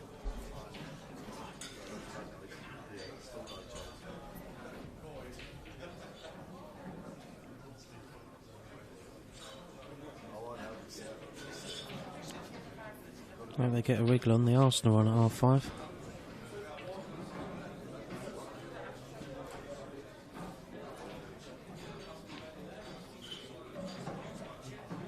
Any more scores from us around the place? Don't know if there's any different ones from earlier. Declan Duff beat Sanjay Patel 7-5. Jimmy Croxton beating Zach Wilkinson 7-3. Mark Boyle still in play against Ben Davis. Craig Brown still in play against Gaz Higgins. And Lee Ray is still in play against Ronan McCarthy, who we saw win early on in the stream against Michael Oliver. So, last 16 matches. Ian Alley is playing Gary Clark. Jordan Church playing Mickey Singh. Rab Fee will be playing Clint Hansen. Greg Batten playing Liam Dunster. In their last 16 matches. Mark Allen's returned. I think Ian's sitting over there, so obviously his matches might be on a different time now. Yeah. Let's just waiting for a table to become available. Well, yeah, I mean, you're due to play Ian as well, aren't you, in the amateur event? So Yeah, about 6 o'clock, I think. you'll be on the stream, won't you? Well, I should be, yes. I can't think of one reason why I wouldn't be. Yeah. I'm the best player to sit and watch by quite a long way.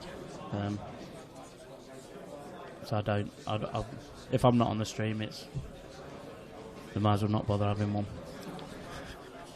So He says as Mark Farnsworth, Mark Allen's on the stream. well, this is how good I am to watch on the telly. That's it.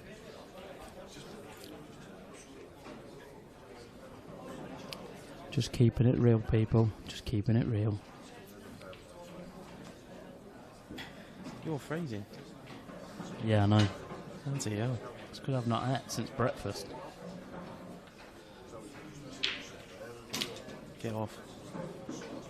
John, No. get off. No, Stop it. no. Good job behind the camera here, I tell you. Could report him to the old bill. Oh, right. Farnsworth. He's looking for a big break here. Get a ball in, keep the white on the table, and just give yourself an opportunity to close out the match. Yeah, And he's dry. don't think he hit them great either, to be honest. No, not at all.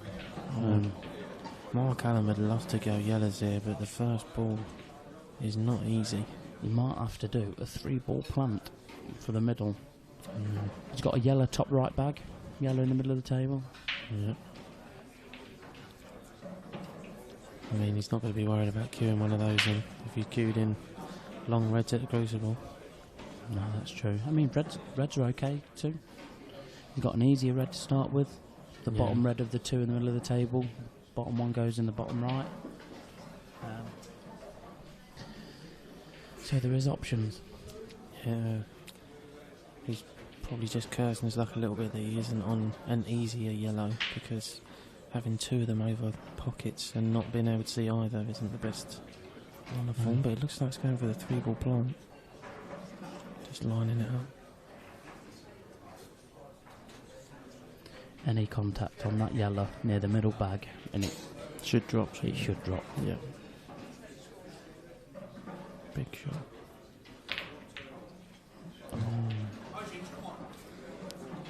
I'm surprised he hit it as hard as he did. I don't know if does that yellow go in the middle next to the black? Yes, it does. I think that would have to be the shot, because the cue ball could run towards Yeah, it definitely goes. Yeah, it as you goes, can yeah. see from that angle. Cue ball would run towards the yellow on the right hand side of the table. You probably leave the one left side last for the black in the right middle. He's actually running into the red that's slightly hampering the yellow. Or if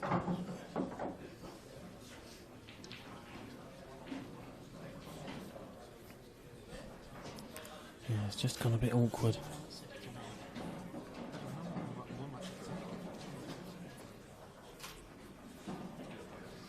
Just gone a bit awkward. I mean, he's got enough yellows there to be able to negotiate that. I don't think it goes in the corner. He just had a quick look, but I don't think it does from here. So I think he might be. I've just been informed I'm not on the stream, so I don't know why they have the stream. Unbelievable. John is absolutely fuming. I don't get it. I just don't understand. Right, so I think Mark Farnsworth here now is going to cut this ball in the right middle pocket. Come top cushion, maybe top cushion side.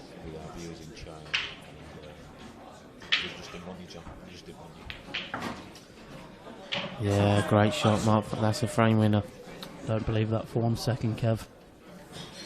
Unbelievable. That's a great shot from Mark.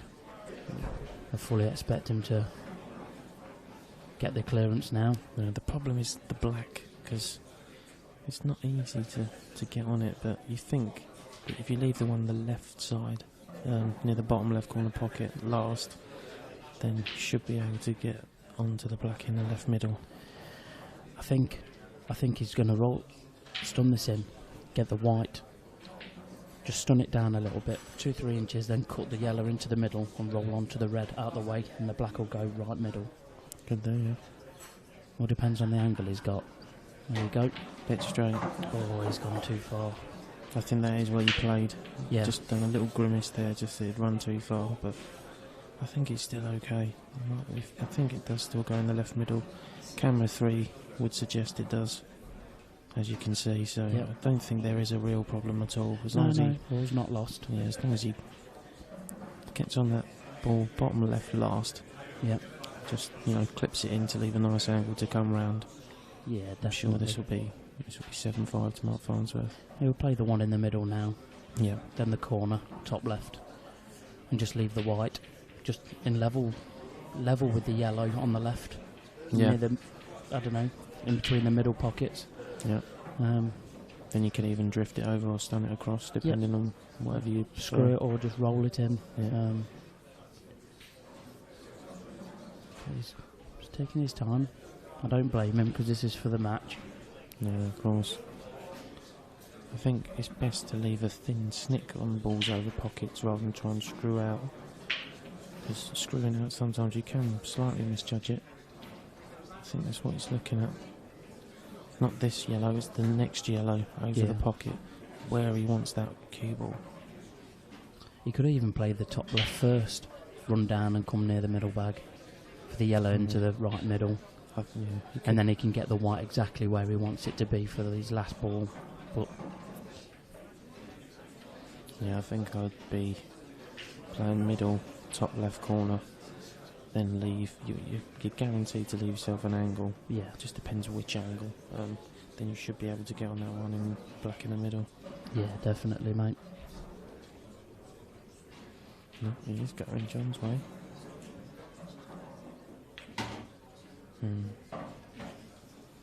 Not bad. Not bad. You've got options now. You could play bottom left, come round to play the yellow, or you could play the one in the middle, screw into the black maybe, but you wouldn't really want to do that at that stage. I think he's left it short. I don't think he wanted anything other than just be straight on that ball. I agree. Just whether he's going to stun down, screw round of a couple of cushions. Oh, he's got away with that. Oh, he's got lucky there. He's put his hand up as well, Mark, there. He's played two bad shots there and he's got away with it. Oh. He put his hand up straight away. Yeah. And now where that black's just nudged out, it makes this next shot so much easier. Yeah. He's left that short. Yeah, just guaranteeing himself a shot. If he comes too far, he could snooker himself. I think he just guarantees. As long as you cut this in, you don't have to worry about it off. No, that's true. And there we go.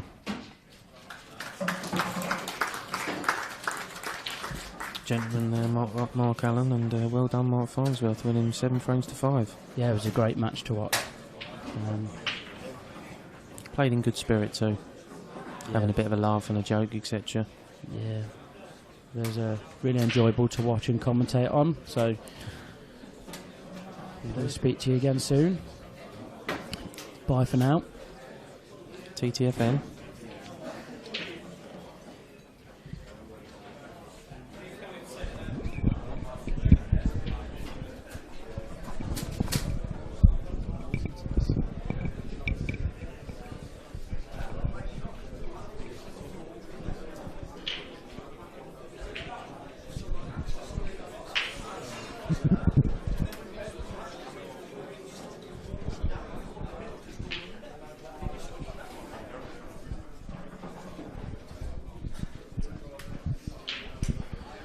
Well, Mark, that was a tough old battle, but sure, that's what you expected. Yeah, felt really good going into the match. Obviously, Mark was really unfortunate the second frame going in off the black, you know, and I missed a couple of daft ones just trying to get a foothold in the match, you know. But obviously, I enjoyed it. I was pleased to get over the line in the end. Yeah. I could tell by your face you're really up for this match. Yeah, obviously I'm pleased it was on a little table. Like obviously he's different gravy on the bigger table, but obviously he's fantastic talent. You know what I mean? Obviously he's world-class snooker player, obviously whatever, and still great pool player as well. You know what I mean? Obviously he's just here for obviously a few drinks with his mates, I think, but you can tell how good a player he is. You know, so pleased to get over the line.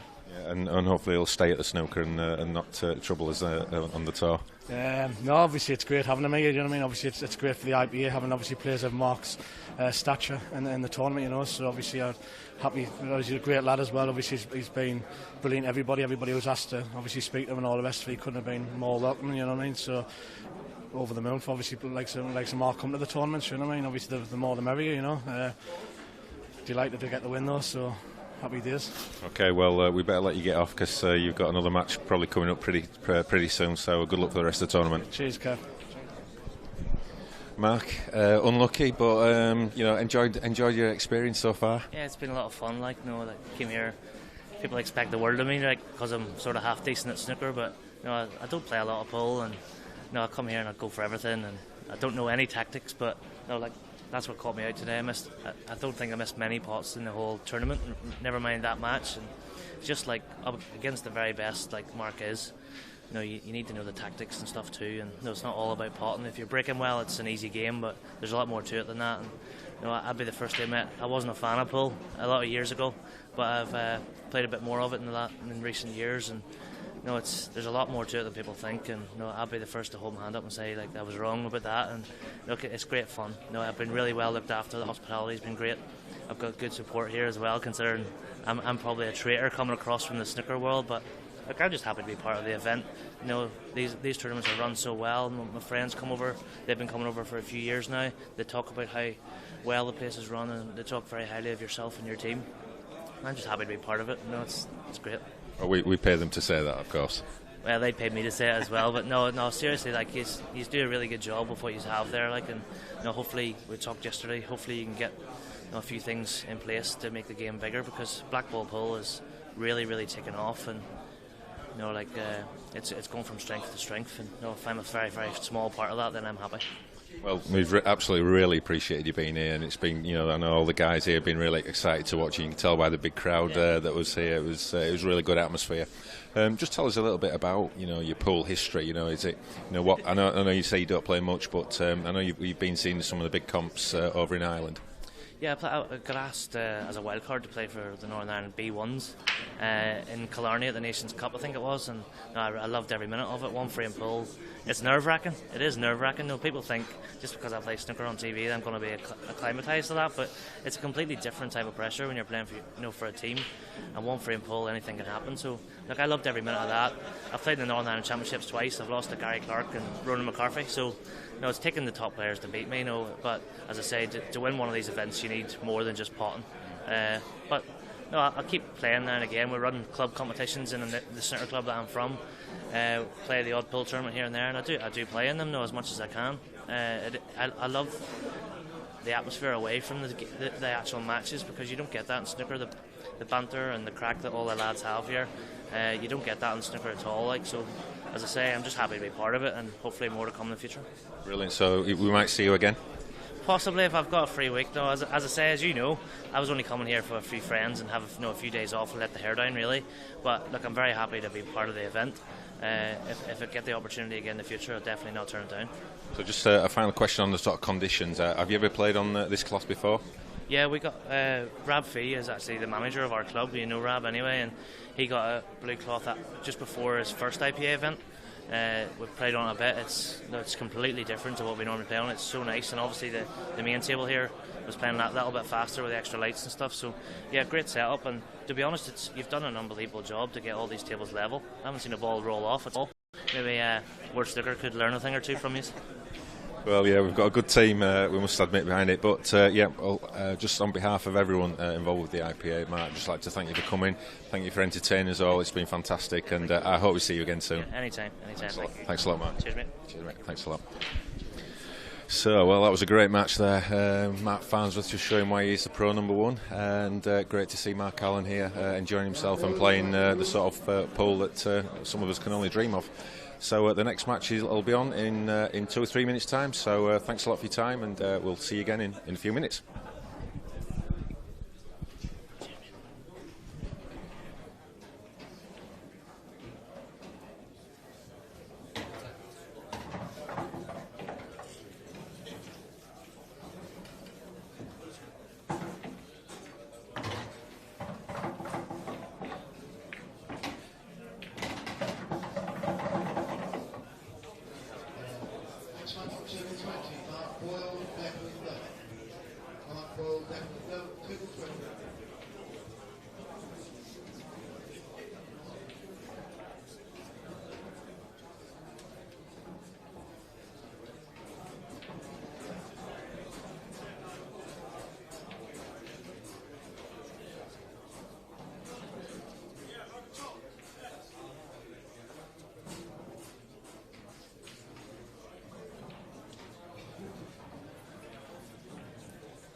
the screen is Ian Ali and Gary Dillon.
And we're off.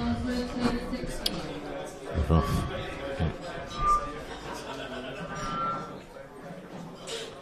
Don't blink on this match because you might miss it. Yeah, two very, very quick players. Well, what's your thought after that last match then, Simon? Well, the crowd's just disappeared a little bit, but there was quite a big crowd for that last match. A lot of interest, obviously, with Mark Allen being here. I thought it was a very entertaining match as well. I sat in the crowd and watched it all. Great interview as well afterwards. Did you hear it? I didn't hear any of it, no. Oh, it was great. Very, very complimentary, Buzz. Yeah. And made special.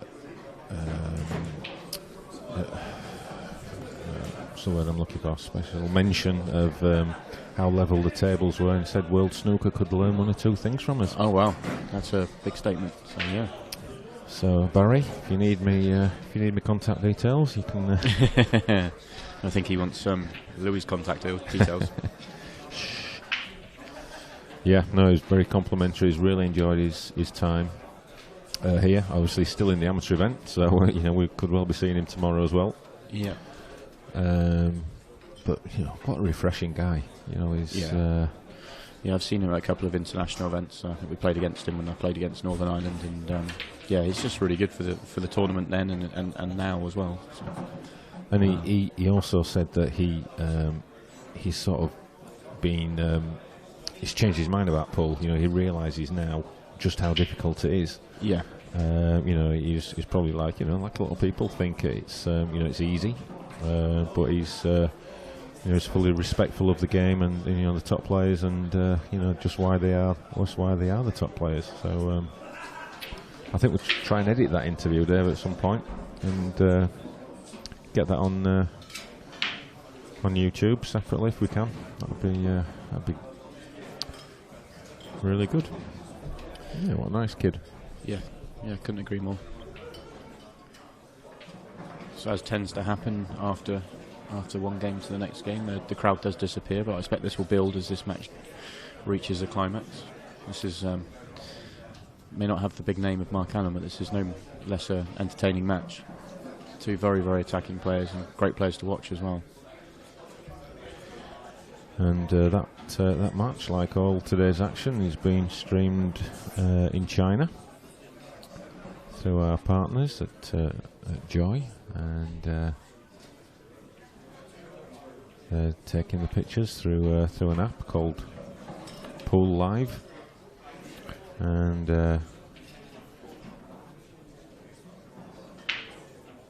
it's the start of a new. Are you on the app there? Yeah, that's the app there. Yeah, someone sent me an eggplant. So that's another development, another step forward for the IPA to have our stream broadcast in China. Dave was sorting all the technical stuff out for that this morning. Yeah, so it's growing. Well, if they get hold of it, it's going to go into meltdown. I think Dave's going to need some fire-resistant thermal cameras. So big shot for Ian here. Pop the yellow in the middle and cannon the yellow and red, taking the skill shot. Well controlled. So we've still got the problem with the black, so this is still far from easy.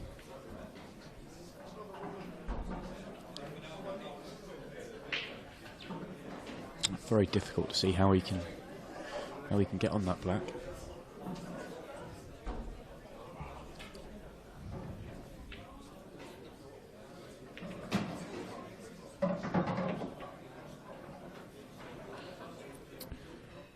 He's going to have to be creative with his positional shot. So I wonder whether he was playing on the one in the middle to try and go down and develop it, but he's finished straight if he was doing that. So it's going to be last ball either playing on the black or into. I guess he can get, if he can get below the black, he'll have some sort of shot, but the margin of error is very, very small. Yeah, I was just thinking he could look to leave the one in the top right corner last, screw back onto the left-hand side rail and try and kiss on the red behind the black. Yeah, he's got quite a good margin of error on this one. And if he did slide by the red, he would have some sort of shot on the black potentially as well. So he's going to slide by it. Got to go behind it. Is he going to? Yeah, he's got a shot. He's got a shot. He just didn't quite cue that sweetly. I think he would have liked.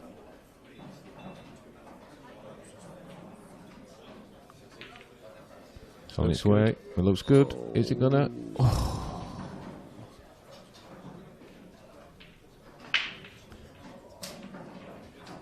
Gary Clark's not messing about. He's straight down. Yeah. spoke to a few people. I haven't seen Gary play yet this weekend, but spoke to a few people that said that he's playing incredibly well. So I haven't seen who he's beaten on the run to this stage, but I have been told he's playing very, very well. Yeah, was part of the Northern Ireland team that beat Team IPA in the World Series last year. Gary played his part in that, played very well.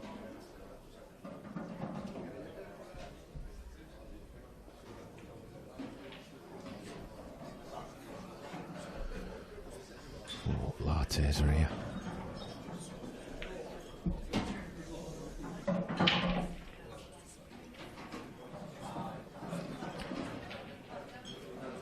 It's a bit misleading, that big cup, Simon, because it's still a medium, but it's run out of small cups. We've been diddled. Oh dear. Talk about lulling us. So first blood to Gary. That finish from Ian was always, I'd say he was always odds against that finish. Great effort to get to the black, and when he hit it, he probably thought he made the black as well. But yeah, he was always sort of second favourite. Haven't really looked at the way the draws panned out yet. If that's what you're reaching for, Kev. You read my mind. Since I was knocked out, I sort of haven't really haven't had a look.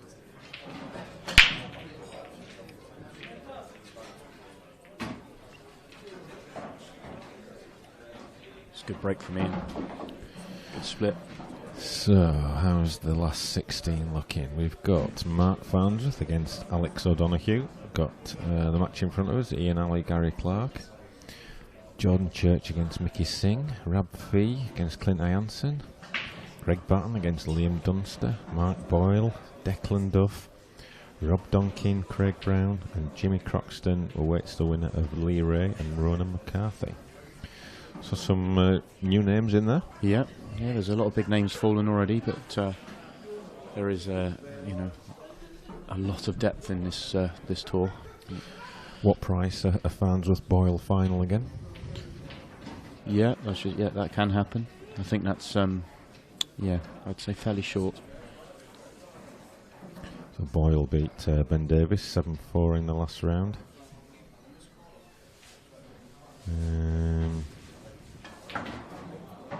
Good win for Jordan Church over Jordan Shepherd, 7-6. Mickey Singer did a good run.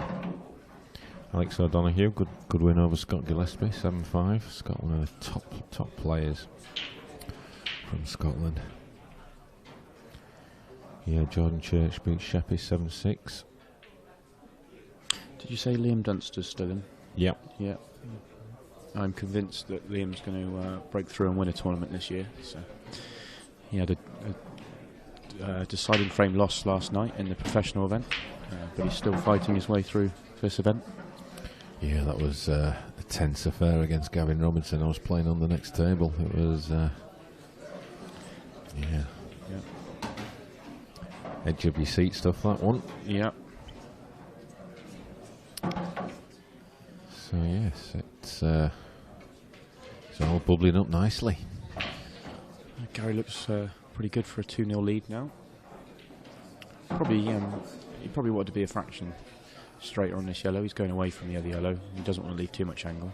He'd rather be able to just roll the last yellow in, and he may have too much angle, may have to use a cushion. We'll see what he leaves.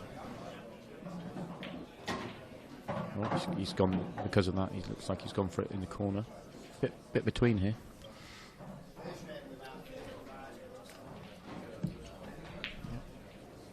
Yeah.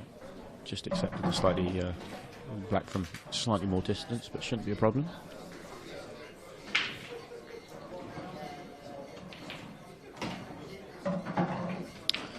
And 2-0. Gary made very light work of that. To be fair, Ian was pretty unfortunate with the break there. He hit a really good break, but he wanted to be, would have liked to be in yellows. Yellows were the ball of choice, but he didn't really have a good option for yellows. So he'll probably be a bit frustrated, thinking, probably thought he made that black in the first frame and felt he would have had a good chance there, but it was just not to be.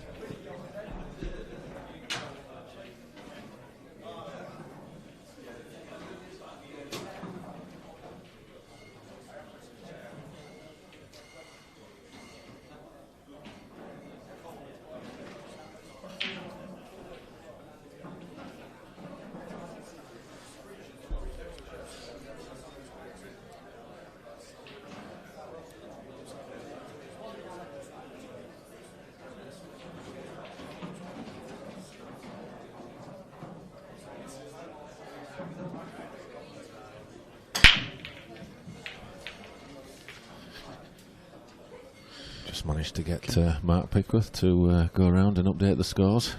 Now that he's just got out of bed. Putting him to work already. He's been on the committee for about 24 hours now, Kev, working him hard. Absolutely, yep. Sweat the assets. Yeah. So Ian Alley's chance to get into the match. That was a dry break from Gary. Hit the break well, but it's come up dry. And a really nice split for Ian to get into. Interesting, the two yellows on the right hand side, they either need to be developed or probably maybe able to play one of them into the top right where he's playing this one now later on in the visit, or he might choose to move them. Yeah, he's got work to do on this finish. It's not a straightforward one.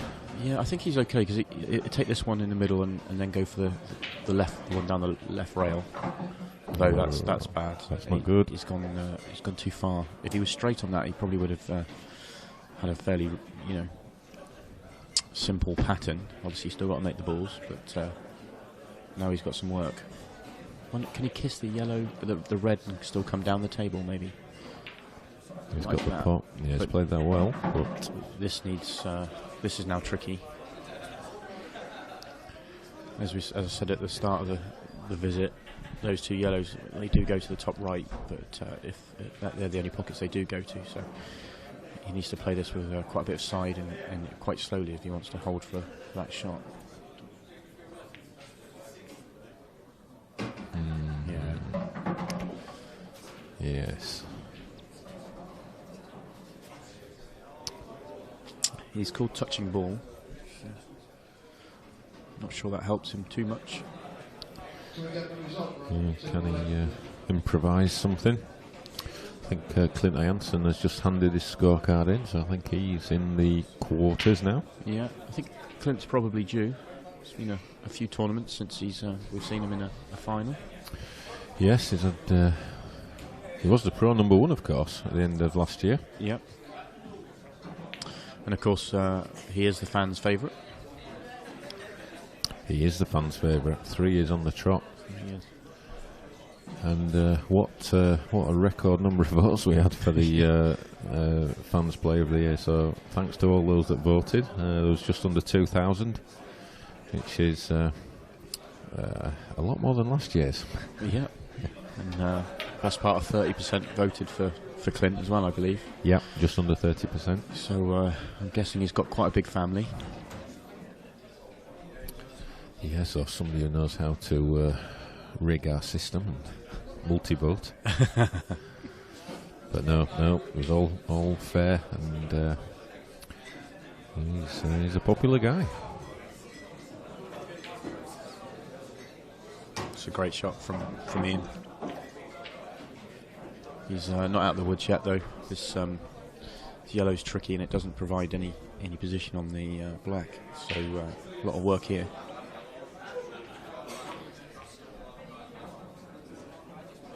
Again, he's just not firing. It's not very un-Ian Alley-like at the moment. Yeah. Has Ian got the shortest name in pool? Do you think? That's a fair. I think that's a fair bet. Certainly on the IPA tour. Interesting stat to tell you. I was playing a match early today against a player from, I think he's from North Wales, called Gaz Higgins, and maybe some people who are listening might be able to help on this. He broke and potted 5 reds and a yellow. Wow. And then he had no shot on, so he had to go for yellows. No shot on red, so he went for yellows, got a double and cleared them. So it was in fact a 13-ball clearance. So I just wondered if that was any kind of record. Yeah, it's impressive. Yeah, to be fair, I wasn't that impressed. But, but yeah, 13-ball clearance. Five reds and a yellow. Oh, is it that too hard? No, he's okay. He's got the total snooker, but he's got a lot of area to spin that around though. But Gary double squeeze this in. Gary was very animated, so I'm guessing this is a fairly comfortable shot for Ian. It's close. Yeah, great shot. Where's the white? Is he going to have a shot? Kiss. Wow. That's unlucky, and it's just one of them. You know, he's just hoping for anything. Yeah, just wanted to look at the black of some sort. Yeah, so 13-ball clearance. So there's only 2 balls left on the table after he'd broken dish. Yeah, that's impressive. Can anyone beat that? Yeah, I can't imagine there's. I mean, I'm sure there has been some there, but that's. Yeah, possibly not. In the middle, good attempt. Good effort. So really great chance for Gary now to really punish Ian, who's visibly frustrated with the way the first 3 frames have gone. What he's got to tell himself though, this game changes round so quick. Yeah. Red nearest the right middle. That should be fairly okay to drop into the right middle. So there is no problems here at all. Is he going to try and move it now? Or is he playing on it? He's moving it. Made it worse. I don't like that shot. I don't like to question the player's choices, but if he got behind that, he's not missing that. Not missing it 1 in 100. So I think he thought he's probably got a free go to move it, and all would be fine and dandy. But unfortunately, he's got work. You can't be looking at it now. Surely it's a lot harder. I think it still it still will drop in, but if you were trying to move it before, then I'm not sure you play on it now. Of course, if he gets straight on it down the rails, no problem. I don't know if it's too far up the table. If he's any angle on it, he could pop the white in the middle, so that may not be an option.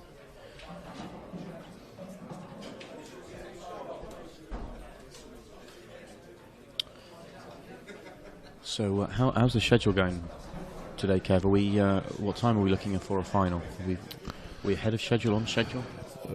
We're never ahead of schedule. Yeah. Isn't that right, Dave? Just wondered to let the viewers know when. It's a nice shot from Gary. Controlled that very well.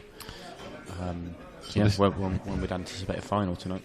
Well, this is the last 16 match, so I think the final is scheduled for 10:30. So that means about 11:45. Yeah. I think it'd be very unlikely to be before 10:30. I tell you what, if we're playing at 10:30, we've missed a round. That's a good shot from. That's a great shot. Great shot. Just shows it highlights how I was surprised he didn't play for it in the middle before. Yeah, like I said, I think he probably thought he had just a free, a risk-free attempt to move it, but it's got a little bit too much side on the white ball and just made it slightly more awkward.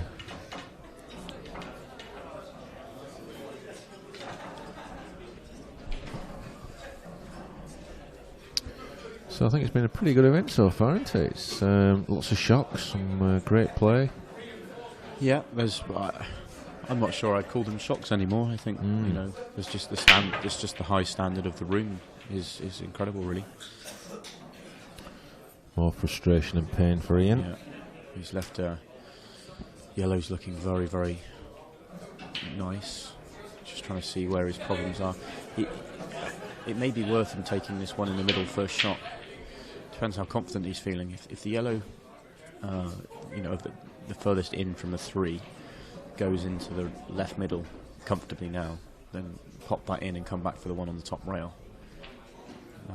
If that's the angle.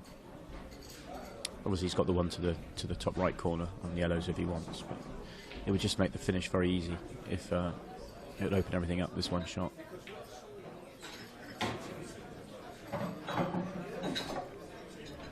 probably just slightly over on that one. You think he's taking this in the middle?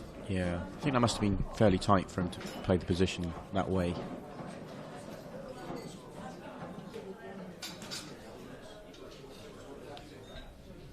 We have a scorecard from Jordan Church. He was still in the Open, so is that an Open event? It is. It's, yeah, I think he must have... I can't remember who he was playing then. Was it Mickey Singh? Not quite sure. Yeah. So the quarterfinals, there's some of those quarterfinals that are already starting to fill up now. So the quarters are at 6, half 7, 9. Yeah, but we've got a couple of matches. I think Ronan's around behind. Oh, I've seen Ronan over there. He must have finished. So but he hasn't started the round. He hasn't started the last 16 yet. I don't think. I'm just waiting for Pickers to come on, Pickers, get yourself sorted. He's walking around the room like a zombie. He's had 15 hours sleep. I'm going to dock his wages if he's half pay. It's a good angle from Gary. He's worked this finish out nice so far.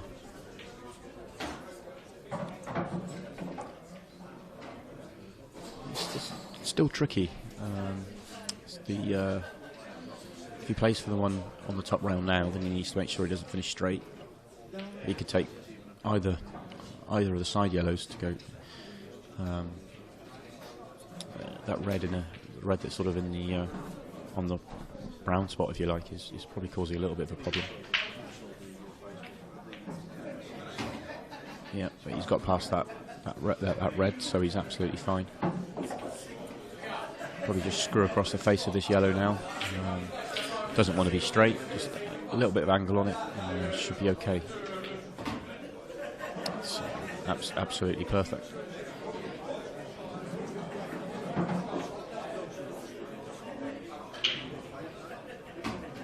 Yeah. Very, very good finish from Gary here for 4-0. And as you said a minute ago, Kev, Ian Ali's frustrations will be growing.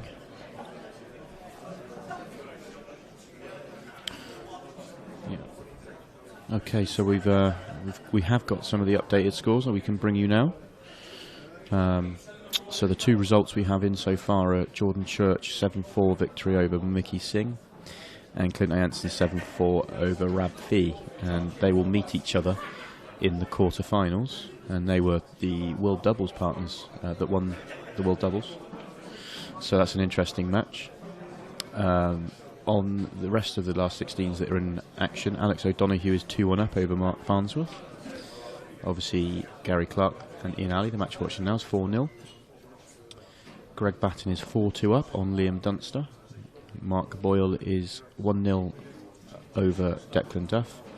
Rob Donkin has a 4-1 lead over Craig Brown, and Jimmy Croxton is 1-0 over Lee Ray. So, tournament really shaping up now.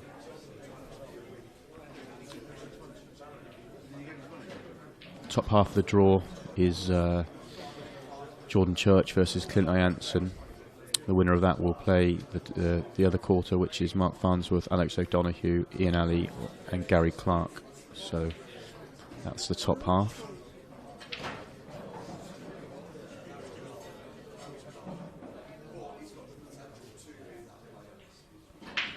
Potential for an all-Scottish quarter-final in the bottom half of the draw, with Liam Dunster playing. He's currently behind to Greg Batten, but Mark Boyle is 1-0 up on Declan Duff, so that would be interesting if that develops, but obviously Greg's ahead at the moment. So we probably will have Jordan Church and Clint Jansen on after this one. We'll just put them both on standby. So we like to keep the action flowing on the stream table. Yeah, just good to see the likes of Alex O'Donoghue. He's 2-1 up against Farnsworth. I mean, Alex O'Donoghue is a really, really good player, and I think he's up to something like 12 or 13 in the rankings now. Yeah, made steady progress over the last few years. Yeah, he's one of those sort of quiet ones, unassuming guy who, obviously he's not won anything yet, but he's he's getting close to knocking on the door. But he did win when he was an amateur, so he led the rankings the year he turned professional. He topped the amateur rankings, winning at least one title. I think he made another final as well. So sort of he's done it at the amateur level, and he's pushing now at the professional level. Rob Donkin, another one, he's 4-1 up in his last 16. He's getting good results. He's had a couple of deep runs in the Open. I think last year he made a couple of semi-finals, or a semi-final and a quarter-final. So yeah, he's knocking on the door. Craig Barton again, he's been sort of fairly... He won one of the amateur events last year. Been fairly quiet, I think, by his standards since then, but we all know what a class act he is. Yeah. When you look at the bottom half of the draw, though, Mark Boyle's name still stands out. Obviously, last tournaments, he won the last tour, so he's still on for a repeat. Yeah, and Jimmy Croxton as well. He's another one who, on his day can beat anyone. Has shown glimpses of, a couple of years back when he won his maiden event. He was playing some seriously good pull.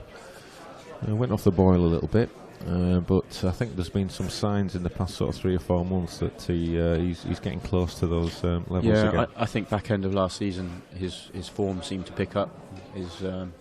He looked dangerous in the tournaments, certainly from what I've seen of him play. Wow, what a break! What a break! The white's flown in. So Ian Alley, now's your chance to get into the match. If you're going to make a comeback here, this is the time. What are you thinking here, Kev? Pop the yellow on the left-hand side into open play and maybe half ball off it? Just develop it and... play on the bottom one, maybe, potentially? Not do anything too extravagant, just nudge it down, past that red, and then, he's got the one over to the right centre. It's not ideal. It's not brilliant, but... He needs good position to get onto the 2 bottom ones now. If that yellow had stayed more over that left-hand pocket, then it would be fairly routine. So he's going to need at least one very good positional shot. Yeah, I think he just got down and rushed that. I know he's a fast player, but I've said on commentary before, there's a difference between playing fast and rushing. And there's fast players that don't look like they're playing fast, and there's fast players. Wow, he's completely gone. Yeah, I think. You see some players and they look like they've got a lot of time, but they are actually going very quickly. And they're not rushing anything. And I'm not saying that Ian rushes them. He is a fast player. If we can just look on camera 3 at Ian's facial. He's burying his head in his towel. He's shaking his head. World's a terrible place at the moment. Suffering a lot of pain. He's probably feeling really tired now, and he probably wasn't before the start of the match. Yeah, that's what the game can do to you. Yep. You're seeing a difference in somebody that's 4-0 up and buzzing with confidence that he's getting an opportunity he didn't expect to get. He's seeing that positional shot to the bottom of the table as an opportunity, and Ian was probably a little bit annoyed that he'd made it harder than it probably needed to be. Small margins. But, yeah, it all stemmed from that first shot, which was, not a difficult shot. Oh, he's... Wow. No, he looked like he was going to be perfect, but he's just gone that extra roll and he's left himself nowhere. I'm actually surprised. I mean, I think there was an easier route. He was playing into a very small area on that shot. So I'm sort of surprised at the pattern he played there, but maybe he can just create something. The thing is that it may be 4-0, but it is actually a really important frame now, because Ian will be, he's obviously visibly frustrated, but if Gary gives him a frame or gives him an opportunity and he gets to 4-1, he won't be thinking negatively anymore. Can we get camera 2 for the shot there? Cute. Spinning that white round. I think it's a fairly healthy swerve as well. It looks good.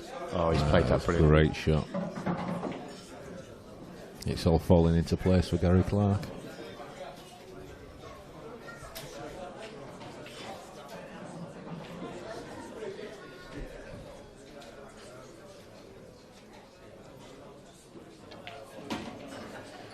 Needs to avoid the reds as he comes through.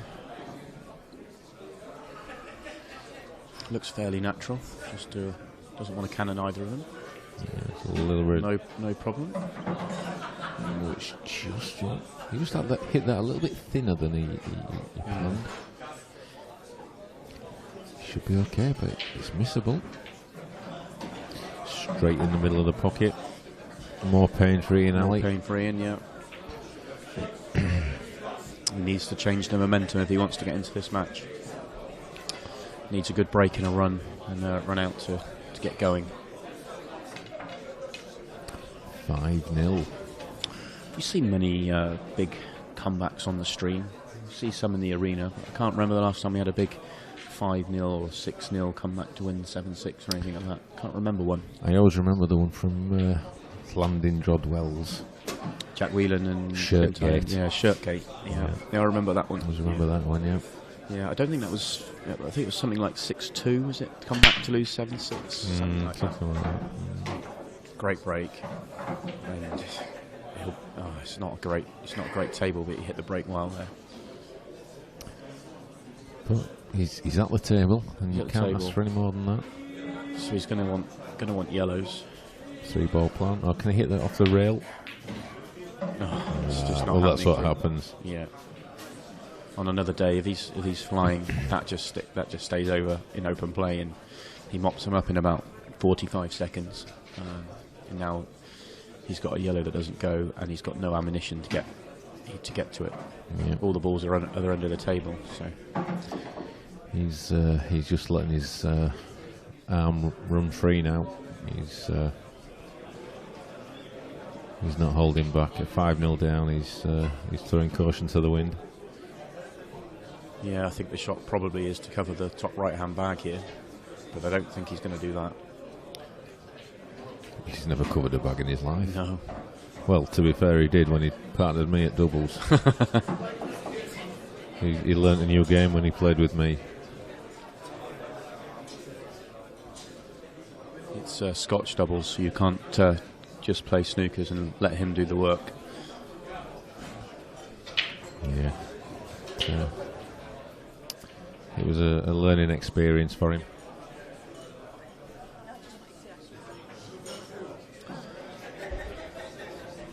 So he probably wants some angle on this shot, and he's finished straight. This yellow must go past the red to the top. If he had more angle, he could have gone into the two at the bottom, but he hasn't. So it's going to be last shot. Yeah, he's playing to move it. Excellent. Come off. Just play it natural, or come off the cushion. Side cushion to bang into it. Yeah. Like that. Great shot. Great shot. Again, he's a bit unlucky. This is a thin nibble. Yeah, this is, and with the rest as well. It's very difficult. He'll be happy to have a shot at it though. He'll want to play this with side to help the pot, but it won't help his position on the black. But he's played it well. I think he's going to be okay. I think he'll take that. Take that little nudge. He'll take that every day of the week. So you're talking about comebacks. There we go. That's the break finish we were talking about. That may be what he needs to get going. He now needs a dry break from Gary.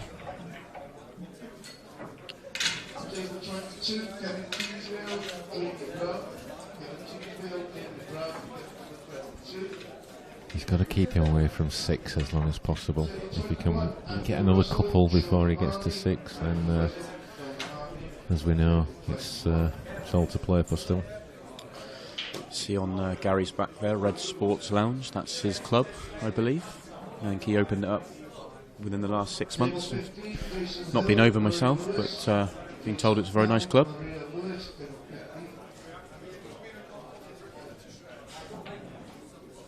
It's a contingent from Ireland that are coming over to all the IPA events. Wow, where's the white gone? White's flown in. Could this be the momentum change we talked about? It's a break finish, it's a wide open table, cue ball in hand. What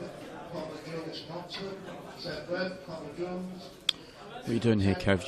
Would you probably looking at yellows, but would you want to do anything with that black? Just leave it there? I think I'd like to move it. I'd just like to open it up. Certainly don't play the plan. Just so Oh, that's I'm not not sure a that's good gone shot. well, It's no. not a good shot, that. It's careless. He didn't really give that shot the Can we care have and attention that it needed. Can we have a quick look at camera 2 in a second, Dave? Yeah, there we go. I just wanted to see whether the black went to the back corner, but it does go, but it's not a full pocket. Anderson, Mike Quinn. Dean Anderson, Mike Quinn, table 19. If he leaves the yellow to the bottom left till last, stuns it in, I think that red still goes to the bottom right from where that yellow is. So there's no real problems. That was a good shot. That was a harder shot than it looked.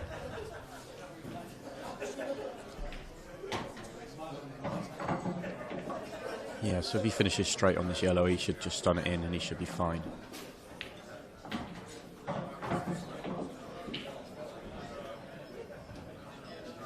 Table 17, Wickman Boone, Westwood, Gary Yeah. Boone, table 19.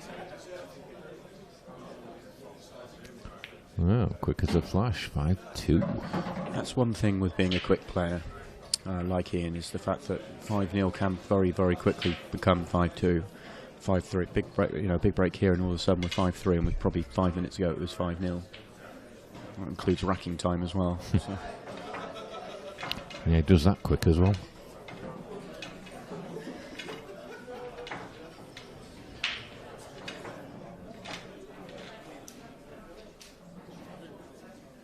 Did we order pizza?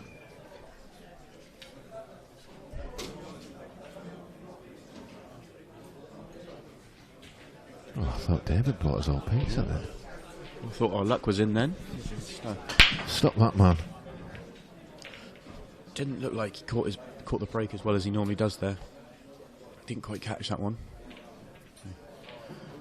Just as the momentum was starting to swing his way, he's come up dry. It's a slightly congested table for Gary now. There's definitely a finish on, but it's just going to require a little bit of control, or maybe a nudge or two.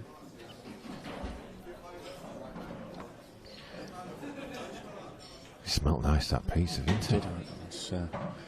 I'm all of a sudden hungry. Yep, I thought David treated us. I thought he'd dug deep in his pockets. What's he saying? We're still waiting for Billy Webster, Gary Boone, table 17. Can't afford steak on my wages. Minute steak. That's that paper thin stuff. You won't know about that, Sam, because you used to fill it, won't you? Yeah. Fillet steak. But Northerners, we eat minute steak, so it's like about as thick as a slice of ham. Yeah.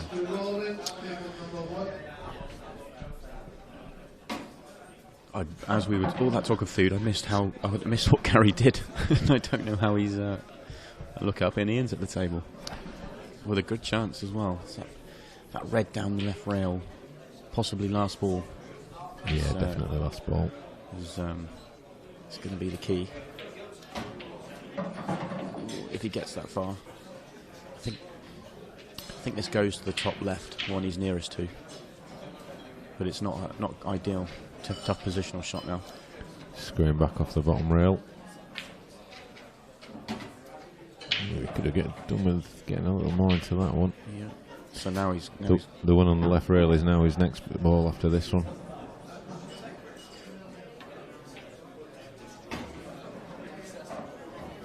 So big shot now. Just gonna try and float this down the rail. Yeah. He's going to be playing it at a pocket weight as well, so if it doesn't go in, he's got some protection with the pocket. Oh, it was miles off. That was a terrible shot for him. Yeah, I just thought as the momentum was with him, I fancied him to go very close to making that one. You can see how thick he hit it. The white is absolutely nowhere near where his planned position was. Gary's still got some work though. The yellow just above the left middle. It's tricky, although it's probably in a double. I can't say that. It was a good position to make the double. It's been a long couple of days, hasn't it? Yeah. That was my worry for last night. When did it start? I don't. Thursday. That's when it started. For us, anyway. It's difficult to tell whether the yellow by that red goes to the bottom left as well. So it's not a straight run for the line here. Bit of awkward queuing. Okay, he's decided to play this one down the rail rather than for the double.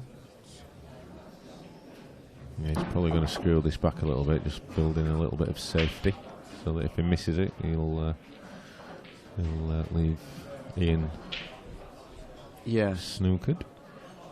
But obviously makes the pot a lot harder. He's hampered queuing if he wants to screw it. If he wants to make this pot down the rail, he probably wants to play it fairly plain ball to give it every chance. But if he doesn't make it, he is leaving Ian a look at that red on the right hand side.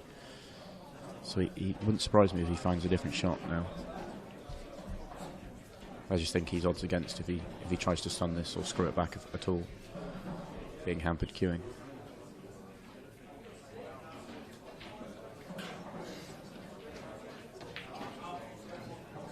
Yeah, so he's given Ian a chance. Ian can definitely see the red. If we look at camera 3, you can see Ian's got a very clear view of this. I mean, if he was going to play that shot, he might as well have just rolled it in and tried to give the pot every chance. Yeah, I think I agree with you there. If you're going to commit, then commit. But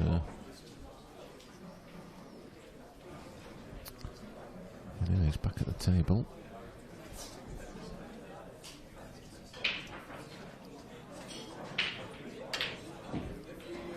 He's just had a bit of a whack at that one.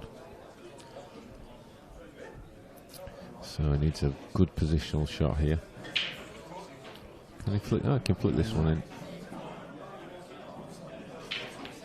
He's played the double. It's not a bad shot. I think he's depends how thin he is on this. If he can just drop it in, or whether he has to cannon the yellow, or how far, how slow he can play it. Yeah, should be able to drift it in a little bit of left hand side, kiss the yellow full in the face like that. Great shot. And all of a sudden, it was a clever shot, that double. We were looking at him having to play a very good white. The double solved everything. Yeah, I thought he could just clip it in with a load of left hand side and kiss on the other yellow to leave it, but maybe that shot wasn't on. So momentum has swung completely. We're at 5-3.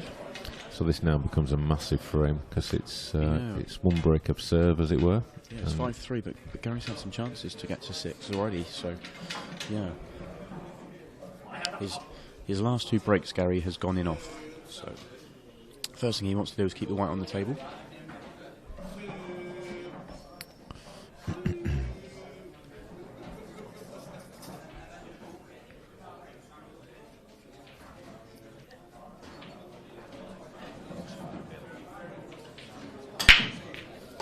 Isn't it? Oof, wow, what a break. What a break. That white was travelling. Okay, he's got work to do. Yeah, it was a great break. He deserves better, really. There is some work here.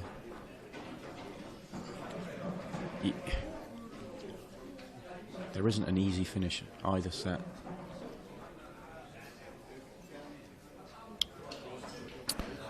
This has got decider written all over it. I'm calling it now. I'm definitely calling it now. That couldn't have gone worse for Gary there. What was a very, very tough finish on reds has now become a fairly routine finish. And in about 30 seconds' time, this match will be 5-4. Commentator's curse. No, mitigating. He's absolutely fine here. It might be a minute, not 30 seconds, but I just think he's on the front foot now. May have overscrewed that a fraction. No, he's okay. He's perfect. I think your 30 seconds is about right. No. Wow. Oh, I can't believe that. He's tried to pinch a bit, just to hold, but wow.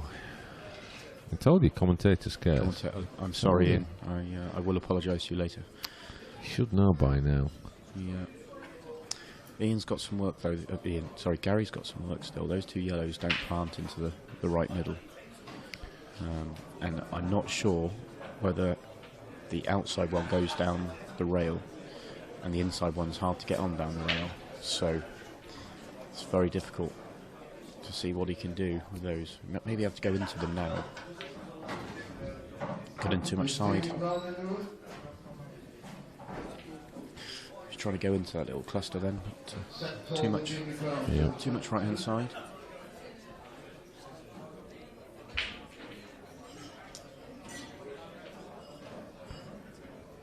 He's severely limited on options now. Yeah, he's actually got a real problem now.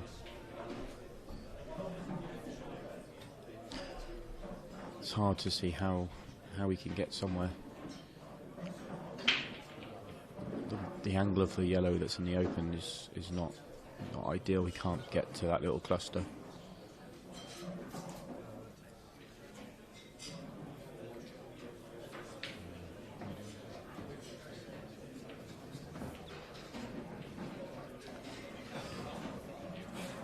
So I wonder if he thinks he can. Maybe he can play this with some check side. If he plays it with check side, it kills the white. So,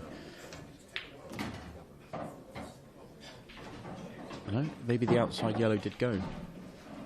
He's played that as though the outside yellow goes, Kev. So I think, if it did, I don't think he's on it. That's ultra tight, is that? Yeah, I think it's tight both ways now. I think it's tight for the yellow and tight whether he can see the potting angle of the yellow. Good win for Lee Ray over Ronan McCarthy, 7-6. Wow. So he's playing Jimmy Croxton now in the last 16. Yeah, he's just playing a safety, I think, but he's left the up and down. Yeah, it's a good safety, as good a safety as he could have probably played, but he's going to rely on Ian making a hash of this. Yep. So here we go. Big shot. It's on its way. I think he's perfect. Absolutely perfect. Absolutely plumb. Gary would have known that when he played that shot, that Ian was highly likely to make that shot, but he didn't have much choice. So 5-4, the comeback continues. Can he draw level now?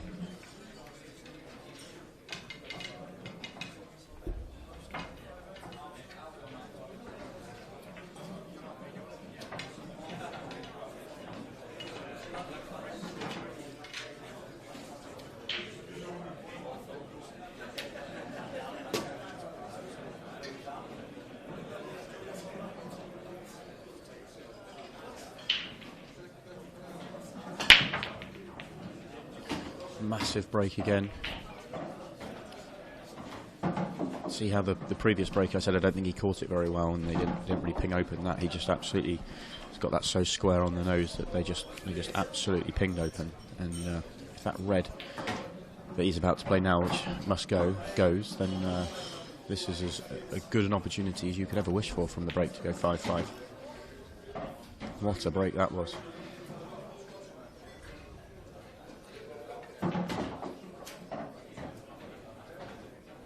Controlled that one nicely. There's a chance this could be the quickest break dish of the week.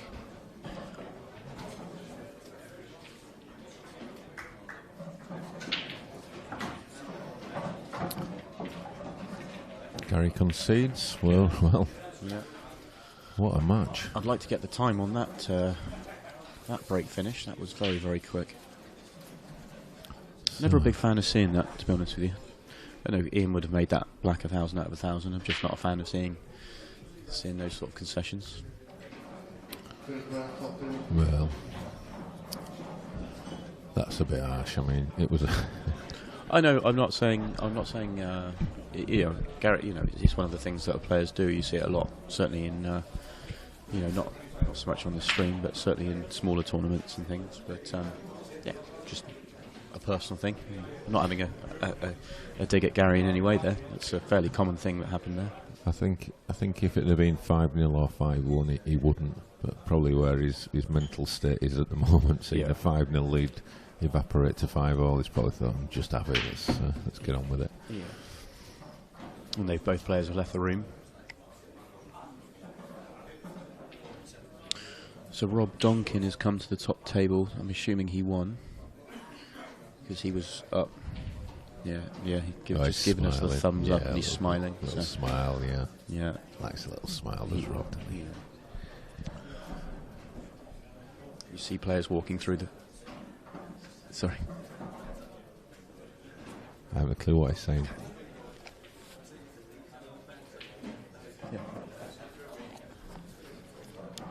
No, I didn't catch it. We just nodded and smiled and pretended we could hear what he was saying, but we haven't got a clue. Please don't tell him. Yeah. I was just saying, you can tell whether players won or lost by their mannerisms. You see players walking through the foyer of the hotel. You know, not sometimes you just let them go, and sometimes you say, how you doing, how you getting on, depending on their mannerisms.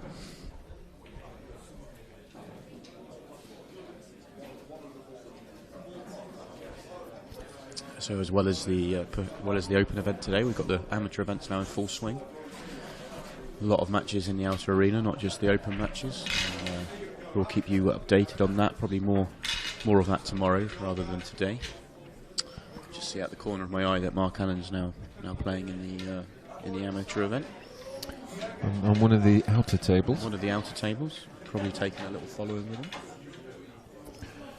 Yeah, there's quite a group that come over from Northern Ireland, 5 or 6 of them that make the trip, which is okay then. Great. So, best of 3 for a place in the quarterfinals.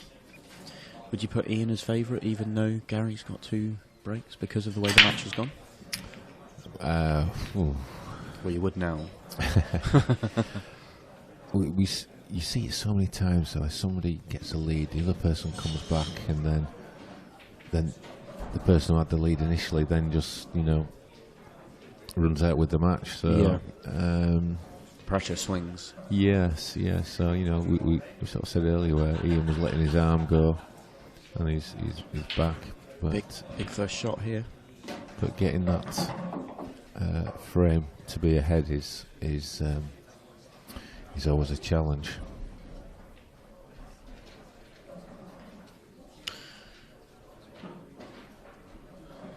So we can tell you that Rob Donkin won 7-3. We've just had some updated scores. So Rob Donkin did win, and it was 7-3. That was over Craig Brown. So another quarter-final appearance for Rob. Your man Liam Dunster. Unfortunately, he won't be winning this event. No. It was a great win for Greg Batten, 7-3 over Liam Dunster. Still maintain that Liam will win a tournament this year, but it won't be this one, and or tomorrow, as he's out of tomorrow's event as well. Mark Farnsworth 4-all with Alex O'Donoghue. That's you can just see Mark sat down, so Alex is at the table in that one. He's not sat down now, he's up, so... Yeah. And last tournament winner Mark Boyle's 3-2 up over Declan Duff, who knocked me out earlier and was in pretty good form actually. He played very well. So the quarters were scheduled for 6 o'clock, but we have got a bit of slack time built in, so I tell you what, we might not be far off. If the quarters start an hour late, at 7, semis at 8:30, final still scheduled for 10:30. I tell you what, Dave, we might shock you. Let's Be on time. Let's squeeze an amateur match on the stream as well. Then I think let's get it delayed again. Let's run a flyer after that and stream it. Chinese are watching after all.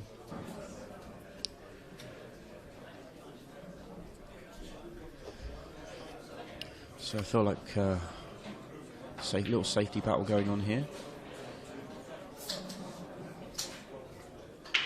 It's a pretty good shot from Gary. Hasn't left Ian anything good to go at now. I'm not sure if he can see the red in the. If he can see the red in the middle, then he has got something to go at. The red by the black. And he can as well. I thought he couldn't see that one, so maybe he might go for a finish here. Probably not now. Camera 2, we can just see. I don't think he can quite get that one. Jimmy Coxon, top table, please.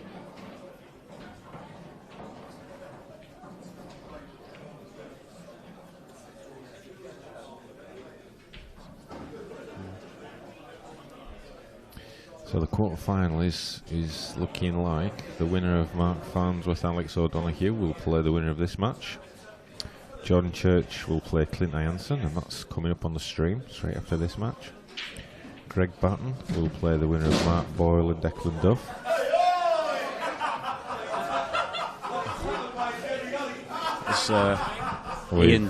Ian's just fallen through the arena.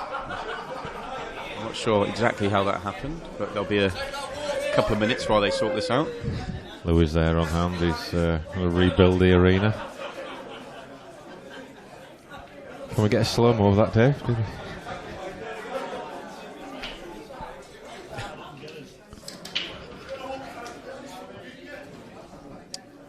Yeah, the guys are straight on it, straight in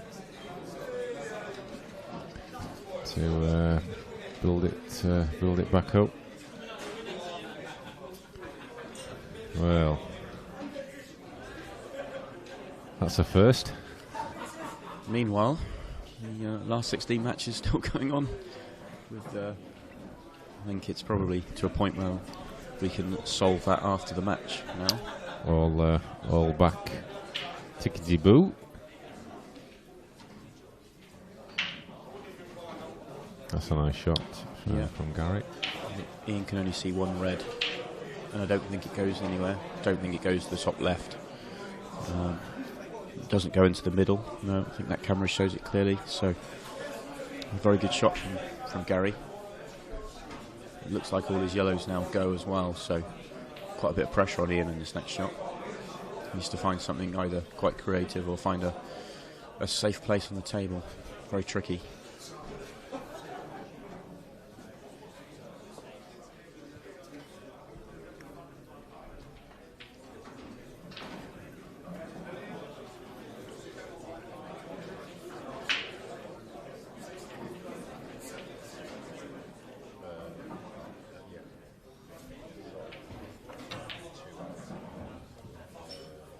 He needs some luck here. It's not the shot as he played it. It's not really had the luck he needed. So a great chance for Gary now. All the yellows in the open.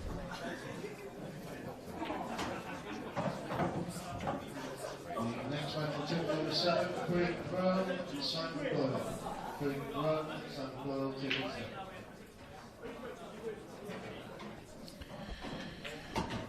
Just having a look at some of the comments on the chat. So someone's asking if there's any way of checking the results on the other tables in the tournament, live and past results. If you go on to qscore.com and you can get all the results on there as they happen. Louis posted that. He's already beat me to it. Yeah, at the same time as building an arena, or rebuilding an arena. Or you can find the link on the IPA Facebook page. If you've not been on that before, if you like it on Facebook, if you like our page, and then you'll get all the IPA updates that come through. And we can see that Gary's got back his... Yeah, so it's a bit as you said, really. Ian fights us all the way back from 5-0 to 5-5, and then it's pressure changes a little bit. And he had a couple of bites of the cherry there and didn't quite get the nudges he needed to open the frame up. And good safety from Gary, and then a very good finish. Yeah, is it what does it say in the rules about if you destroy the arena? Is it a foul? Is it a free visit? No, I think you just get a red face. I think you just get embarrassed. I think that was all. He's put the ball. White's in open play. It's a good break. He's probably got reds, I think. Yeah, it depends on the red yellow on the right hand side. Yellows if he's got a good way of developing that yellow. Oh, that's not good. Yeah, that's a poor shot. So I hope you're all enjoying the stream, enjoying the quality that the IPA brings you from all its events. And if you've got any questions or you want to know anything about the IPA, just send us a message on the chat. Yeah. We're getting a lot of interest around the tour for next year, so just to let people know in advance, we will be announcing an opportunity to secure your spot for next year in the next couple of days. Is that for new players? Yeah, for brand new players, so people who are not subscribed to the tour.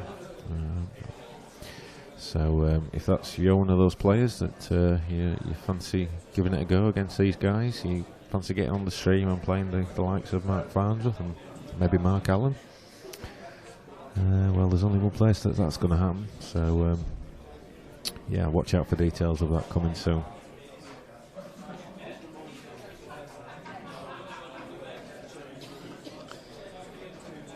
So it was a poor shot from Ian and not the greatest safety as well. It's given Gary an opportunity now.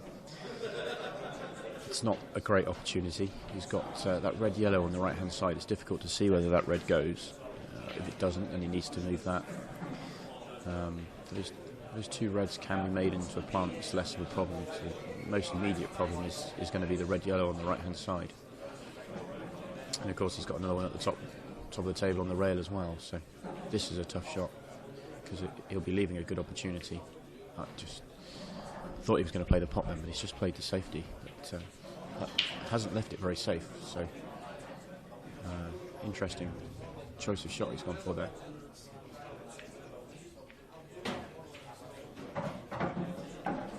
It's just run away from him a little bit there. He's shaking his head, but if he needed to play that shot harder than he played there. But if he played it harder, it may have missed the black. Yeah, absolutely. Yeah, and then he will potentially give himself the opportunity to. And again, that's a careless one. So basically, this is Gary's chance for match, playing on match. Yeah, he's still got the same problem with the red-yellow on the right-hand side. So he needs to figure out how he's going to go into those. Chicago Q Sport. They like the big IPA banner at the back. It's quite impressive, I say so myself. That.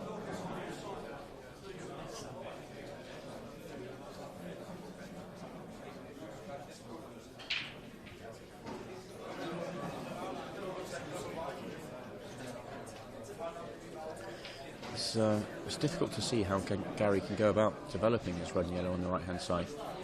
He can pop the red to the top left, but he can't get into the red yellow whilst doing that. So it's difficult to see how he can go about this. I think he may be considering a safety off the red.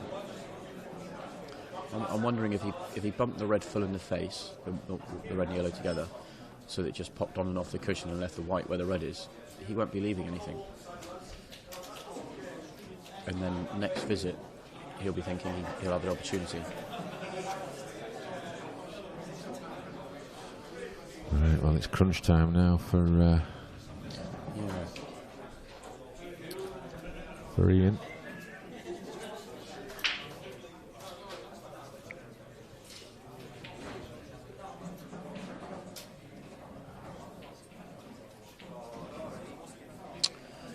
I wonder if Ian can get the yellow that's in the open at the top of the table to the top left pocket somehow. Don't think it doesn't pot. It does pot. I'm really surprised with Gary's shot choice in that. I assumed that didn't pot, which is why he played the shot he did.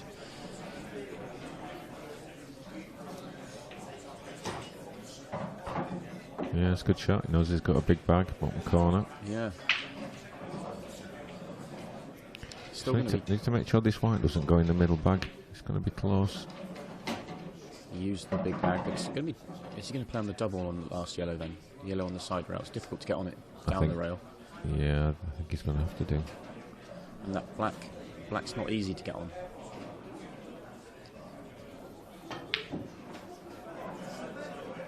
Well, Gary Clark, here's your chance. Now this really is opportunity for the match. Oh my goodness, what happened there? What has happened there? Now, was he thinking about his place in the quarterfinals already? Yeah, I think that just shows you both players are well aware of where they are in the tournament and what the tournament means to them.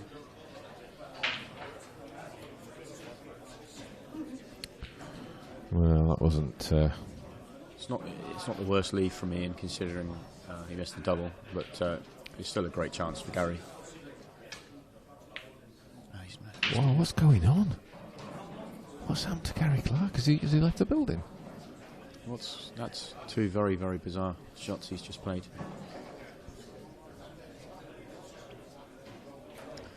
So, doesn't want to be straight on this yellow down the rail. He's not. He's got plenty of angle.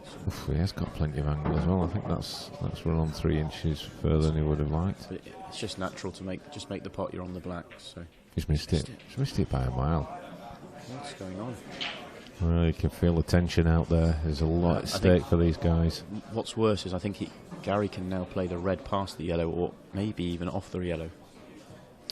I think on his positional shot, Ian was caught between two shots. I think he played the shot he played, just a little soft screw in. But he also could have played the white twice across. But yeah, I think he could have just played that naturally and just. But difficult to tell from here. But didn't make the pot anyway. So it's all going to come down to his positional shot on the black. I think we can see on camera 3 that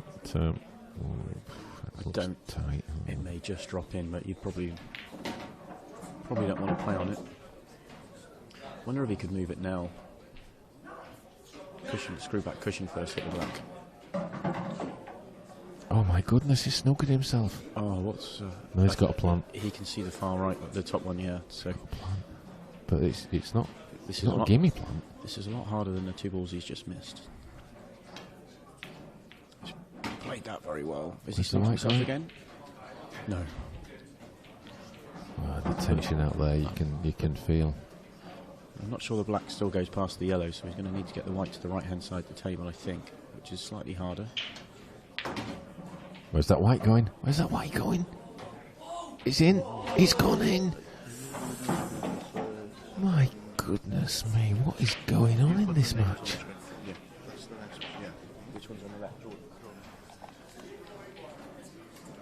Wow. So you called it at 5-0, Kev. This has got decider written all over it. Not as daft as I look sometimes, you know. Yeah.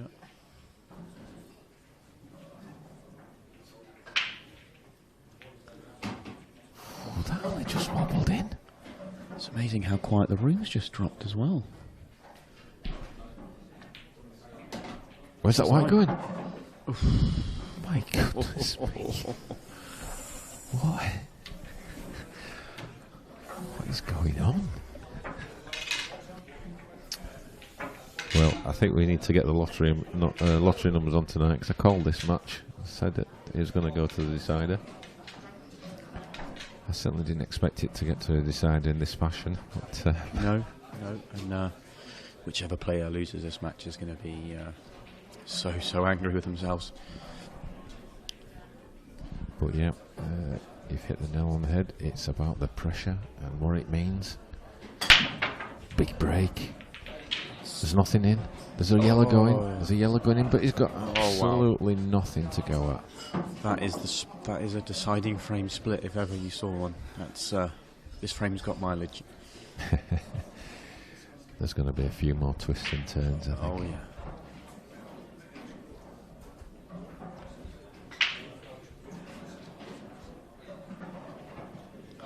Where's that pizza?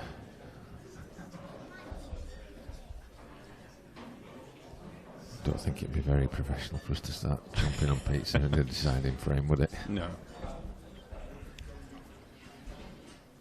So he's given Ian a look at yellows.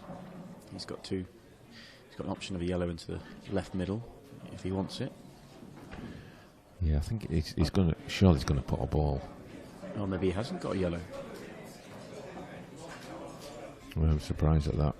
I wouldn't have said reds are so much better than yellows that you'd turn down yellows, take yellows and control the frame. I'd always like to put a ball in any opportunity, just to start to dictate the frame. Yeah, if he'd taken, I mean, he may not have been able to see enough of the yellow to put it into the middle. So maybe doing him a disservice.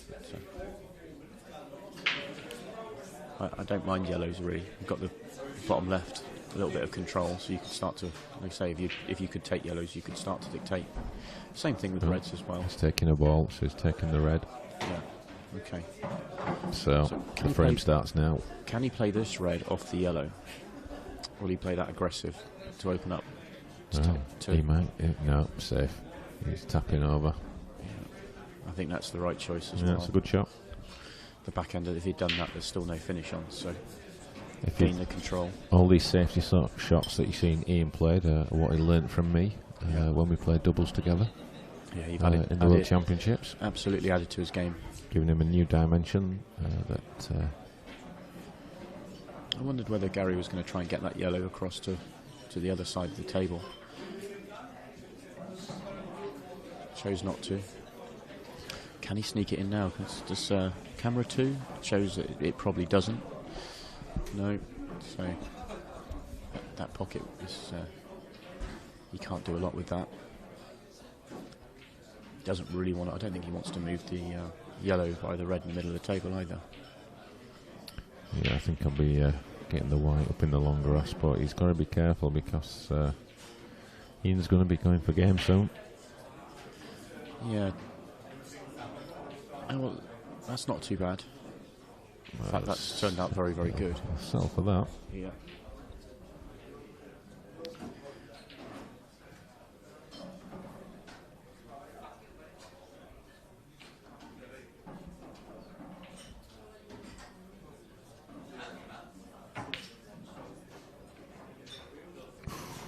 Well, I think he was going. I think he was going then. Yeah. I'm assuming the red at the top end of the table goes past that yellow. Yeah. In which case, reds are definitely ahead at the minute. But you see, yellows have got a chance as well because we can see that in camera 2 that yellow goes past the red. Yeah, it's the yellow by the black that's the major problem. Yeah, but he can.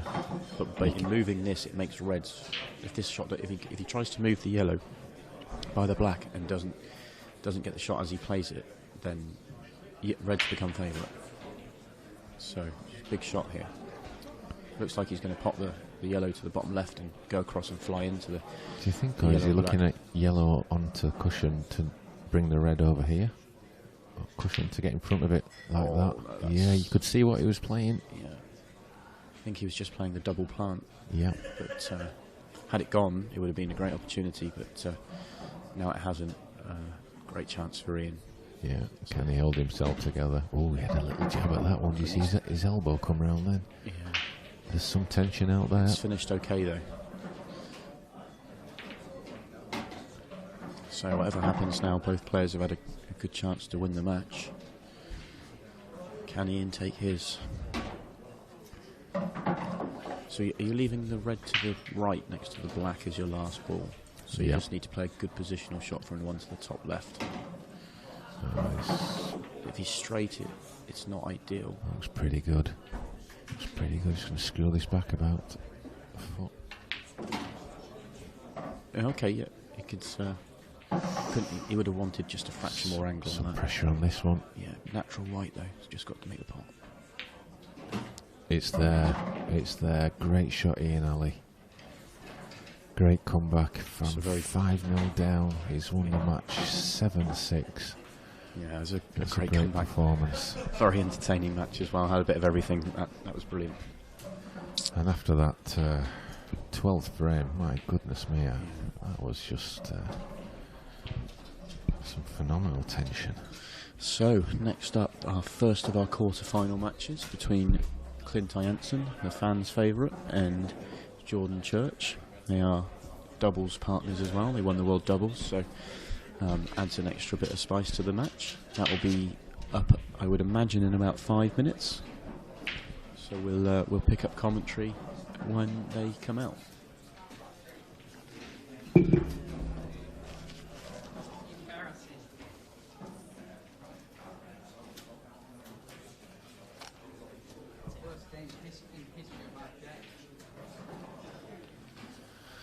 Ian a little bit emotional there. He's saying it's embarrassing, but he only played bad in there was only one frame and it was tension. It was nothing to beat himself up about. So the action will be back up and running in probably about 5 minutes. So grab yourself a cup of tea, and we're back with Jordan Church, Clint Hansen.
Street, Jordan Church, Tim Dianson.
Right, and we're off again.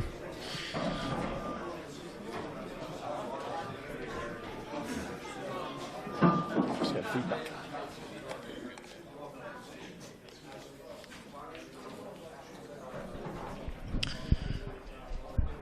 Right. So just getting a bit of feedback in the ears, but we're good to go now. This should be a very entertaining match. Obviously, Clint Hansen is obviously one of the top players on the tour, but Jordan's new to the tour this year, or back on the tour. I'm not sure if he played on the tour previously, a few years ago, but everyone in the pool ward knows how good Jordan is as well. So this should be a very entertaining match and could go all the way. They are also doubles partners at the World Championships, winning the doubles world title, so adds a little extra element to it. Joined in the commentary box by Mark Pickworth, who's going to give you a few expert opinions on the match. You're on now. I'm not sure about that one, Sam, but we'll try my best. Yeah. So I think Jordan broke this frame. I think I was busy trying to get your attention when the frame started, but this is for a break and finish. Looks like he's got too much angle to hold for the yellow to the bottom left. Not sure if that yellow does go in the right middle though. Twice across. Oh, that way. That was a danger.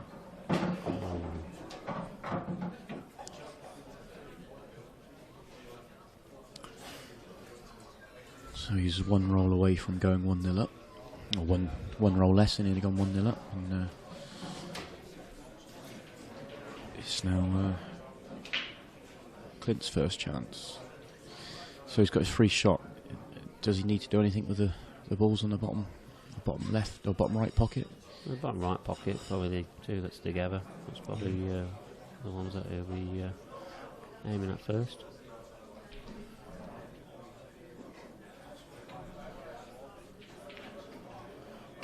But I don't see any problems for Clint here. No, just needs to pick his route. Are you a player that likes to pick the route all the way through, or pick last ball, or how do you go about sort of seeing a finish? It obviously depends. If they're all at the bottom end, then you do need to sort of pick a route, don't you? Which Clint's obviously looking at now. But, he has got choices, hasn't he? So yeah, there's quite a lot of options here. So I think he's going to be thinking the red to the bottom left last ball. So clear these two. And then up to the middle. And then pop up. Just get straight. If he finishes anywhere near straight to the left middle, then his sort of work's done. He just needs to pop the last three balls. And he's got a big area to aim at there, hasn't he? Yeah. About a foot error either way, hasn't he?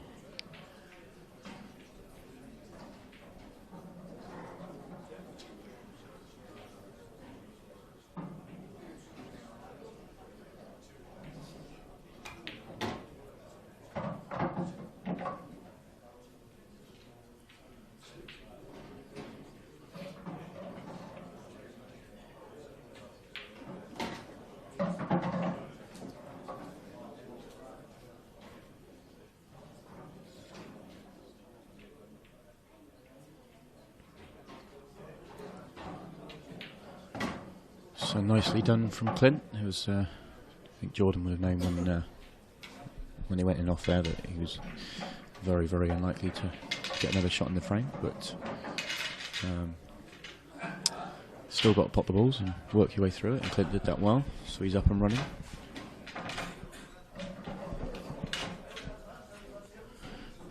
Whilst we've been away those 5 minutes, I've seen a couple of the scores. I think Mark Farnsworth beat Alex O'Donoghue in a deciding frame. That's right. So he will play Ian Alley, I believe. I haven't got the scores, I haven't got the draw in front of me, but I believe that means he plays Ian Alley in the semi-finals. And the winner of that will play the winner of this. So we're still waiting on one last 16 match to complete the quarter-final draw, and that's Mark Boyle versus Declan Duff, and Mark Boyle is 6-3 up, so Mark looks like he's on course for another deep run after the success of last tournament, and the winner of that match between Mark and Declan will play Greg Batten in the quarterfinals. Rob Donkin is about to get underway against Lee Ray in the bottom quarterfinal, and that's your bottom half of the draw. So could well be another Mark Farnsworth versus Mark Boyle final.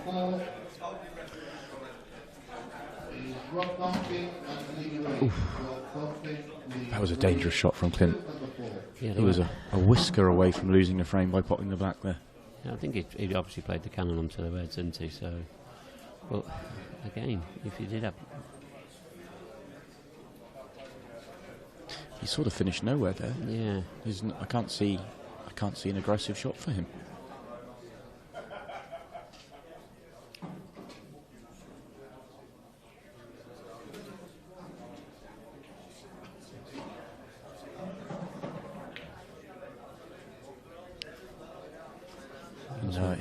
He'll be disappointed with that as well. All he's sort of managed to do is tie up 2 more reds.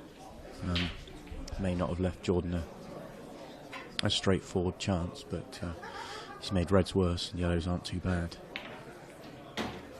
Ooh, although that has gone terribly for Jordan. Missed the pot by a little distance, and unfortunately potted one of Clint's balls. So.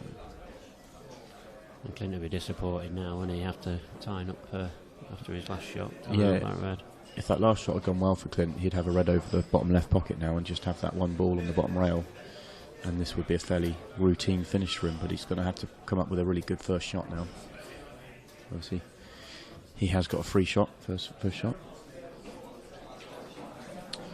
Yeah, and we see Mark Boyle's just come to the top table with the scorecard, so that must mean he's won. I would suggest 7-3, which would mean he is playing Greg Batten in the quarterfinals. So Greg Batten versus Mark Boyle, Rob Donkin versus Lee Ray. That is the bottom half of the draw. Clint's took these reds out well here. Yeah, a really good first shot, wasn't it? Just to pop them open.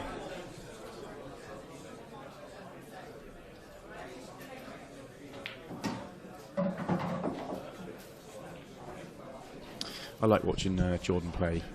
When he gets frustrated, he speeds up and he can play some incredibly entertaining pool. So I'm not wishing bad of him, but if he loses his framing, we might see something special from him. That's a disappointing shot from Clint. He's overrun that by a good few inches. And he really didn't need to do it like that, did he? He could have just dropped it in. Had a lot more margin. Yeah, and it was a couple of rolls, weren't it? You know. I think he'll still be okay, because I think if he leaves the white anywhere in the bottom half of the table, the black will still cut in, where he's looking now, anywhere near that yellow at the bottom of the table, which is he can get to fairly comfortably. Anywhere near that yellow on the bottom right hand side, and the black still pops in. So. The next match on table number 5, Mark Farnsworth, Ian Alley. Farnsworth again, how many 2-1-5?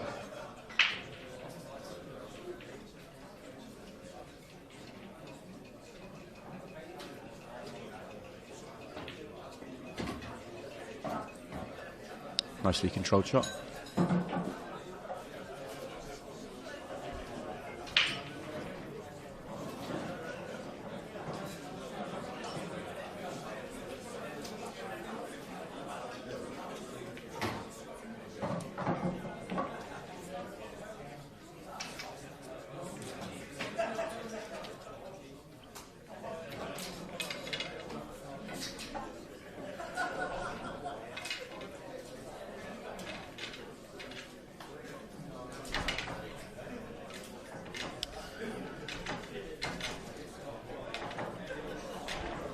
See if we can have a little look through and see who the players have played on their way here. So in the last 16, Clint beat Rab Fee. I think that's one of the Northern Irish guys. 7-4. He played Luke Sanjis in the last 32, and that was a deciding frame that Clint won, 7-6.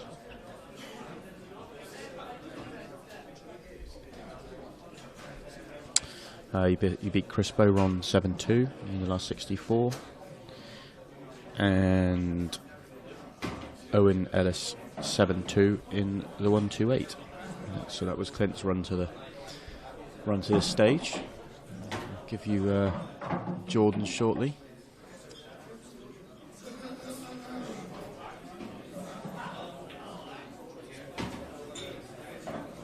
It was a big break from Jordan. Left these really nice.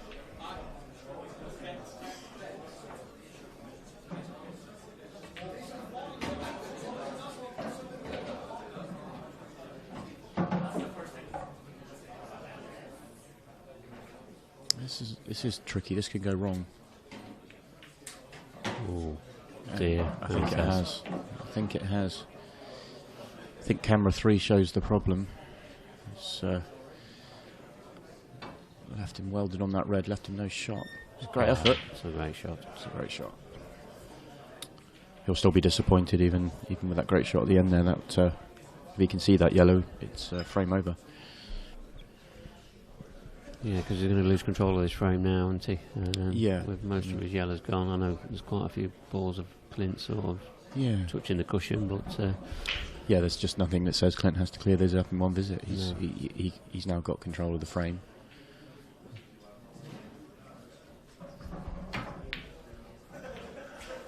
Oh, he'd be disappointed with that. Sort of, it wasn't. He didn't really play the shot badly. It's just kind of gone against him. Both the reds he tried have gone safe off that. He did get the total. Oh wow, that was so close. Just flicked the red on the way through.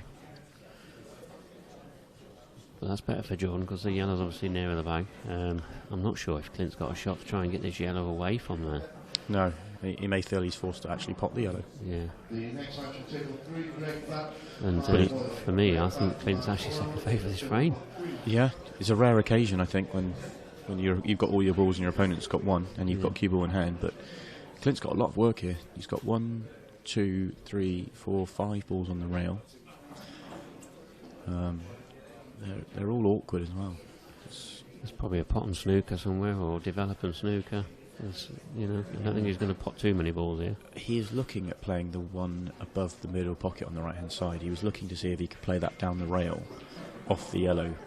Not worried about whether the red goes in, but just to clear the yellow away. He doesn't really want to pop the yellow. He'd like to get it away from the pocket, but as you said a minute ago, it's difficult to do that. I mean, he'll probably leave the white somewhere around there, that red, won't he? And stun behind them two at the top of the left-hand corner. Yeah, even if the shot doesn't go well for him, he could still play that snooker you talked about. So. Yeah, I'm up for just to get one off the cushion and then the snooker again. Yeah, and that's not great. And he's covered another cushion. And he looked up and said, "Covering cushions." Must be magnetised to these cushions, eh? Yeah. The funny thing is I watched him play one frame earlier today because I was on the table next to him and he did exactly the same thing. Covered cushions. Yeah, he's probably not just thought about that shot of it, and he's just sort of hit it. Just give it a bit more care. Could have been better off just knocking it off and just leaving it over the middle or something. See, I mean, does that go past there? Yeah, this could go wrong. That's gone really well for him. I said that before all the balls had stopped. He's not on a good next ball. But he says that one that's on the bottom cushion. Yeah. It's a percentage shot, isn't it? Do you think he could play either of the reds near the left middle rail, half ball or brush off those and get it safe? Yeah, oh yeah, there's definitely that option. Develop them at the same time as keeping it safe. And that's as good as anything, isn't it? Yeah. But it's not snooker. No, it's difficult for Jordan to do anything with this, but he's not total snookered.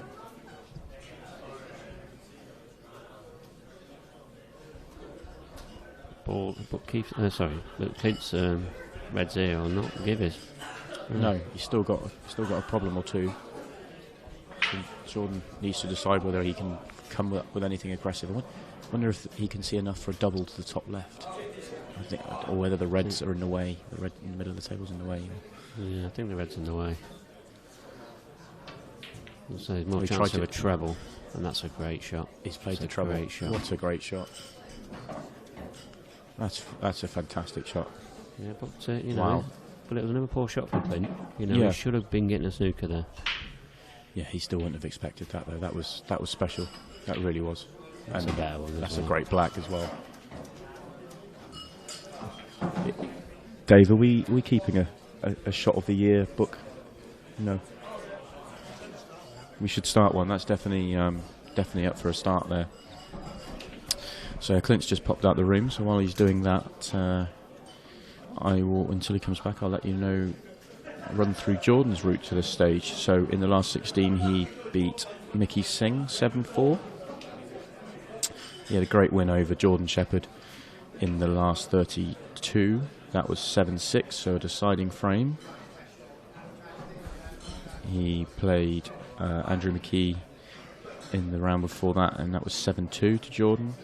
And in Jordan's first round of the day, I can find him in the draw, he beat Jason Rimington 7-3. So that's from this morning, so that's the from the last 128. Obviously, Jordan being first year on the tour, he's an amateur this year. Obviously one of the red hot favourites to be offered pro status at the end of the season, but so he also had to come through qualifying, and he would have played 2 matches yesterday as well as playing in an amateur event today. So he's been busy today.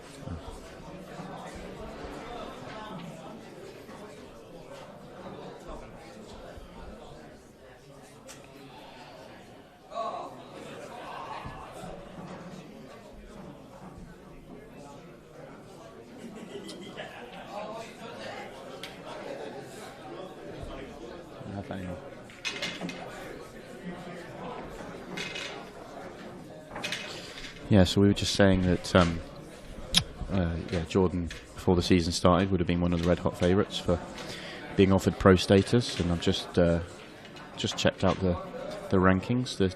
So to be offered professional status, you need to finish in the top 16 of the amateur rankings, which are made up of the amateur tournaments and the open tournaments this year, so a slight change in the rankings from previous years. And after the first tour event in Cardiff, Jordan is currently in 6th place, so right where he needs to be. And,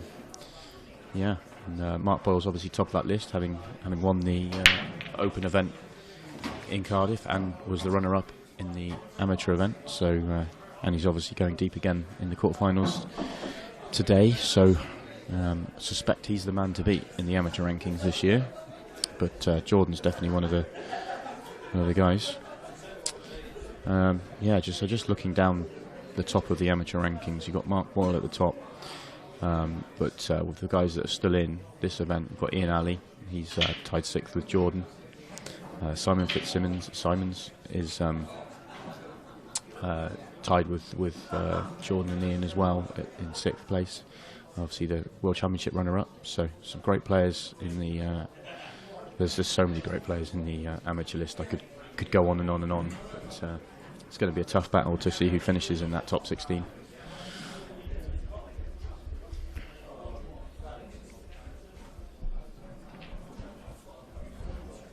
So we'll get back to this match then. Yeah, good break from Clint. I noticed he has changed his break from previous events. He's going for the second ball down break, the cut break as I call it. I think he started sort of using that in the recent European Championships playing for England, where he was part of a successful team in winning that event. Saw it a lot in that event. A lot of players were using it, myself included. And he's continued to use it in this event.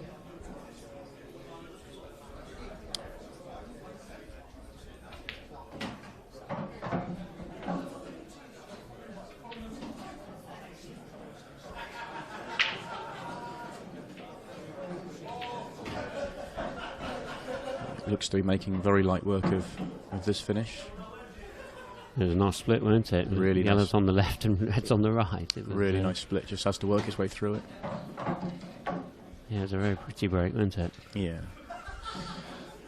So he just drops this red in the middle and he's going to have loads of margin of error for his last shot. Just pop the red thin and let it drift up somewhere near the centre of the table. What's Dave eating? He's He's a little tea break, is he? yeah. You notice how he was turned his back to us so he could hide the food. We can smell it though.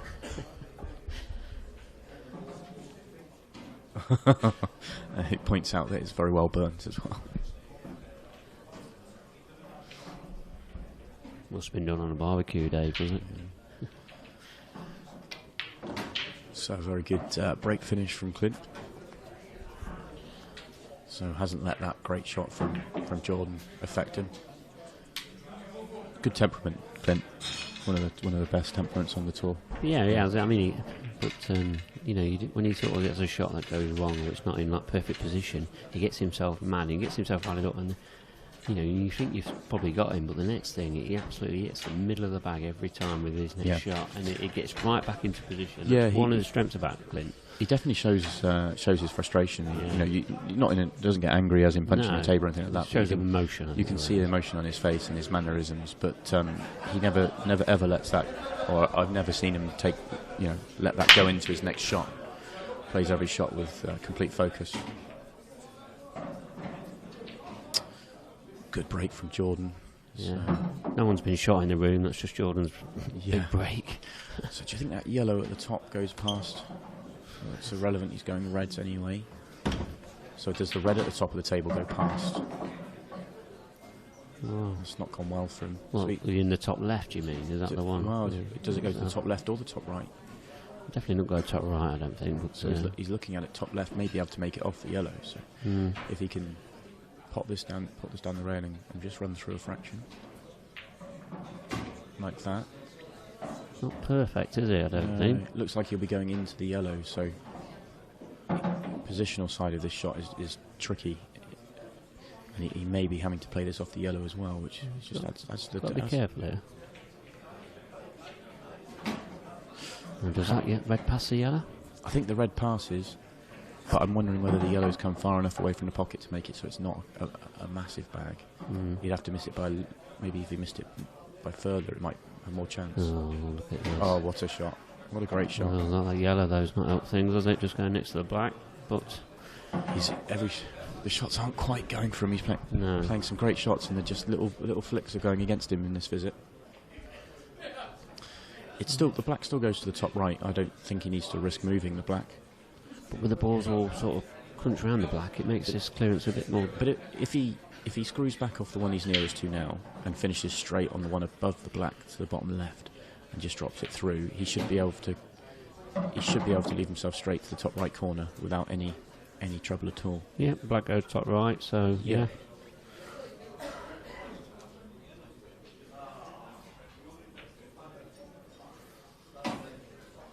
Good enough to me.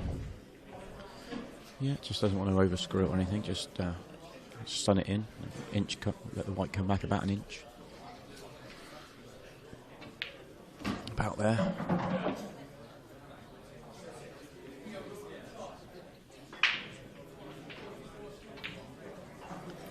Ooh. Wiped his feet, but it's in it goes. So it's back-to-back break dishes now. Just exchanging blows, aren't they? Like two big boxes, aren't they? Let's see if Clint can continue the run.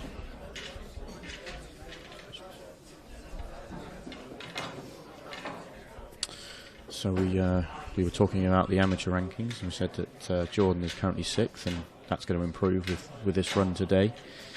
It's just Clint was very close to the top 5 for number 1 about a year ago, but he's slipped down the rankings fractionally. I said in the last match that when we mentioned that Clint was coming on, that he's had a little dry spell in terms of finals or winning, and he was probably due, and he's come down to provisionally 9th now, but set to improve with this run here.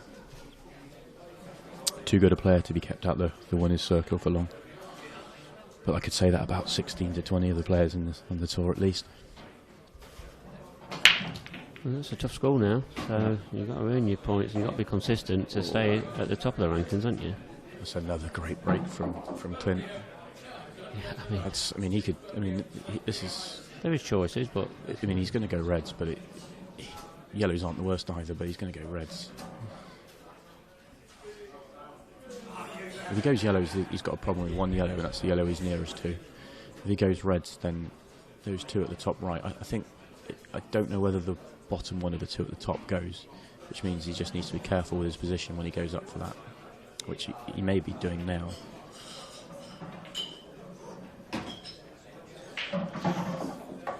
It's not bad. It's not too bad. The only problem is he's probably going to have to clear the ones at the top and then go down to the bottom and then get the black after, isn't he? Yeah, I'm just wondering whether if he can do that and leave the one to the bottom left as is his last ball, because the black goes to the top right, so he could play that one and just drift up past the yellows. I think it wouldn't. He's got quite a bit of margin of error on that shot then. So he can pop this one and just screw back across the face of the other one, and then take the bottom right, bottom left, and black to the same pocket as he's about to take this red. Make it sound very easy, don't I? Oh yes, it's easy sat here, isn't it? Sat here, yeah. It's obviously not that easy. You just rolled them all in, haven't you? Yeah. It's difficult to tell whether he can pot this red without cannoning the other red and just screw back. If he's cannoning it, he needs to be slightly careful with it. He is. So he wanted to leave the long plant, which is still on, but the white's travelling if he does that. So I'm now wondering if he's... What's his last ball now? If the black goes to the left middle, it's his last ball, yeah. But... He's got to be careful not to get this next shot too thick and cannon those yellows. He's just going to put it thin and come across just below the two yellows to the right hand side rail.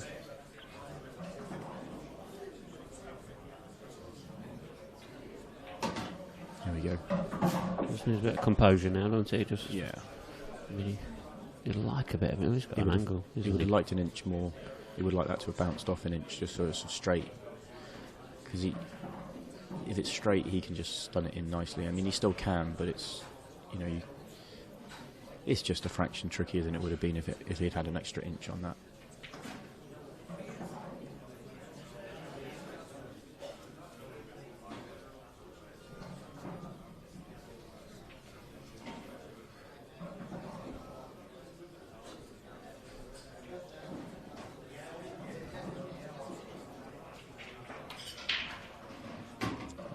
He wiped his feet. He played it at a nice pace. It just caught the near jaw, but it still fell in.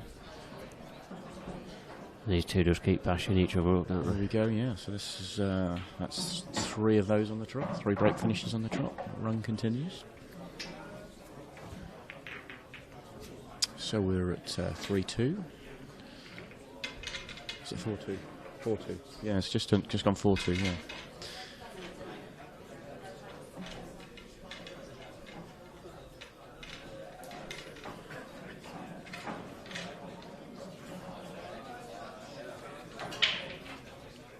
So Jordan's turn to respond. I mean, just listen to this big break. I mean, So Jordan employs the front on break, smash it, and he's got a made a ball. ball. He would have been a little bit nervous with that white for a fraction, but he'll be happy with that. It's a chance. That's a very handsome split for him. That yellow nearest the left middle probably drops in without a problem, so we could play that second potentially. No, he's going to move it. He made it worse. Yes. Well, I reckon it still drops. I think it does, yeah. But he's sort of going away from his work. I don't think he's going to play it now, is he? No. So, yeah, it drops, but it's tricky. I think he's got to play the one to the top left and just hold and accept that he's going to have to. He might have to play that one that he's nearest to from a little bit further. He won't be able to get behind it. So he's going to drop it in now. Yeah. Leaving the one. So the back end of if this goes in, the back end of the finish is just fairly. The pattern's there, so.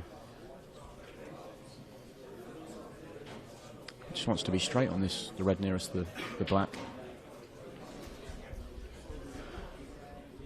Has he gone back too far? No, he looks No, okay though. He's perfect. He's still got, it's not a rolling yellow, it's still quite tricky. It is. It's one of those that the closer he gets to being perfect, the closer he gets to snookering himself on it with the reds. So, he accepted a slightly harder yellow. But don't see any problems for him here. No. This is It's a good shot. This is good stuff, isn't it?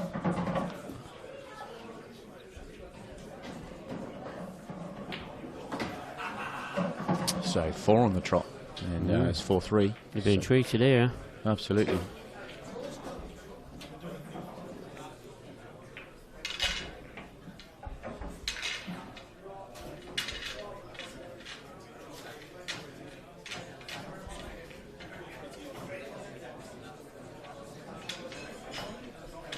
Do we know who's on the stream next, do we? No, I have no idea. It'll be one of the semi-finals, I think. It depends. Maybe I'm not sure if the other matches are quite up to the same as far forward as this, so it'll be difficult. There's maybe a little gap before the next match. Yeah. So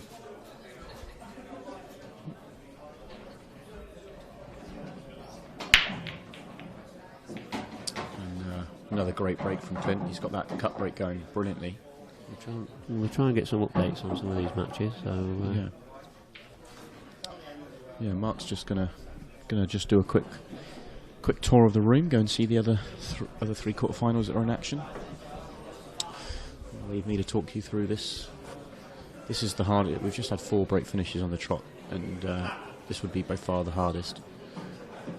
There is still a chance here, but it's a bit more work. We might see after the I wonder if he can play plant on the reds and cannon into the red and yellow, and then hopefully it will open up the whole frame. Okay, the red's not gone ideal at the top of the table, but it's still there, still on. So he's still a couple of good positional shots away from this being a certainty.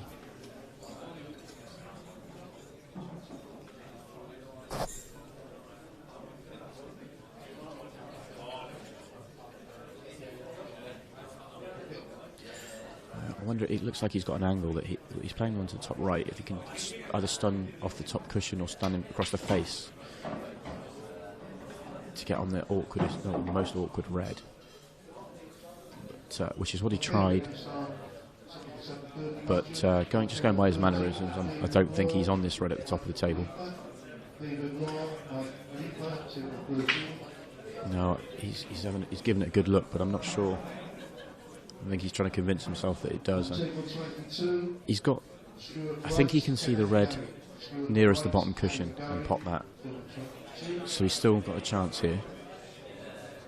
On table 9, Chris Keel and Lee Morris. Chris Keel, Lee Morris, table 9. So I've just been around the arena myself, just have a look at some of these the latest scores. So Mark Farnsworth, he's leading Eden Ali 2 frames to 1. Mark Boyle, they've only just started, he is leading 1 frame to 0. Yep. And Rob Donkin and Lee Ray's 3 frames to 0. 3 frames to 0, okay.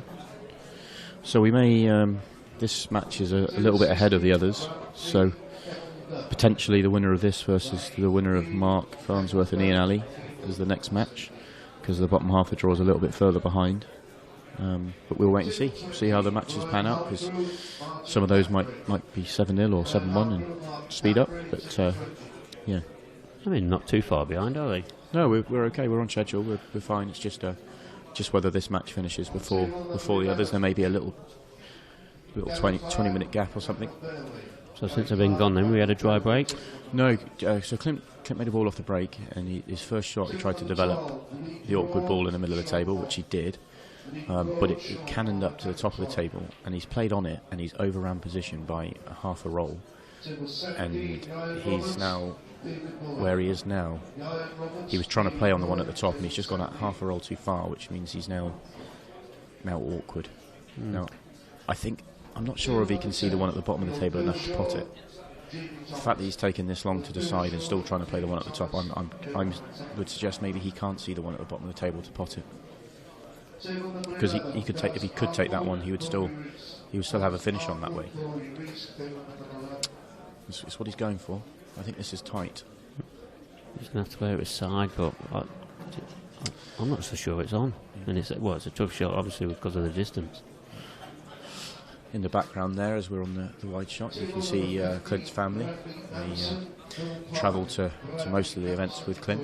He's got, you mentioned earlier in the previous matches, Clint's got a big fan base. He's won Fans Player of the Year 3 times on the trot, 3 years in a row. Table number 1, JJ Paul, Trevor Wall. JJ Paul, Trevor Wall, table number 1. It's not there. Table number 19, JJ Smith, Ryan York. JJ Smith, Ryan York, table 19. So, for the first time in 5 frames, it hasn't been a finish off the break, and Jordan has the chance to level this match up. He's got a couple of tricky spots on the table. The yellow just below the left middle. It will go down the rail, but it's not a gimme. I wonder if the 2 yellows on the right hand side, the yellow on the furthest, the inside yellow, if that goes to the bottom right, that would really help his cause. Because if not, those could be a bit more of a problem as well. So ideally, I think he'd like to take this one to the left middle and then take the one down the rail. And it'd be interesting to know what he can play on off the one down the rail. If the inside one of those 2 goes to the bottom right, then it's absolutely fine. He can just play on it here.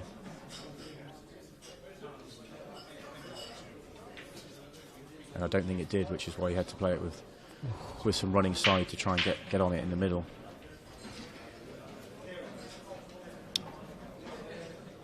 So, second opportunity for Clint, but Jordan has got that pocket.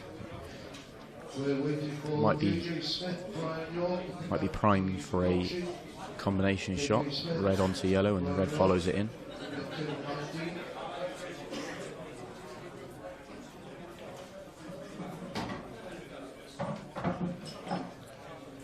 I think that must be what Clint was playing for, because I don't think you'd think about going into those 2 reds from where he's, or playing below those 2 reds from where he's played the white. Although he's he's very frustrated that he's left himself Chinese snookered over or awkward queuing over the black, because he's not going to be able to get close to this red. It's one of those sort of skill shots that if you finished straight a couple of feet behind it, you would make it, I think, fairly consistently. But from distance, it just adds to the difficulty of the shot.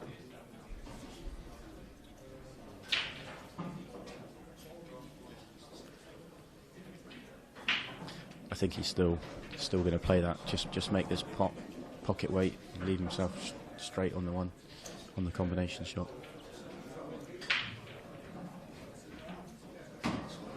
So Jordan played a great shot 5-6 frames ago. It's Clint's opportunity now. And these are the sort of shots you've got to get if you want to beat sort of players like this at this stage of the tournament, don't you? Yeah, this is a huge shot. This shot is 5-3 or 4-4 on this one shot. Is it a 50-50 shot, do you think? I think he's probably better than 50-50, probably a 60-40 shot, I think. Okay. Oh, you see, it goes wrong, doesn't it? Yeah. But those shots, they look terrible when you miss by a fraction. Yeah. But, you know, that is only a fraction away. Oh yeah, you're talking millimetres. Yeah. I think if he's half the distance away from that as he was, he makes that fairly routinely, I think. Definitely. So that extra bit of distance just adds to the complexity of the shot. And there's just no pressure on Jordan there now, is there? Yeah. 2 reds on the cushion. Yeah, Clint knew if he didn't make that, he was losing the frame. And I don't think it matters where the reds were. no, makes little difference. So 4-4. So we're looking at 4-4. 4-4, and importantly, Jordan's break. He has broke finished the last 2. Yeah. So we're on serve. But we're getting to the nitty gritty now, so there might be some drama as well, won't there? So passing on to your seats.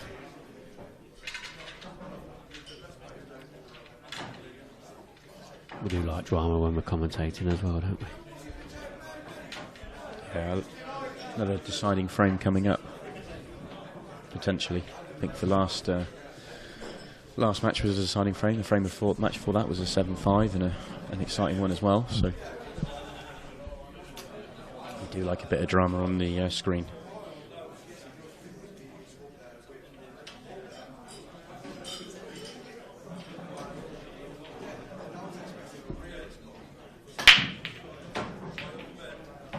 So another great break from Jordan. He's made a ball, and they've come out lovely for him again. Either colour here, probably yellows. Yeah, probably be stone with it. It's got to be, isn't it? This is probably the only shot that you could see going wrong here. Yeah. Is he too straight on this? No, I think he can just float this in now. Yeah, I think that was the only hope that Clint would have had of getting a shot in this frame. He's not getting a shot in this frame. But he can't see it now. Okay.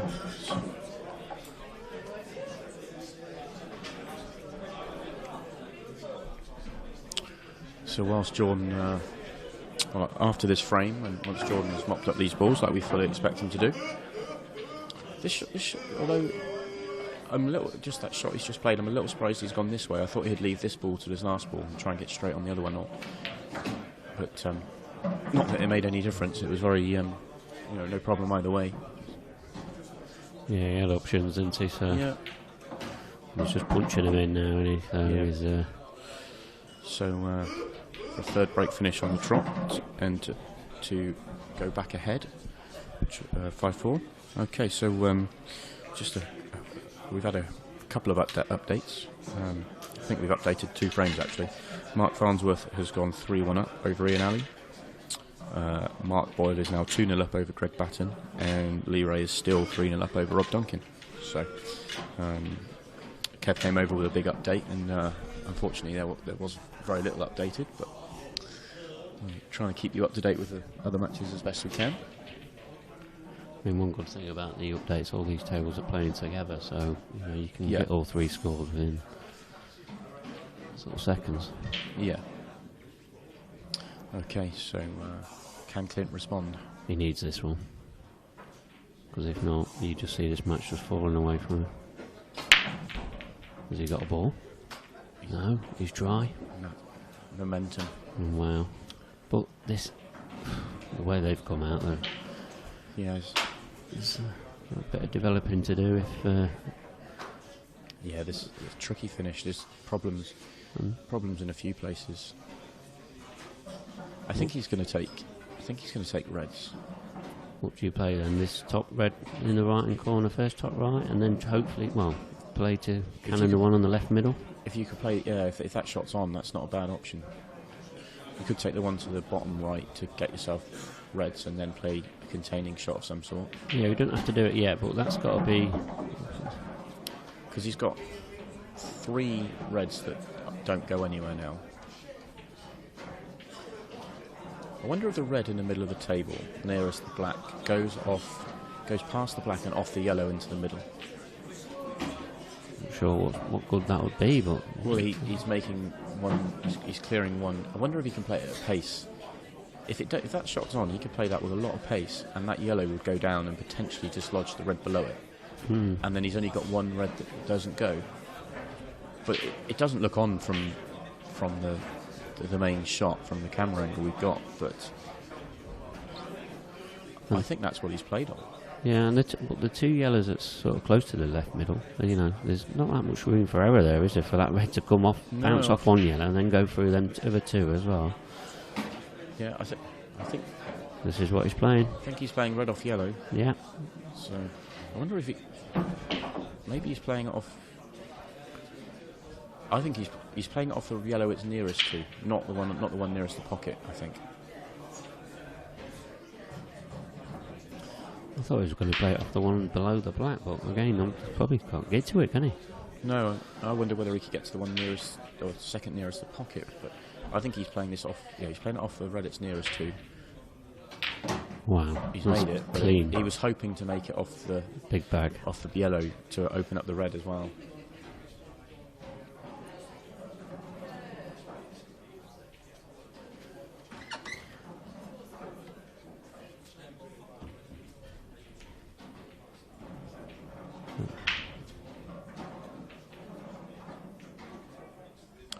That's a pretty good shot from Jordan. Good containing shot, but he's contained.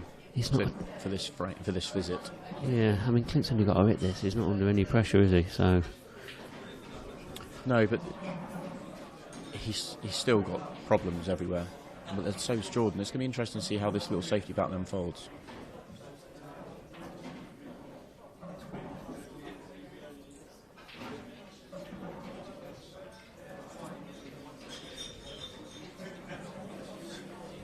See now how aggressive does Jordan want to be? He's going to put his cue through him, isn't he? I mean, He's still in control here. He's control. He Probably doesn't need to because I think he's so unlikely to get. You've got to get a red out and be on it to get on the next red. I just think it's so unlikely. I think that's a much better choice. But Clint might decide that he can do the same thing. He's got to get that one out of the bottom corner, isn't he? Let's see. I wonder if he's going to. What could he do? He could play. He could float. He could play the one in the bottom of the table and try and get it behind the yellows on the left-hand side, so he can only see the one over the pocket.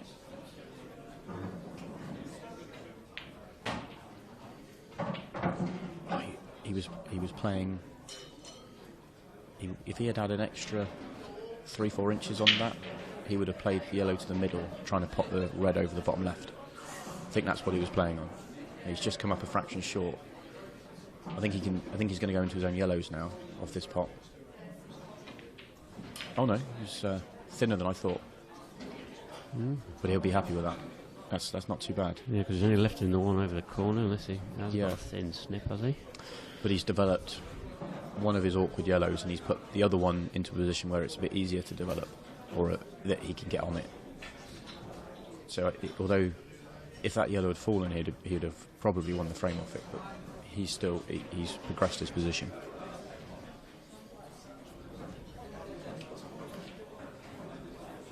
Jordan, he probably has to go for these now because he does know that it's a good chance for Clint if he gets back to the table. Yeah, Clint's got a great chance if he Here we goes go. back. Yeah. Here we go. Oh, he's unlucky there. He's got a real problem now.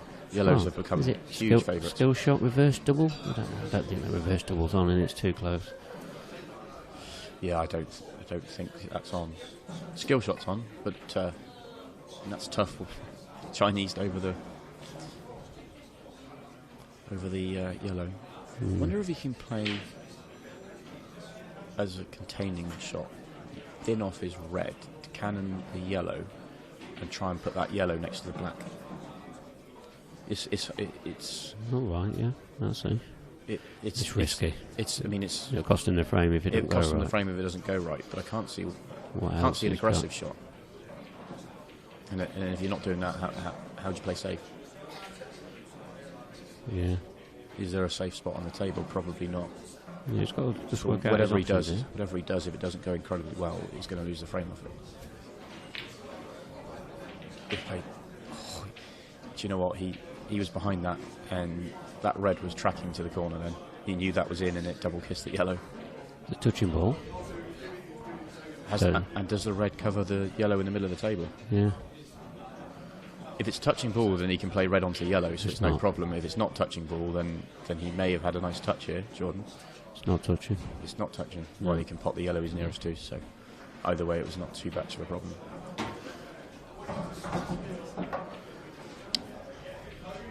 Clint could play to move this yellow, or he could just stun the yellow in and play on the one down the rail.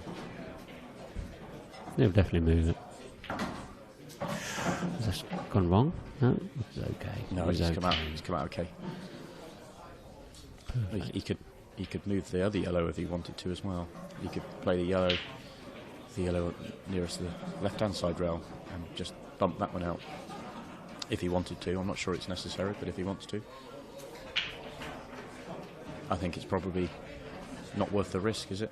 If it goes wrong, you're awkward, and if you just stun this up and get straight on that ball, you're no problem.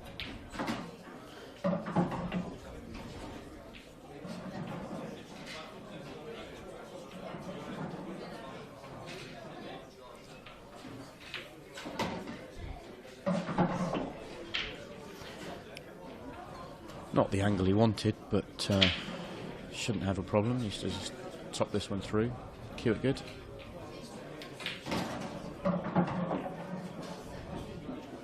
It's going near the cushion, but you don't see him missing this one.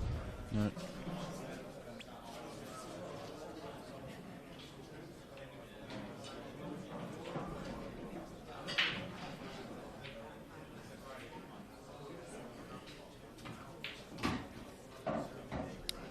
So 5-5. We stay with on serve. Best of three. Best of three, but importantly, Jordan's got 2 breaks, and he has finished his last 3, I think. 3 breaks.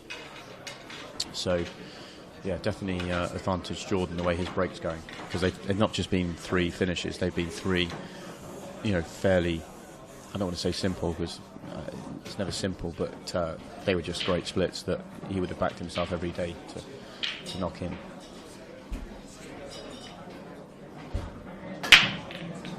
White. Ooh, he's made a ball again.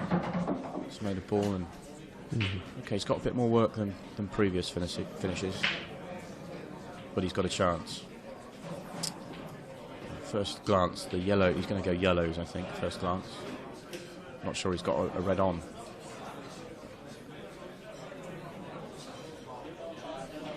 Or an easy red on, I should say. I think reds are probably the colour if you can get a first shot away.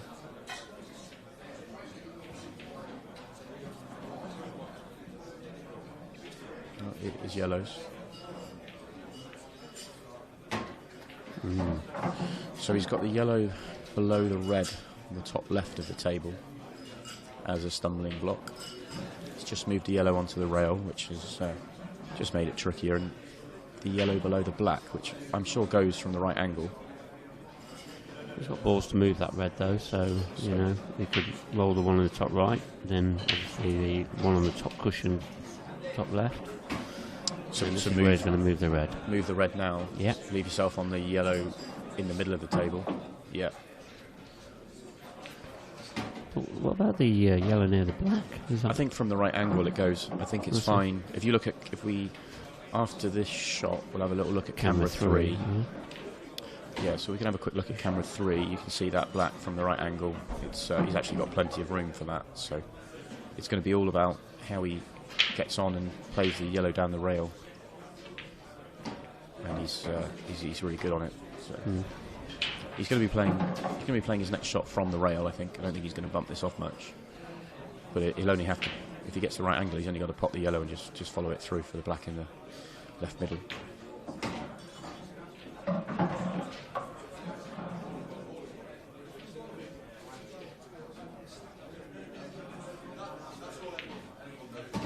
Good shot. So this black for 4 break finishes on the trot and a 6-5 lead.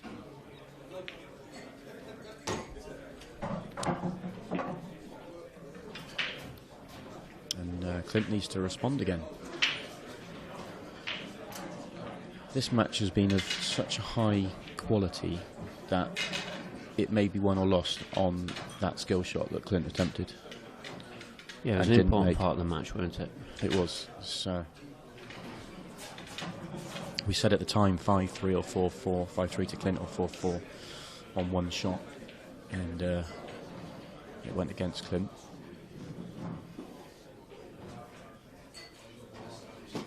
And Jordan's not giving him a chance to get back into it, you know, after that error, was he? So it was never an easy skill shot either, was it? No, so no, not at all. That's why I thought it was only a 50-50. Yeah, I think it probably was. But, obviously, giving a little edge to Clint on the shot, but it was probably 50-50. Has he got a ball? So he's made a ball, and if that red drops, nice. I was thinking if he's probably got. I was thinking yellows when they were still in motion, but reds are the way now. Table 14, Toby Bolton, 1200, please. Table 14, Toby Bolton, 1200. Black's the trickiest ball. Whichever colour set he goes to, black's the trickiest ball. Do you think it's worth... do you think he could play the red he's nearest to, just stun it in, leave the white where the red is, and then play the red over the top left thin and go into the black? It's risky though, isn't it? Or do you think that you just leave the black there and back yourself to get on it and play it? I mean, at 1-0, yes, you'd probably play it, but, you know, one mistake here from Clint, he's lost this match. So he needs this. This is a must-win for him. So this is where we were talking earlier about patterns and do you see last ball. With the black being the hardest ball of this finish, it's really important to know how to get on that black. But I think he's playing the shot I talked about. Yeah? I think he's playing the move it. This can go wrong. And it's okay. It's okay because the next shot could easily go wrong. Yeah. So he's got the next red, but he's going to cannon that yellow. And if he catches the cushion first and then cannons the yellow, the white might not just go stick. anywhere. Just stick there. Stick there, isn't it? And then he's on nothing. I mean, he could sort of hit this quite thin, and then he's got options, and with the red in the top right or right middle. Is this coming out for him? He'll be happy with that. Oh, yeah, he's finished definitely. straight to the top right. He played that with a lot of left-hand side to spin the white across to give himself a couple of options. So that was really well controlled. That was a lot better shot than it looked. Yeah.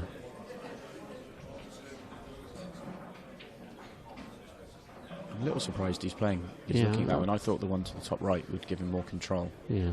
Yeah, I'm not sure that bottom left one's the right shot, is it? I wonder unless he was thinking about kissing into the yellow. Well, kissing into balls. Yeah, kissing into the yellow just to make the black easier is maybe what he was thinking.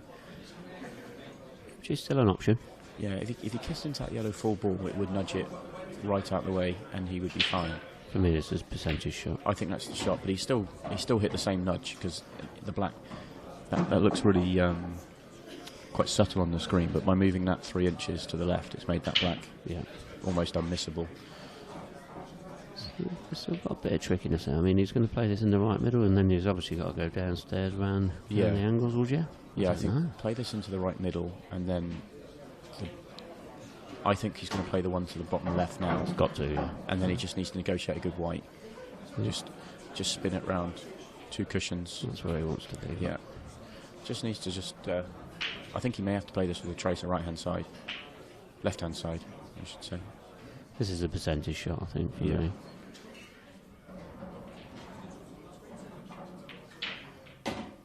Oh, he's played that really nicely. That's okay. Yeah. And this is and now that shot Decided City. That shot you mentioned a couple of shots ago where he nudged that yellow. It's paying dividends because all he has to do is stun this in rather than a fiddly positional shot onto the black. We'll try and find out. We haven't found out who's on next yet. Well, we're still waiting on results from the other 3 quarterfinals. So what a great finish that was, and an incredibly high standard match as well. And it's a shame that we're going to have a loser from this one because they both deserve to win. But you would give Jordan the edge because of that break. It has been huge in this match.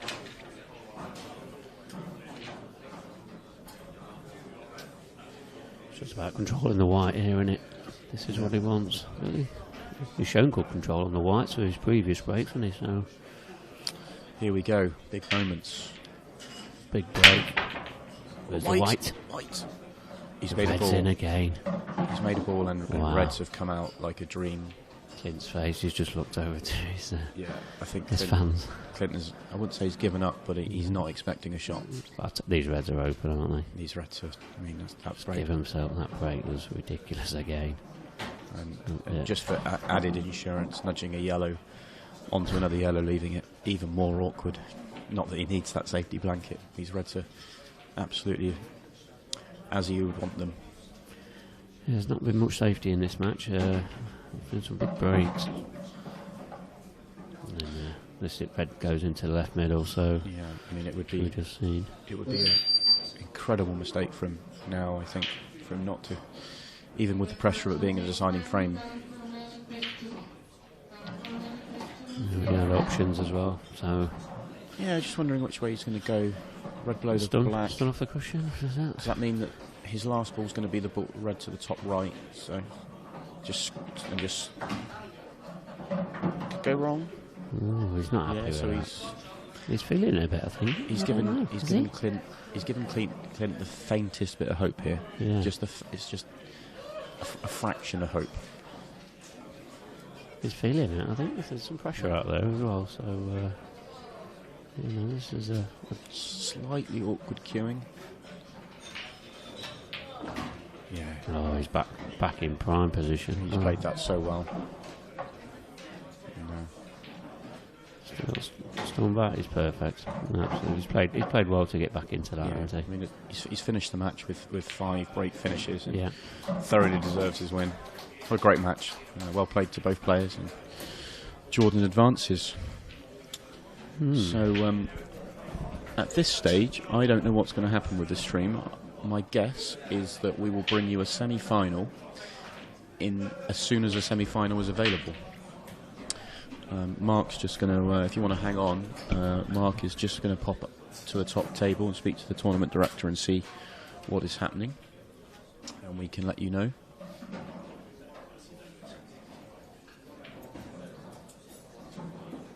Yeah, so we're going to bring you the first semi-final that becomes available. So at this stage we can't tell you who that is. All we know is that Jordan Church is in the semi-final, and he will play the winner of Mark Farnsworth and... Who's Mark playing? Ian Alley.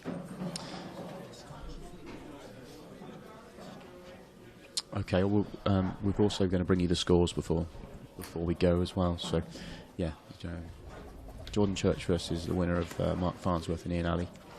And then Rob Donkin is playing Lee Ray, and Mark Boyle is playing... Who's Mark Boyle playing? Can't see it. I'm trying to crane my neck and see the tables. Greg Batten. Yeah. So I think we'll be bringing you the first semi-final.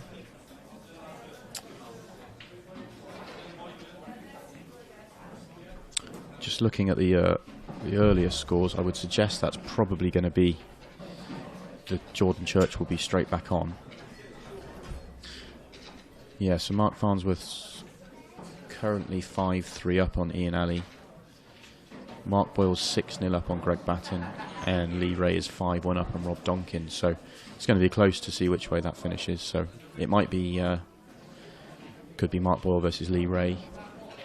It could be Mark Farnsworth versus Jordan Church, but those matches are still to finish.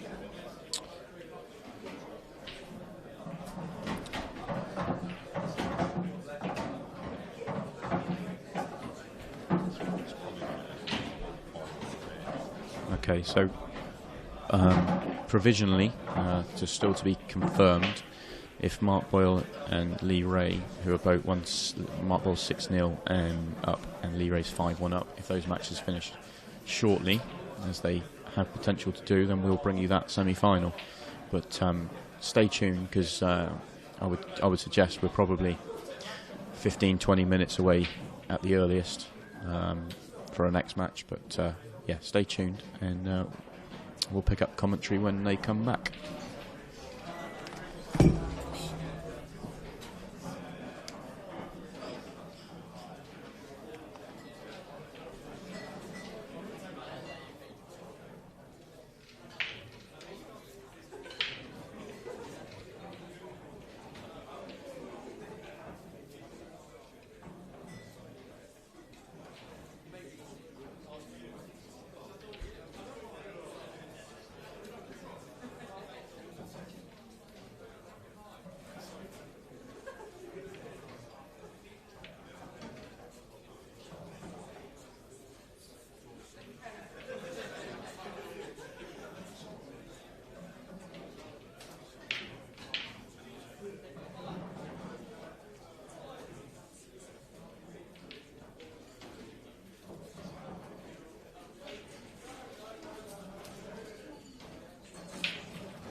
Woodbury in the room, please. Tom Woodbury in the room.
Technical, Tom Woodbury, please. Tom Woodbury in the room.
Jordan Young is in the room. Jordan Young is in the room. At the top table, please. Jordan Young.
both top table, please. Jumping on table 14, top table, please.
So welcome everyone to the first semi-final here at the JLEC English Open. I'm delighted to be joined in the commentary box by Andrew McKee, one of our rookie professionals this year, and legendary commentators. Cheers, Kev. I could just about read your writing there for your intro. I could just about read your writing for that introduction that I gave you then, that you'd written. So, scribbled it down. So it's going to be Tour 1 winner, Mark Boyle. Going for the double?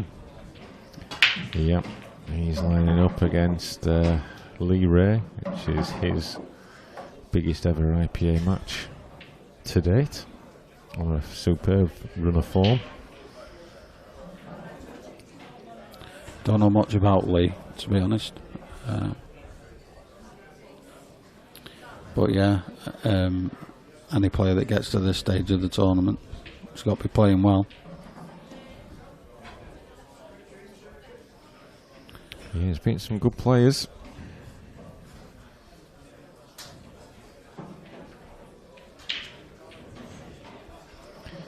Mark Boyle, we know his pedigree, so he's obviously going to be favourite for this match. But Lee's, when he's getting in, he's taking his chances from the bit I've seen of him. But how many chances is he going to get now?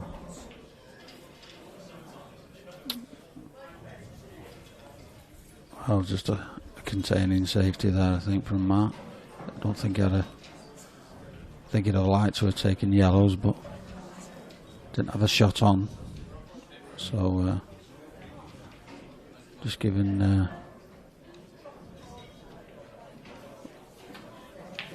There's a good shot there from Lee. Yeah, because I've just seen a few glimpses of his matches, and he does seem to be playing very confidently. And so can he keep that form going on the stream table? I think it's the first time he's been on the stream table. He's certainly not been on it often. It is a different kettle of fish. Yeah. Not apparently. I don't think I've ever been on it once. But yeah.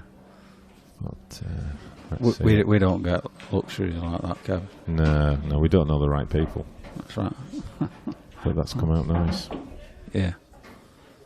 He's am I right in saying he's from the northeast, Lee? Well, everyone on the tour's from the northeast, aren't they? So that's right. Yeah. Yeah. An abundance of talent up there. Yeah, they've certainly got a plethora of Blackball players up there, haven't they? So it's all about this shot, getting good position on this one on the rail. Yeah, look well struck. Cued that well. He just wants to get this white off the cushions, so he can get into the bottom, I think. Or do you think he'll come back past the black? I think I'd be tempted to scrape back. Yeah. He's only got to come back where the white is, but with the pressure, it's a tricky pot anyway, but this will tell us a lot about where he's at in this match. Yeah, lovely. Yeah, beautiful cueing. Stroked it in. Timed it well. And Lee Ray's going to take the first frame. Oh, he's alright there. Yeah, he's definitely setting his stall out here. Mark Boyle won't be giving him any half chances again. Yeah, that's like you say, he's set his stall out. He's sent a message out to Mark saying, I'm ready for you. I'm ready. Let's have you. Yeah, I don't think Mark Boyle's used to being behind, is he? Mark Farnsworth has just secured his place in the semi-final with victory over Ian Alley. Alright. Shock. So what do you think? Do you think a Farnsworth-Boyle repeat from Cardiff is on the cards? I don't know. There might be an all northeastern encounter. Yep, so Lee to break. He'll want to consolidate that frame against the Mark Boyle break. Yeah, use them shoulders and biceps to good effect there. Yeah, he's certainly not shouldn't be short in the power department, should he? No. Yeah, think he can just sneak. Is he going to play the plant here on the yellow? No, he can sneak that behind. It's another great chance, isn't it? Yeah.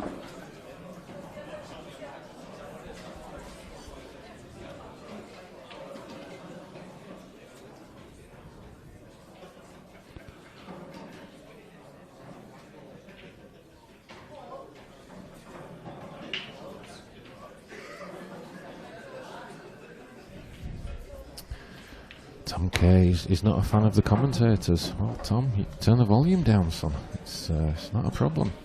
Can't please everyone all of the time.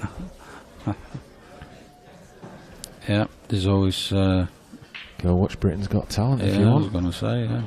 Armadale, Omnibus, or whatever. Yeah.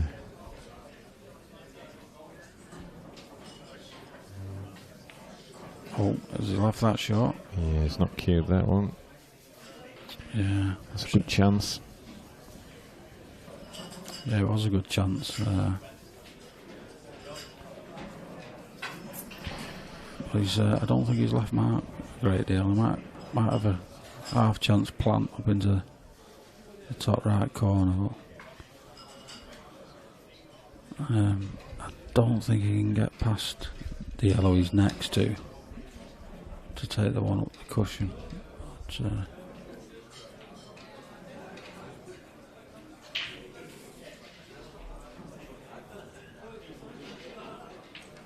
no, so I think he's gonna have a stab at this plant because it's the only shot he's got. Really. Yeah. Yeah, he's played it well.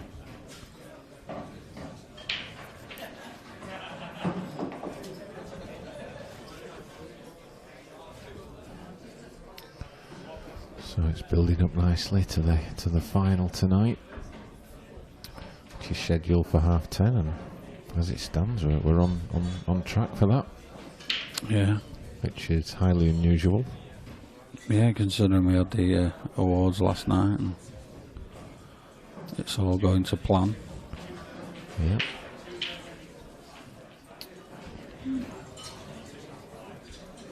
Big shot early on in this match now.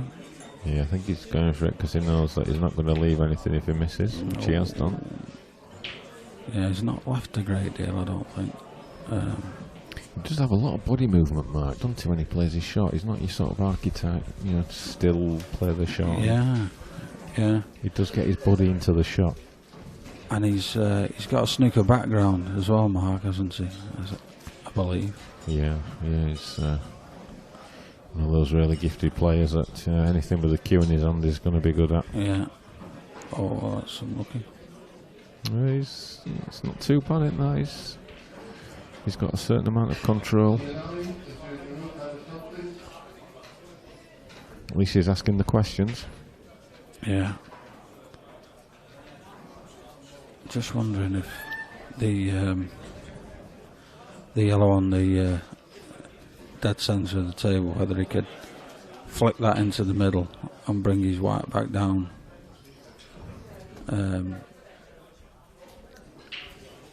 Come up behind these two awkward ones. I think that's what he's looking at.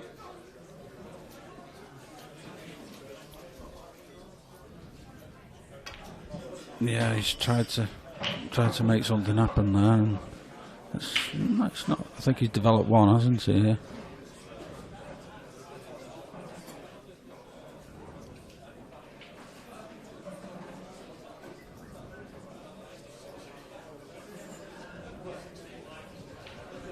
The other one's in a good place for a double, I think. Kev's just left me for a second. I was just going to get his drink.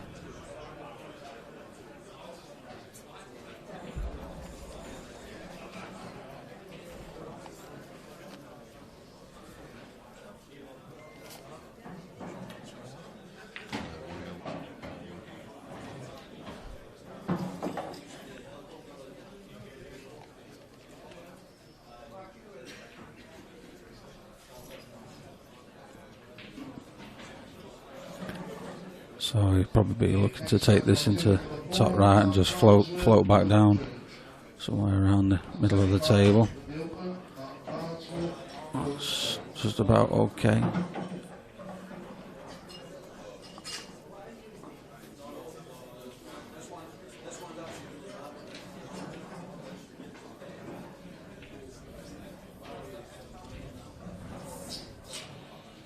Might be tempted to take this double on now, yeah. I think he is. Big shot.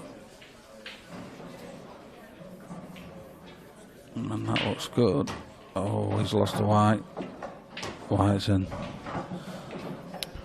Lee Ray, chance to go 2-0. They shouldn't pose any problems.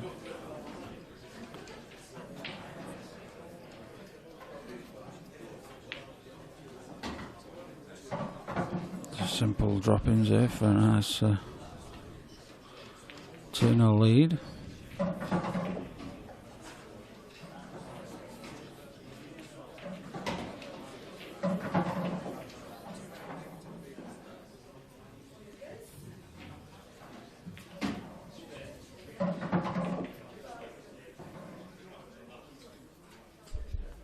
And 2-0 it is. Wow, how big could that frame be? I think every frame, aren't they, in these, you know, when it gets to this stage, it's just vital because you don't get that many chances.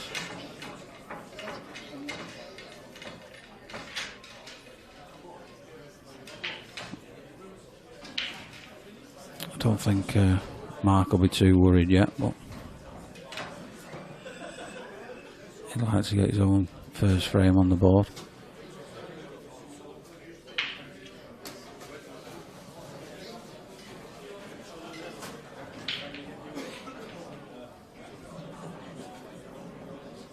Mark with his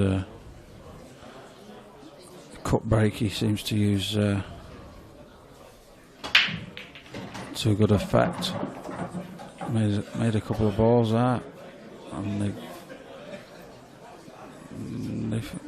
come out okay, but again, I think he's going to struggle for his first. I think he'd like to be taking yellows, but again, he's not really got a lot to go at, so.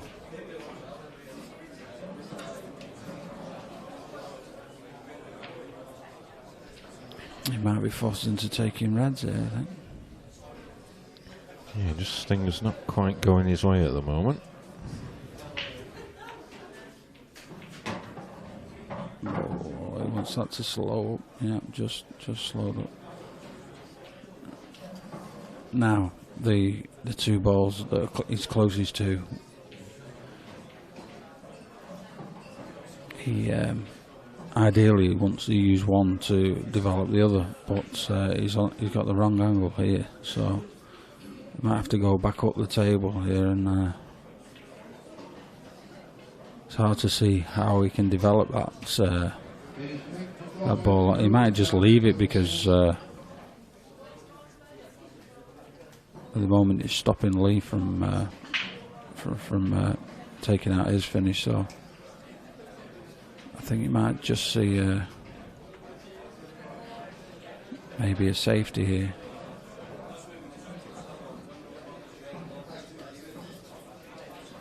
Or maybe cover the bag.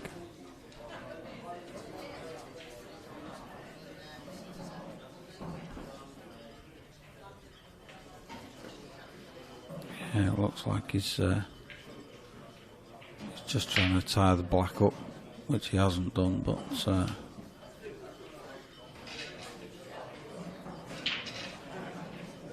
that's purely because he couldn't. There's no way he could develop his bad balls. So.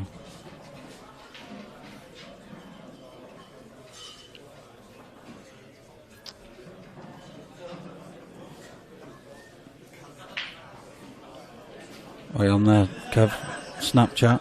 No, I'm just trying to get onto Q-Score, but I'm just having a few technical issues. It's an age thing, that, Kev. Is it? Yeah. Just trying to work out. No, that's because I've just put the wrong year in, that's all. I just made a little tiny error.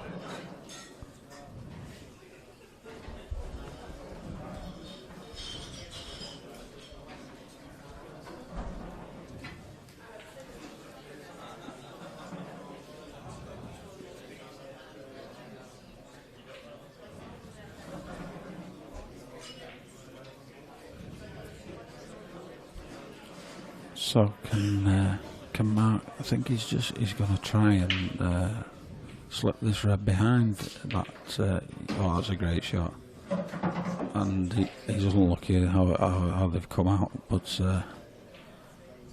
great vision there from Mark Boyle. Really is unlucky how it's finished up, but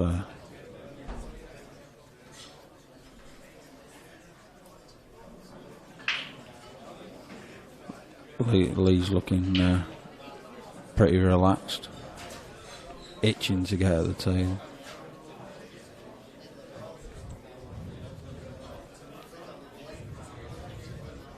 Big, like he's going for a big cut here, maybe middle bag. It's the only shot he's got, I think.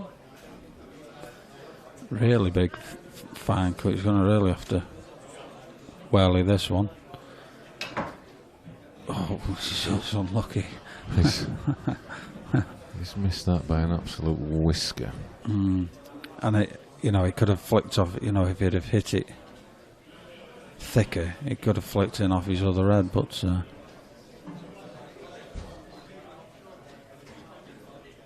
unlucky there, Mark.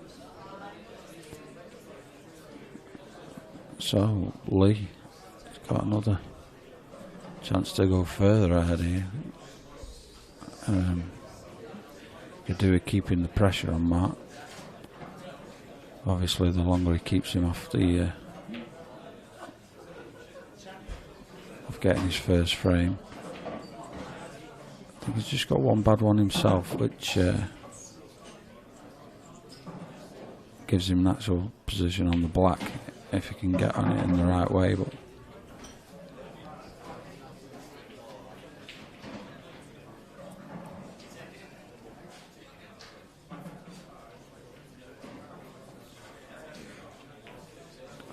where's that? Oh, it's just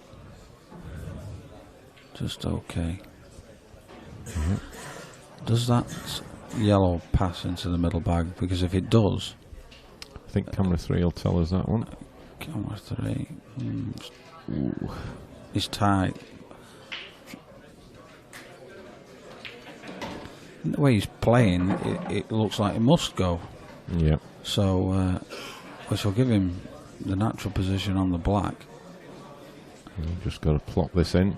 Won't be doing much with the white ball. Was he screaming back for it? He's playing like a drag shot into. Oh, he's missed it. Yeah. Oh, that was a bad shot. Yeah. That was a bad shot. Yeah. He'll let Mark off the hook there.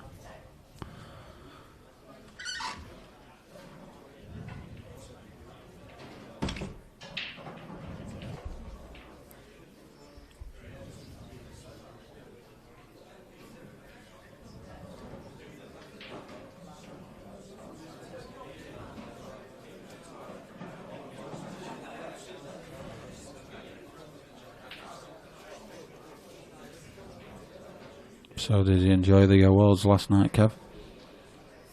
I did enjoy it, yeah. Got a bit of a shock at the end when. Yeah, you looked a bit of a tear in your eye there, Kev. Well, went a little bit mad, didn't it? Having words with that Simon Webb.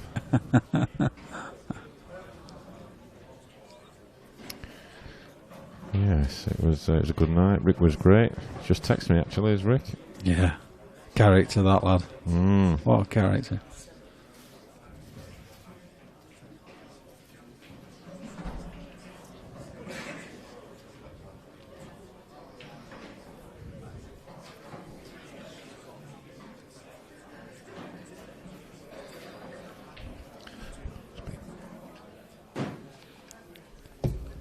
Kev's just nipping off for a couple of minutes. So I'm flying solo. So Mark just needs to, don't really need to do a lot with the white here. Oh, that's turned out, I'm sure it has. I'm sure that was on its way in.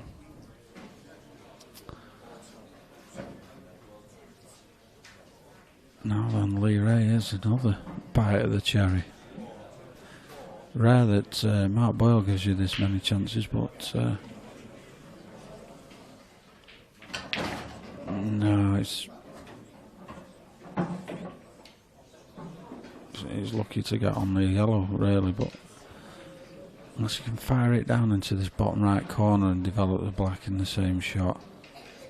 So if he concentrates on the pot, he should get the cannon.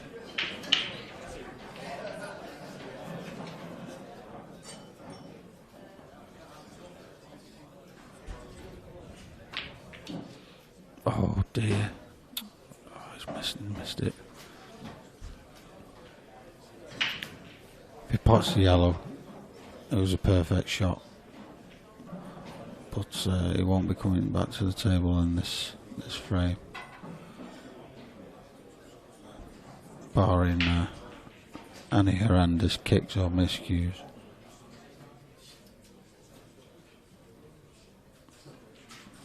Could be a big turning point early on in this match. Yeah, nicely stroked in by Mark. Let's just draw this back.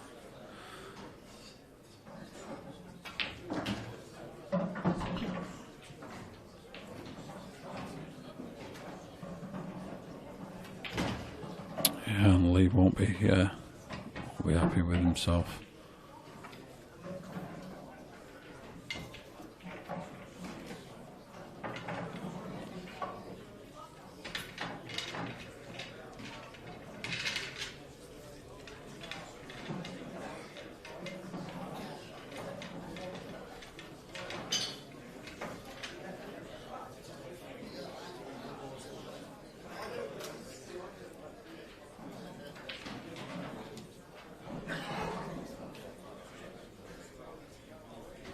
So, lead to break, frame 4.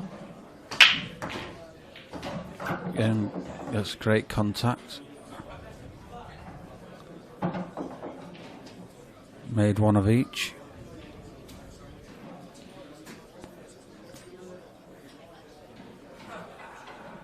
Reds look better, but no shot, so forced to take yellows.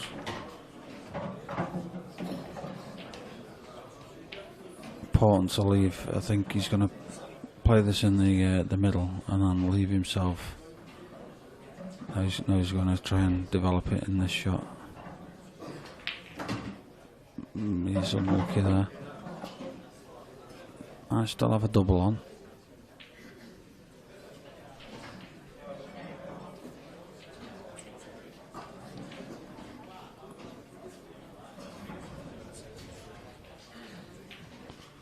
Yeah, that's a nice shot.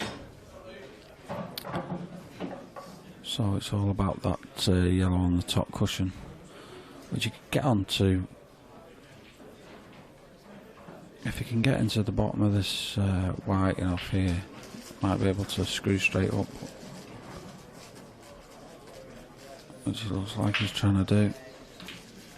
That's a good shot. Just landed nicely. Nice angle to come back out.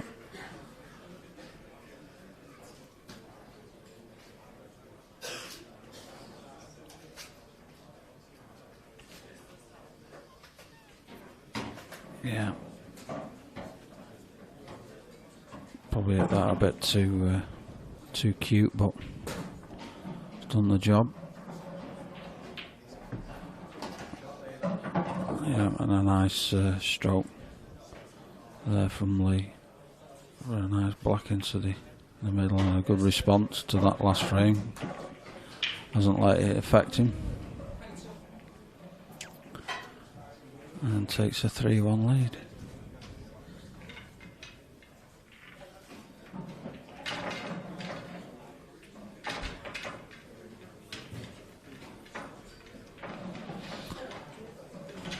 The arena just starting to fill up with some bodies.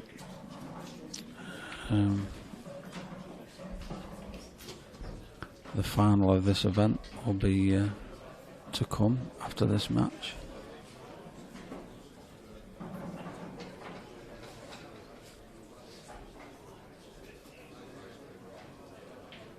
So Mark with his cut break. I don't think he's made one this time. So, Lee Ray. What a great chance here now to go 4-1 up. Say a great chance. There's one awkward one with the yellows. Tied up with one of the reds, so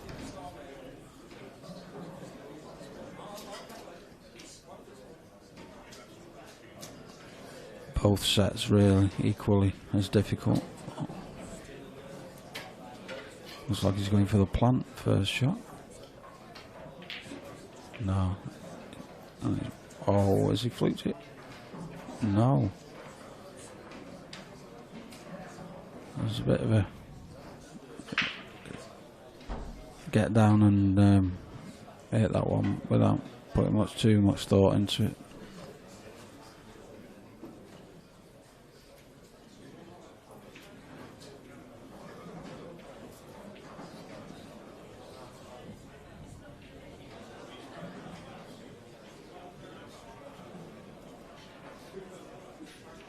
So obviously now, I think Mark's going to be looking to play this red into the middle, and he was just eyeing up the gap to maybe plant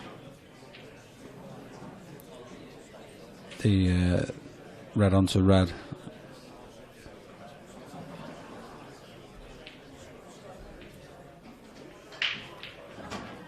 He's played a better shot there really, and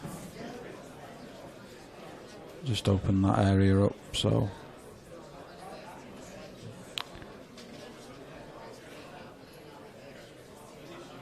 not a cast iron chance this, but this is a delicate little shot. I don't want this red to run away. He's played a good shot there.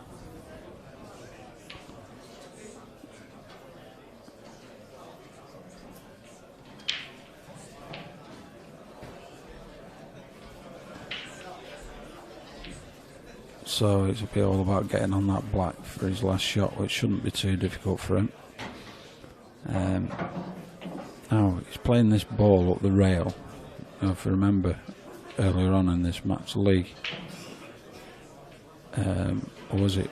It could have been Mark actually. Had a ball turn out up this rail. So let's just see how.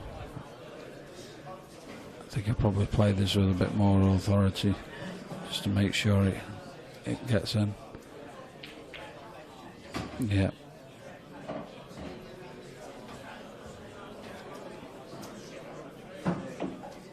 So red top left, red into middle, float down, red into same middle, taking back up for the black.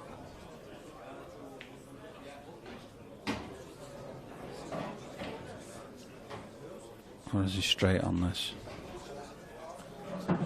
He looks quite straight, so he might be just stunning this, bringing it back a couple of inches and then screwing the red into the bottom corner.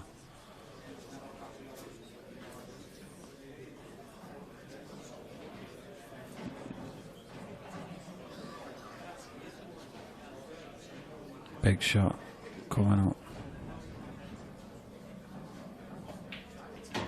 Yeah, and has left himself a nice angle to screw straight back up for this black on the rail.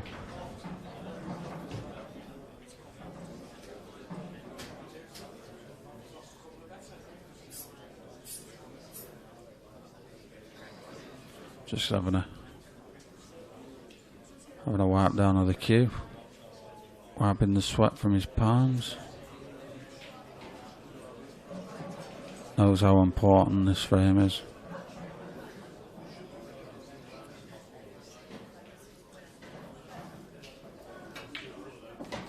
Yeah, and he's played it beautifully.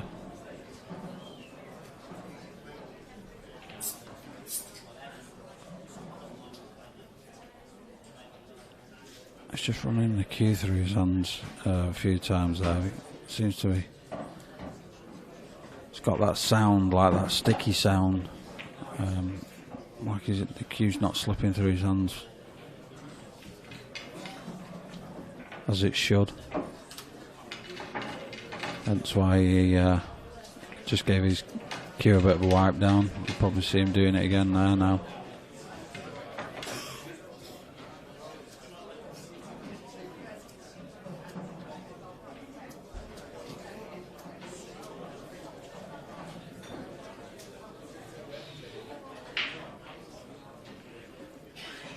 Oh, frame 6.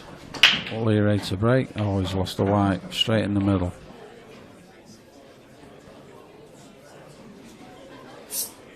And I think he'll be developing the one bad red.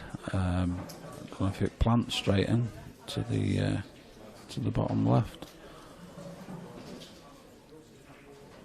But apart from that red, these look pretty simple for Mark to get himself level in this match when he should have been 4-1 down, really.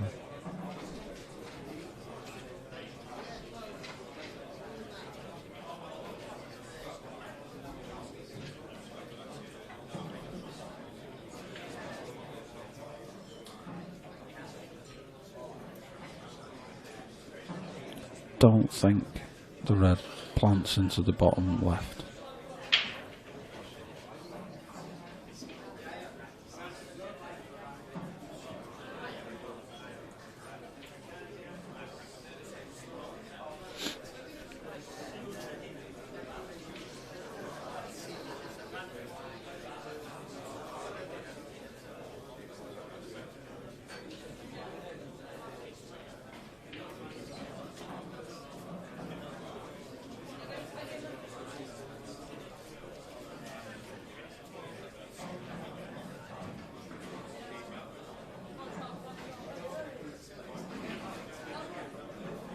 Yeah, so he's just developed that bad ball and left himself on the other one, so great chance now to level this match up.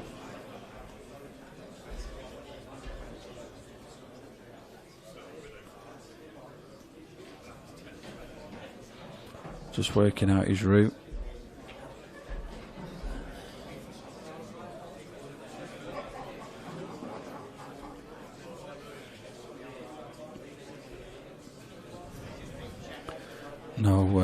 No dangers, no balls that need developing, so it's just all about controlling his white.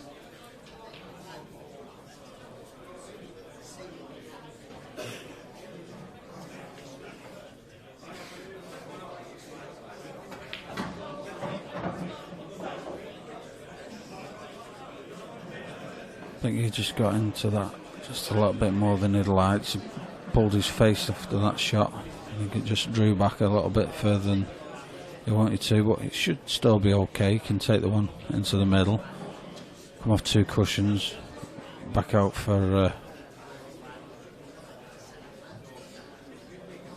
just having a look.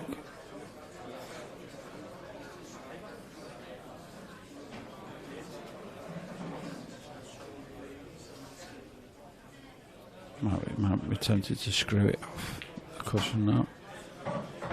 I just killed it with there's some check side.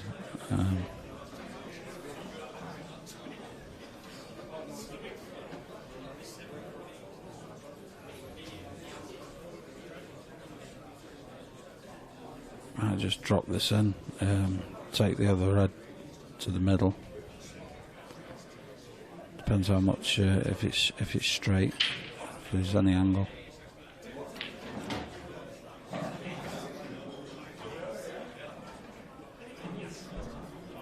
So he's running through. He's not ideal, but still he's got no hindrances. Stun the red into the middle, on and off the top cushion. Should be okay. Just like that. Perfect now, just to stun anywhere sort of around, just left of where the blue spot would be.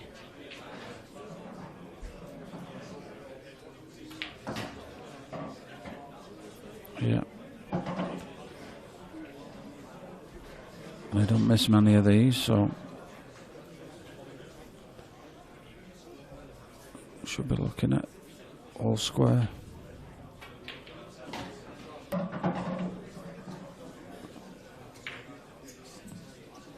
So 3-3, mark to break.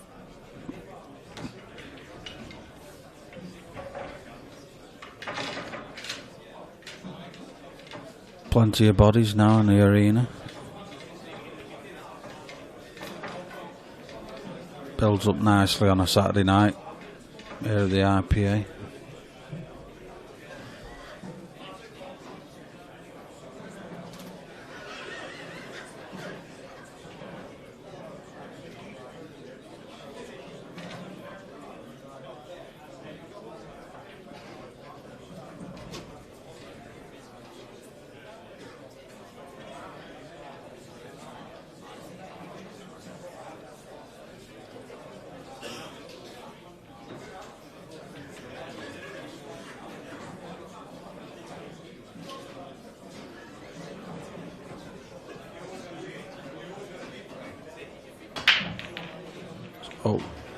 He just thought he'd lost the white into the middle there, but he's got away with it. Not the best of splits. If you can see, you can go to camera 3.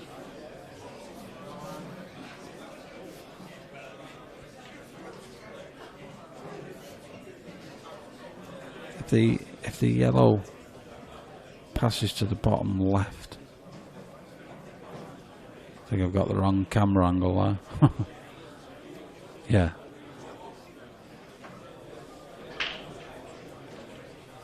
Sorry, camera 2. I was chosen to take reds anyway, but thought he might take yellows.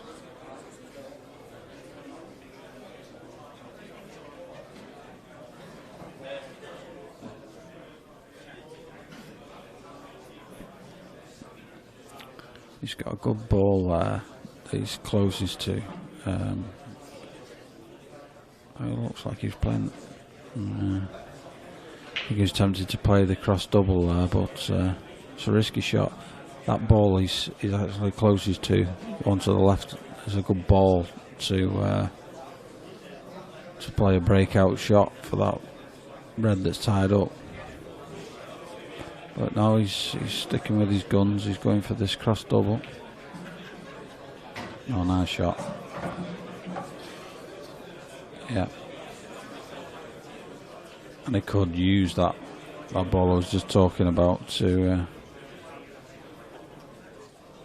develop the black, but if he needs to. No, in fact, I think the black goes into the top left anyway, so shouldn't need to do that.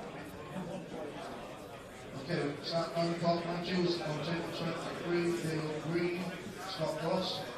Dale Green, Scott Ross, table 23. Table 13, Mickey Singh, Cole Bedford. Mickey Singh, Cole Bedford, table 13. Table 12, Bill Hoskins, Sean Bates. Bill Hoskins, Sean Bates, table 12.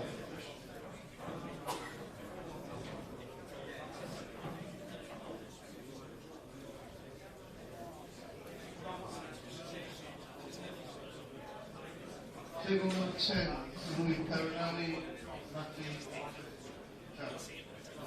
Challen, Louis Perinelli, table 10. Mark just having a good look at this. You don't want to let Lee back in, obviously, but this is what Mark's so good at. He's a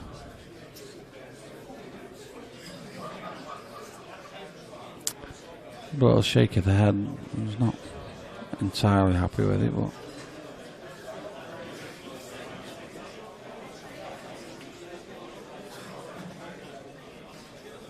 knows the importance of it. Next match on table number 9, Ray Robert Edwards. So looking to play off 2 cushions to come back out, bring his white back out. Table number 3, Stefan Rosidi, Richie Oliver. He's played that well. He's played that pretty much perfect from where he was. Table 15, Mark Boardman, Jake Dylan Mueller. Mark Boardman, Jake Dylan Mueller. Looks really focused in the zone now, Mark. There's, you know, those couple of frames he's just taken. That's a lovely shot as well. Table number 6, David Jones, James Brooks. David Jones, James Brooks, table number 6. Table number 21, Declan Lavery, Jake Bell. Declan Lavery, Jake Bell. Table number 21. So probably just maybe stun this red into the left centre.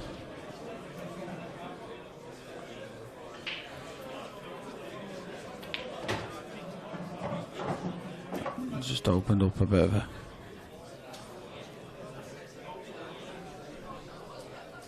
a bigger area to work in now.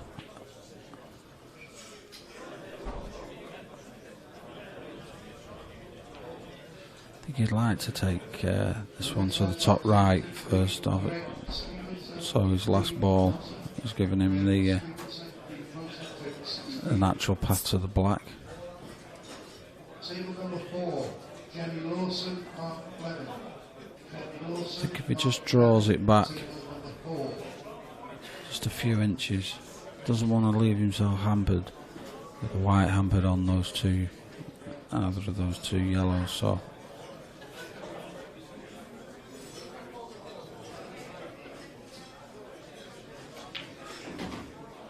it was a nice shot. Jenny Lawson, Mark Fleming, table number 1.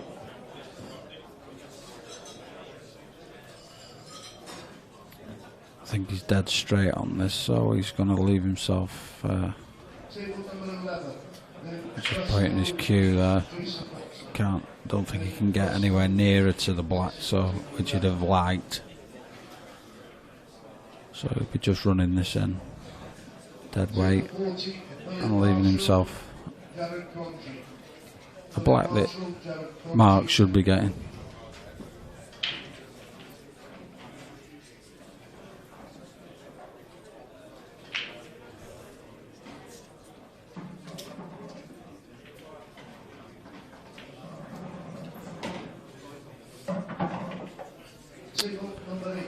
Just another wipe down of the hands and the cue.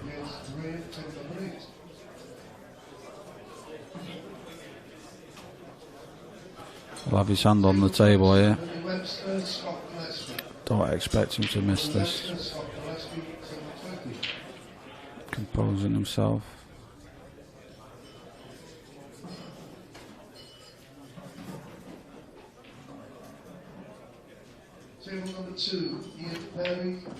Yeah, strokes it nicely. So, for the first time in the match, Mark takes the lead.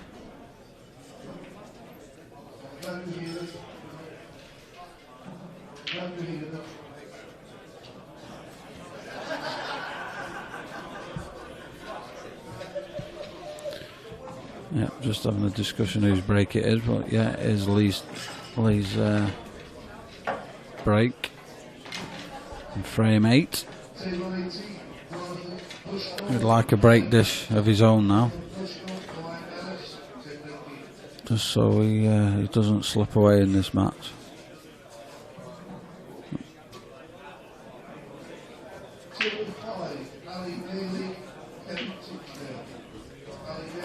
Could we have a repeat of Tour 1? Mark Boyle versus Mark Farnsworth.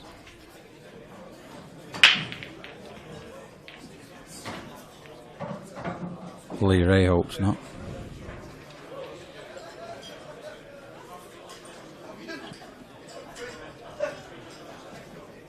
So, just the way the balls have landed there, I think Lee will be taking yellows here. Got a couple of awkward ones. One that he could double.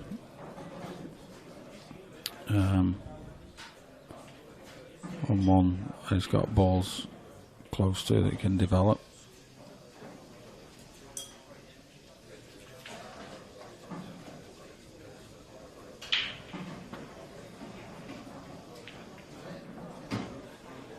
I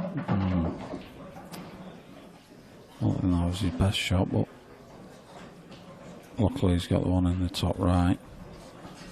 We'll be looking to play this and develop. I'll either develop the other, the yellow directly below it.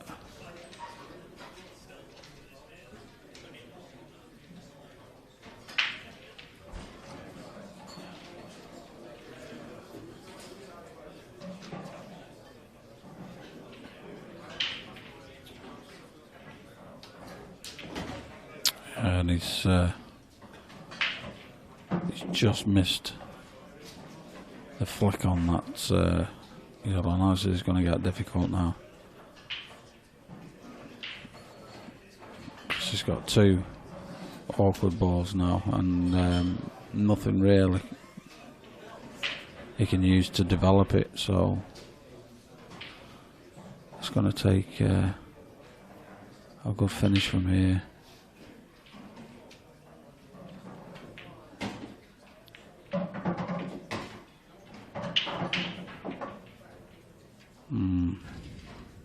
It's not ideal here now.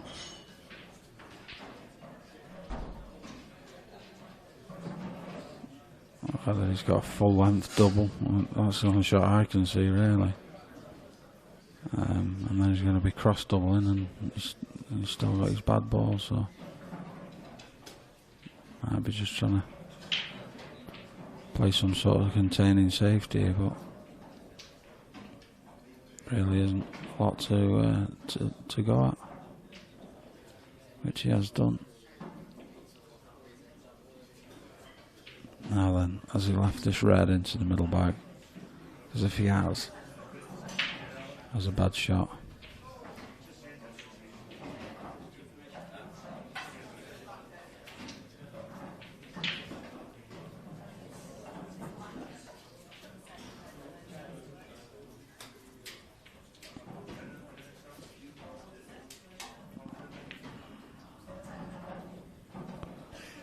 Mark happy to just tie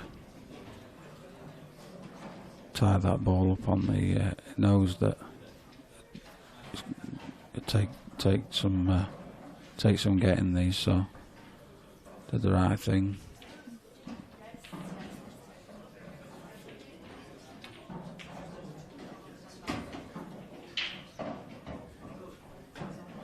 That was a nice shot from Lee. Now he can either go all out for this finish, or he can put that yellow over that bag where those two reds are. Take some sort of control on the frame.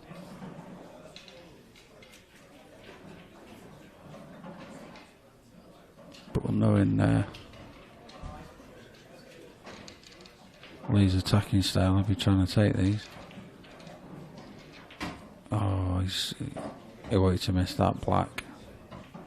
If he misses the black, the white comes back up the table, and he's got a chance on the double. Now he's got no shot.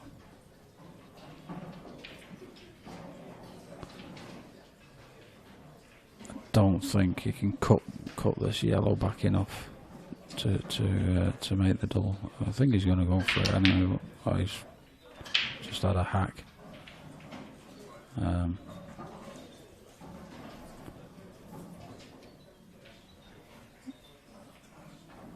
There's not a lot he could have done there.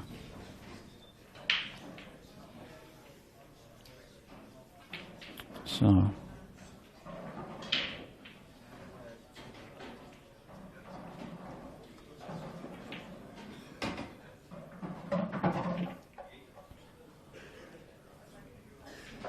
think Mark might have the perfect angle here. Just drop this in the bottom left and bring that one off the cushion if he chooses to. Looks like he is.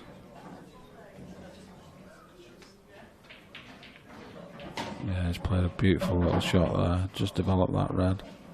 So no real dangers now.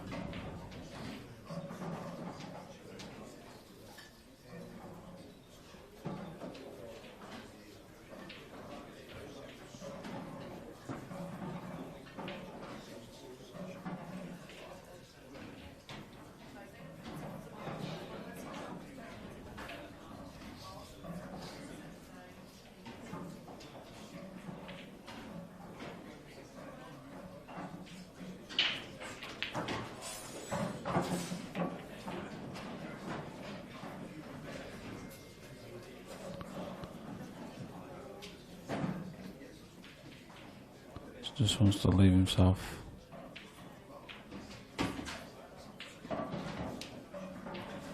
an angle on. If he chooses to take the one that's closest to the cushion last, he just needs to leave a little angle, which I think he can do. Just if he just dinks this in a little. He just left himself time so he can just run off. Maybe just screw out, I think.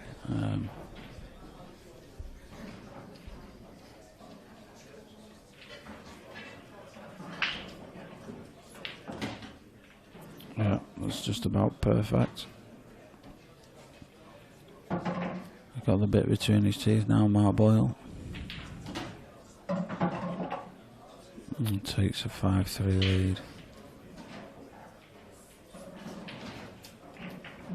Takes one step closer to another final.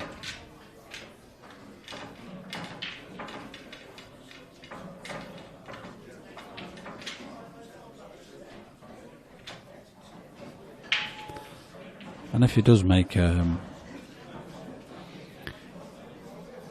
final, this will be 3 finals out of 4 events that he's entered, which is pretty impressive with the standard of pool.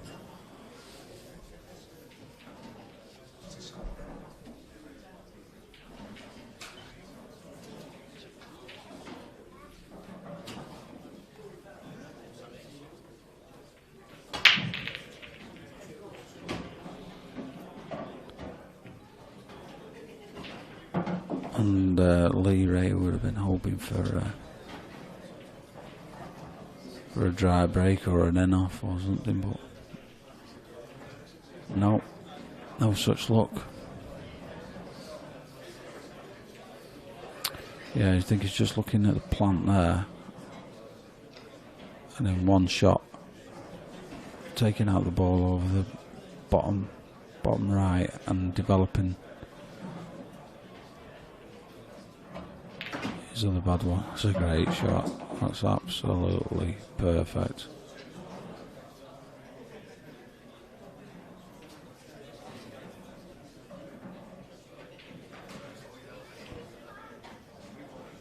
Really is a pleasure to watch. Pleasure to commentate on. Pool at its highest quality.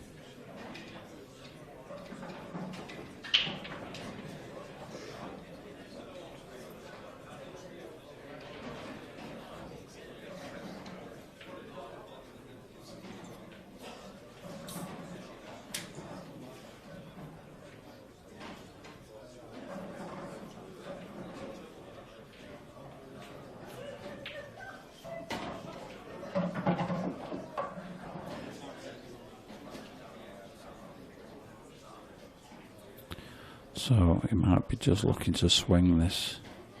It looks like he's putting some check side on it, so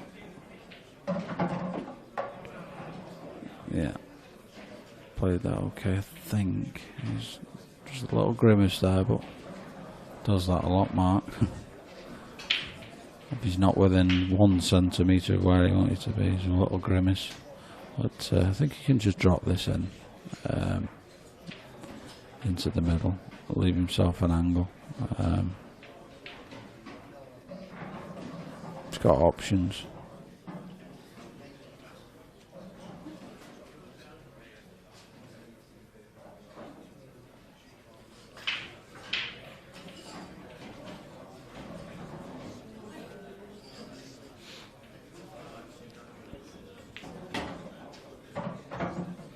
So, be looking to just stun this red that's closest to him, or closest to his white, into the bottom left. The white will naturally float over to the other red, probably into the same pocket, unless he can just roll down for the red into the left centre. It looks like he's stunning it. Yeah, nice shot. And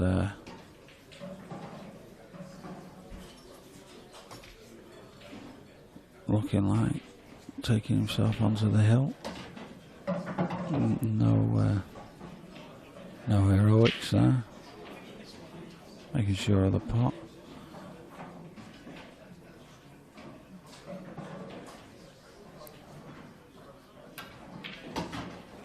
Yeah. And now Lee Ray is well under it. It's no mistakes from here. Mark's going to get at least a couple of breaks, so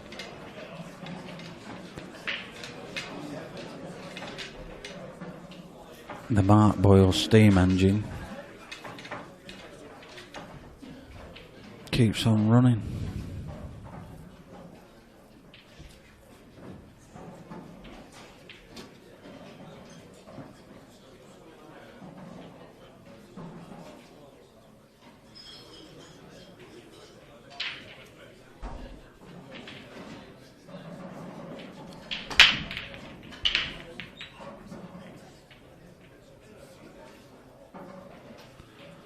And as I say, when it rains it pours. No friends there for Lee. And I think Mark will be looking to play a plant first ball, red onto yellow. I think yellows look more favourable.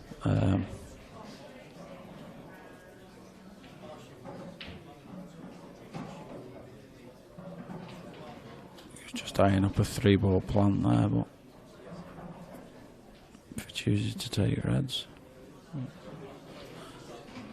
be a good shot if he plays that, because it'll open the frame right up for reds.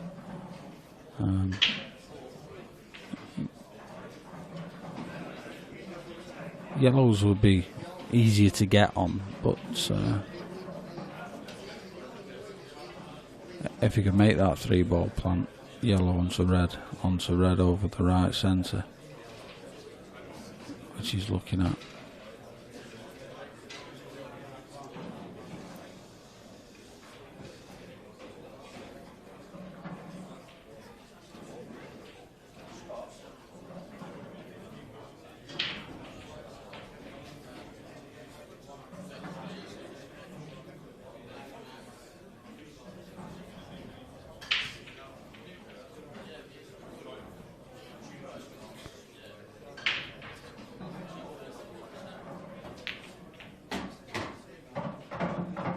So he's made one of each. So that means he's still got a choice.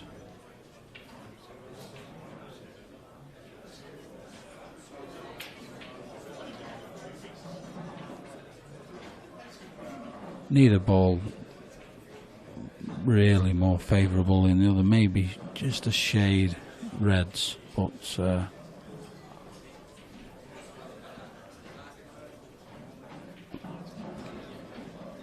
I expect him to take out either colour here, the way he's playing.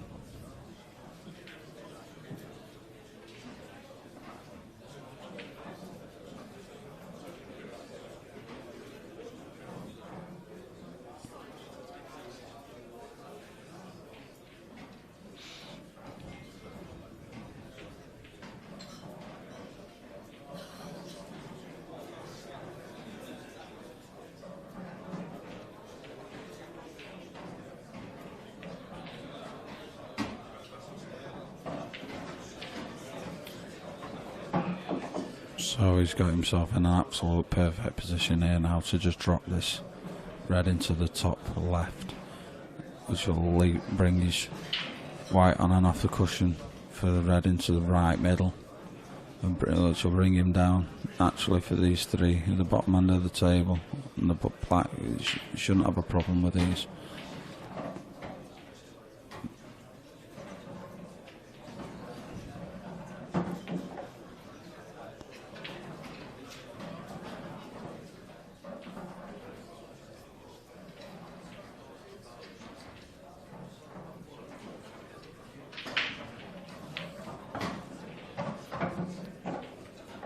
So he's white in absolute perfect position here. And it looks like the writing's on the wall for Lee. Had his chance early on in the match to keep the pressure on, let Mark back in, and this is the product of that.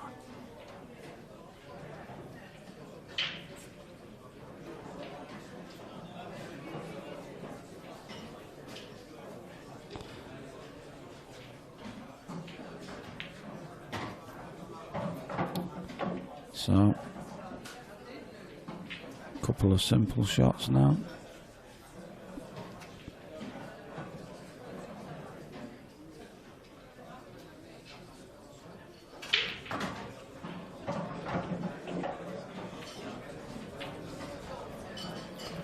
Just make a solid contact here now. Stun the white back, literally a couple of inches. A simple black into the right centre.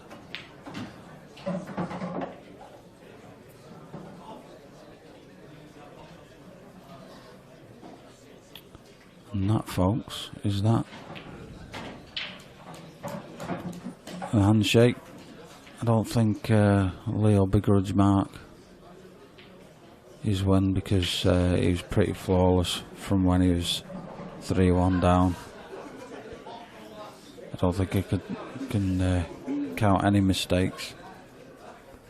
And the final of this Open event, Tour 2 in Bradford, will commence sometime. Really stay tuned in. Just Dave, do you know what time?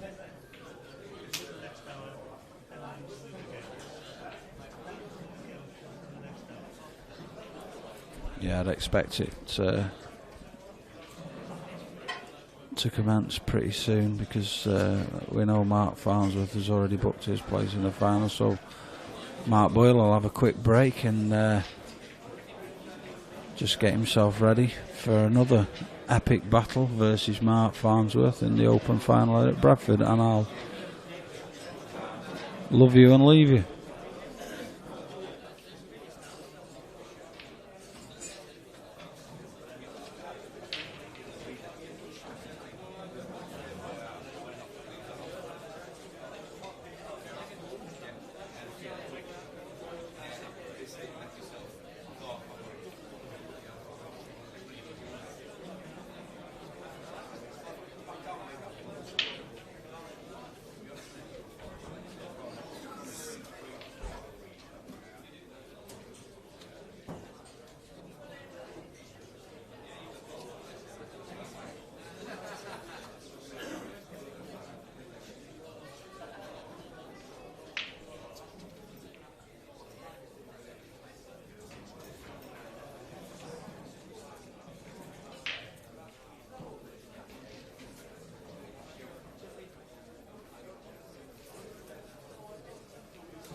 around in the room.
unless they can bottle me apart.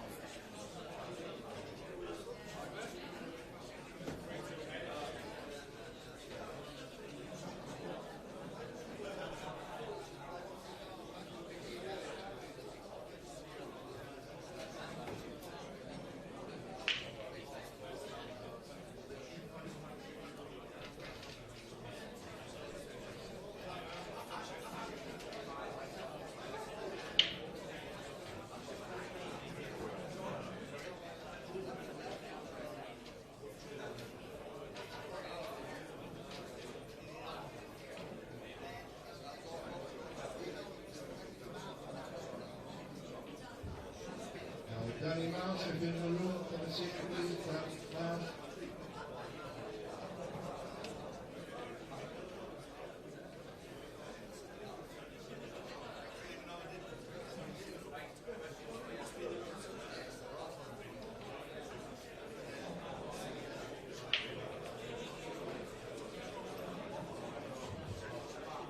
And if Dennis Stern is in the room, come and see me, please, Dennis.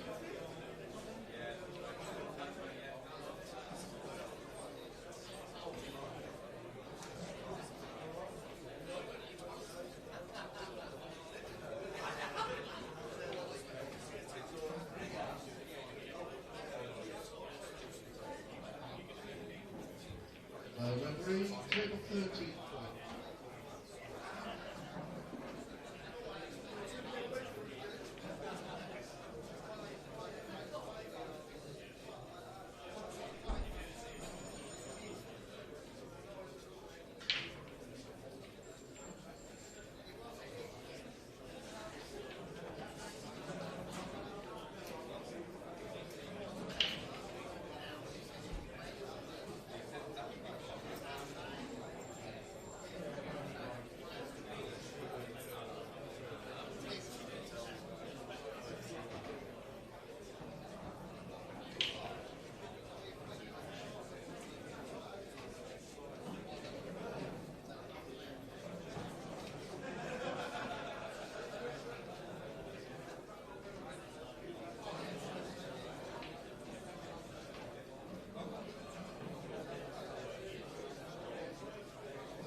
Jason Hurry after Wounded.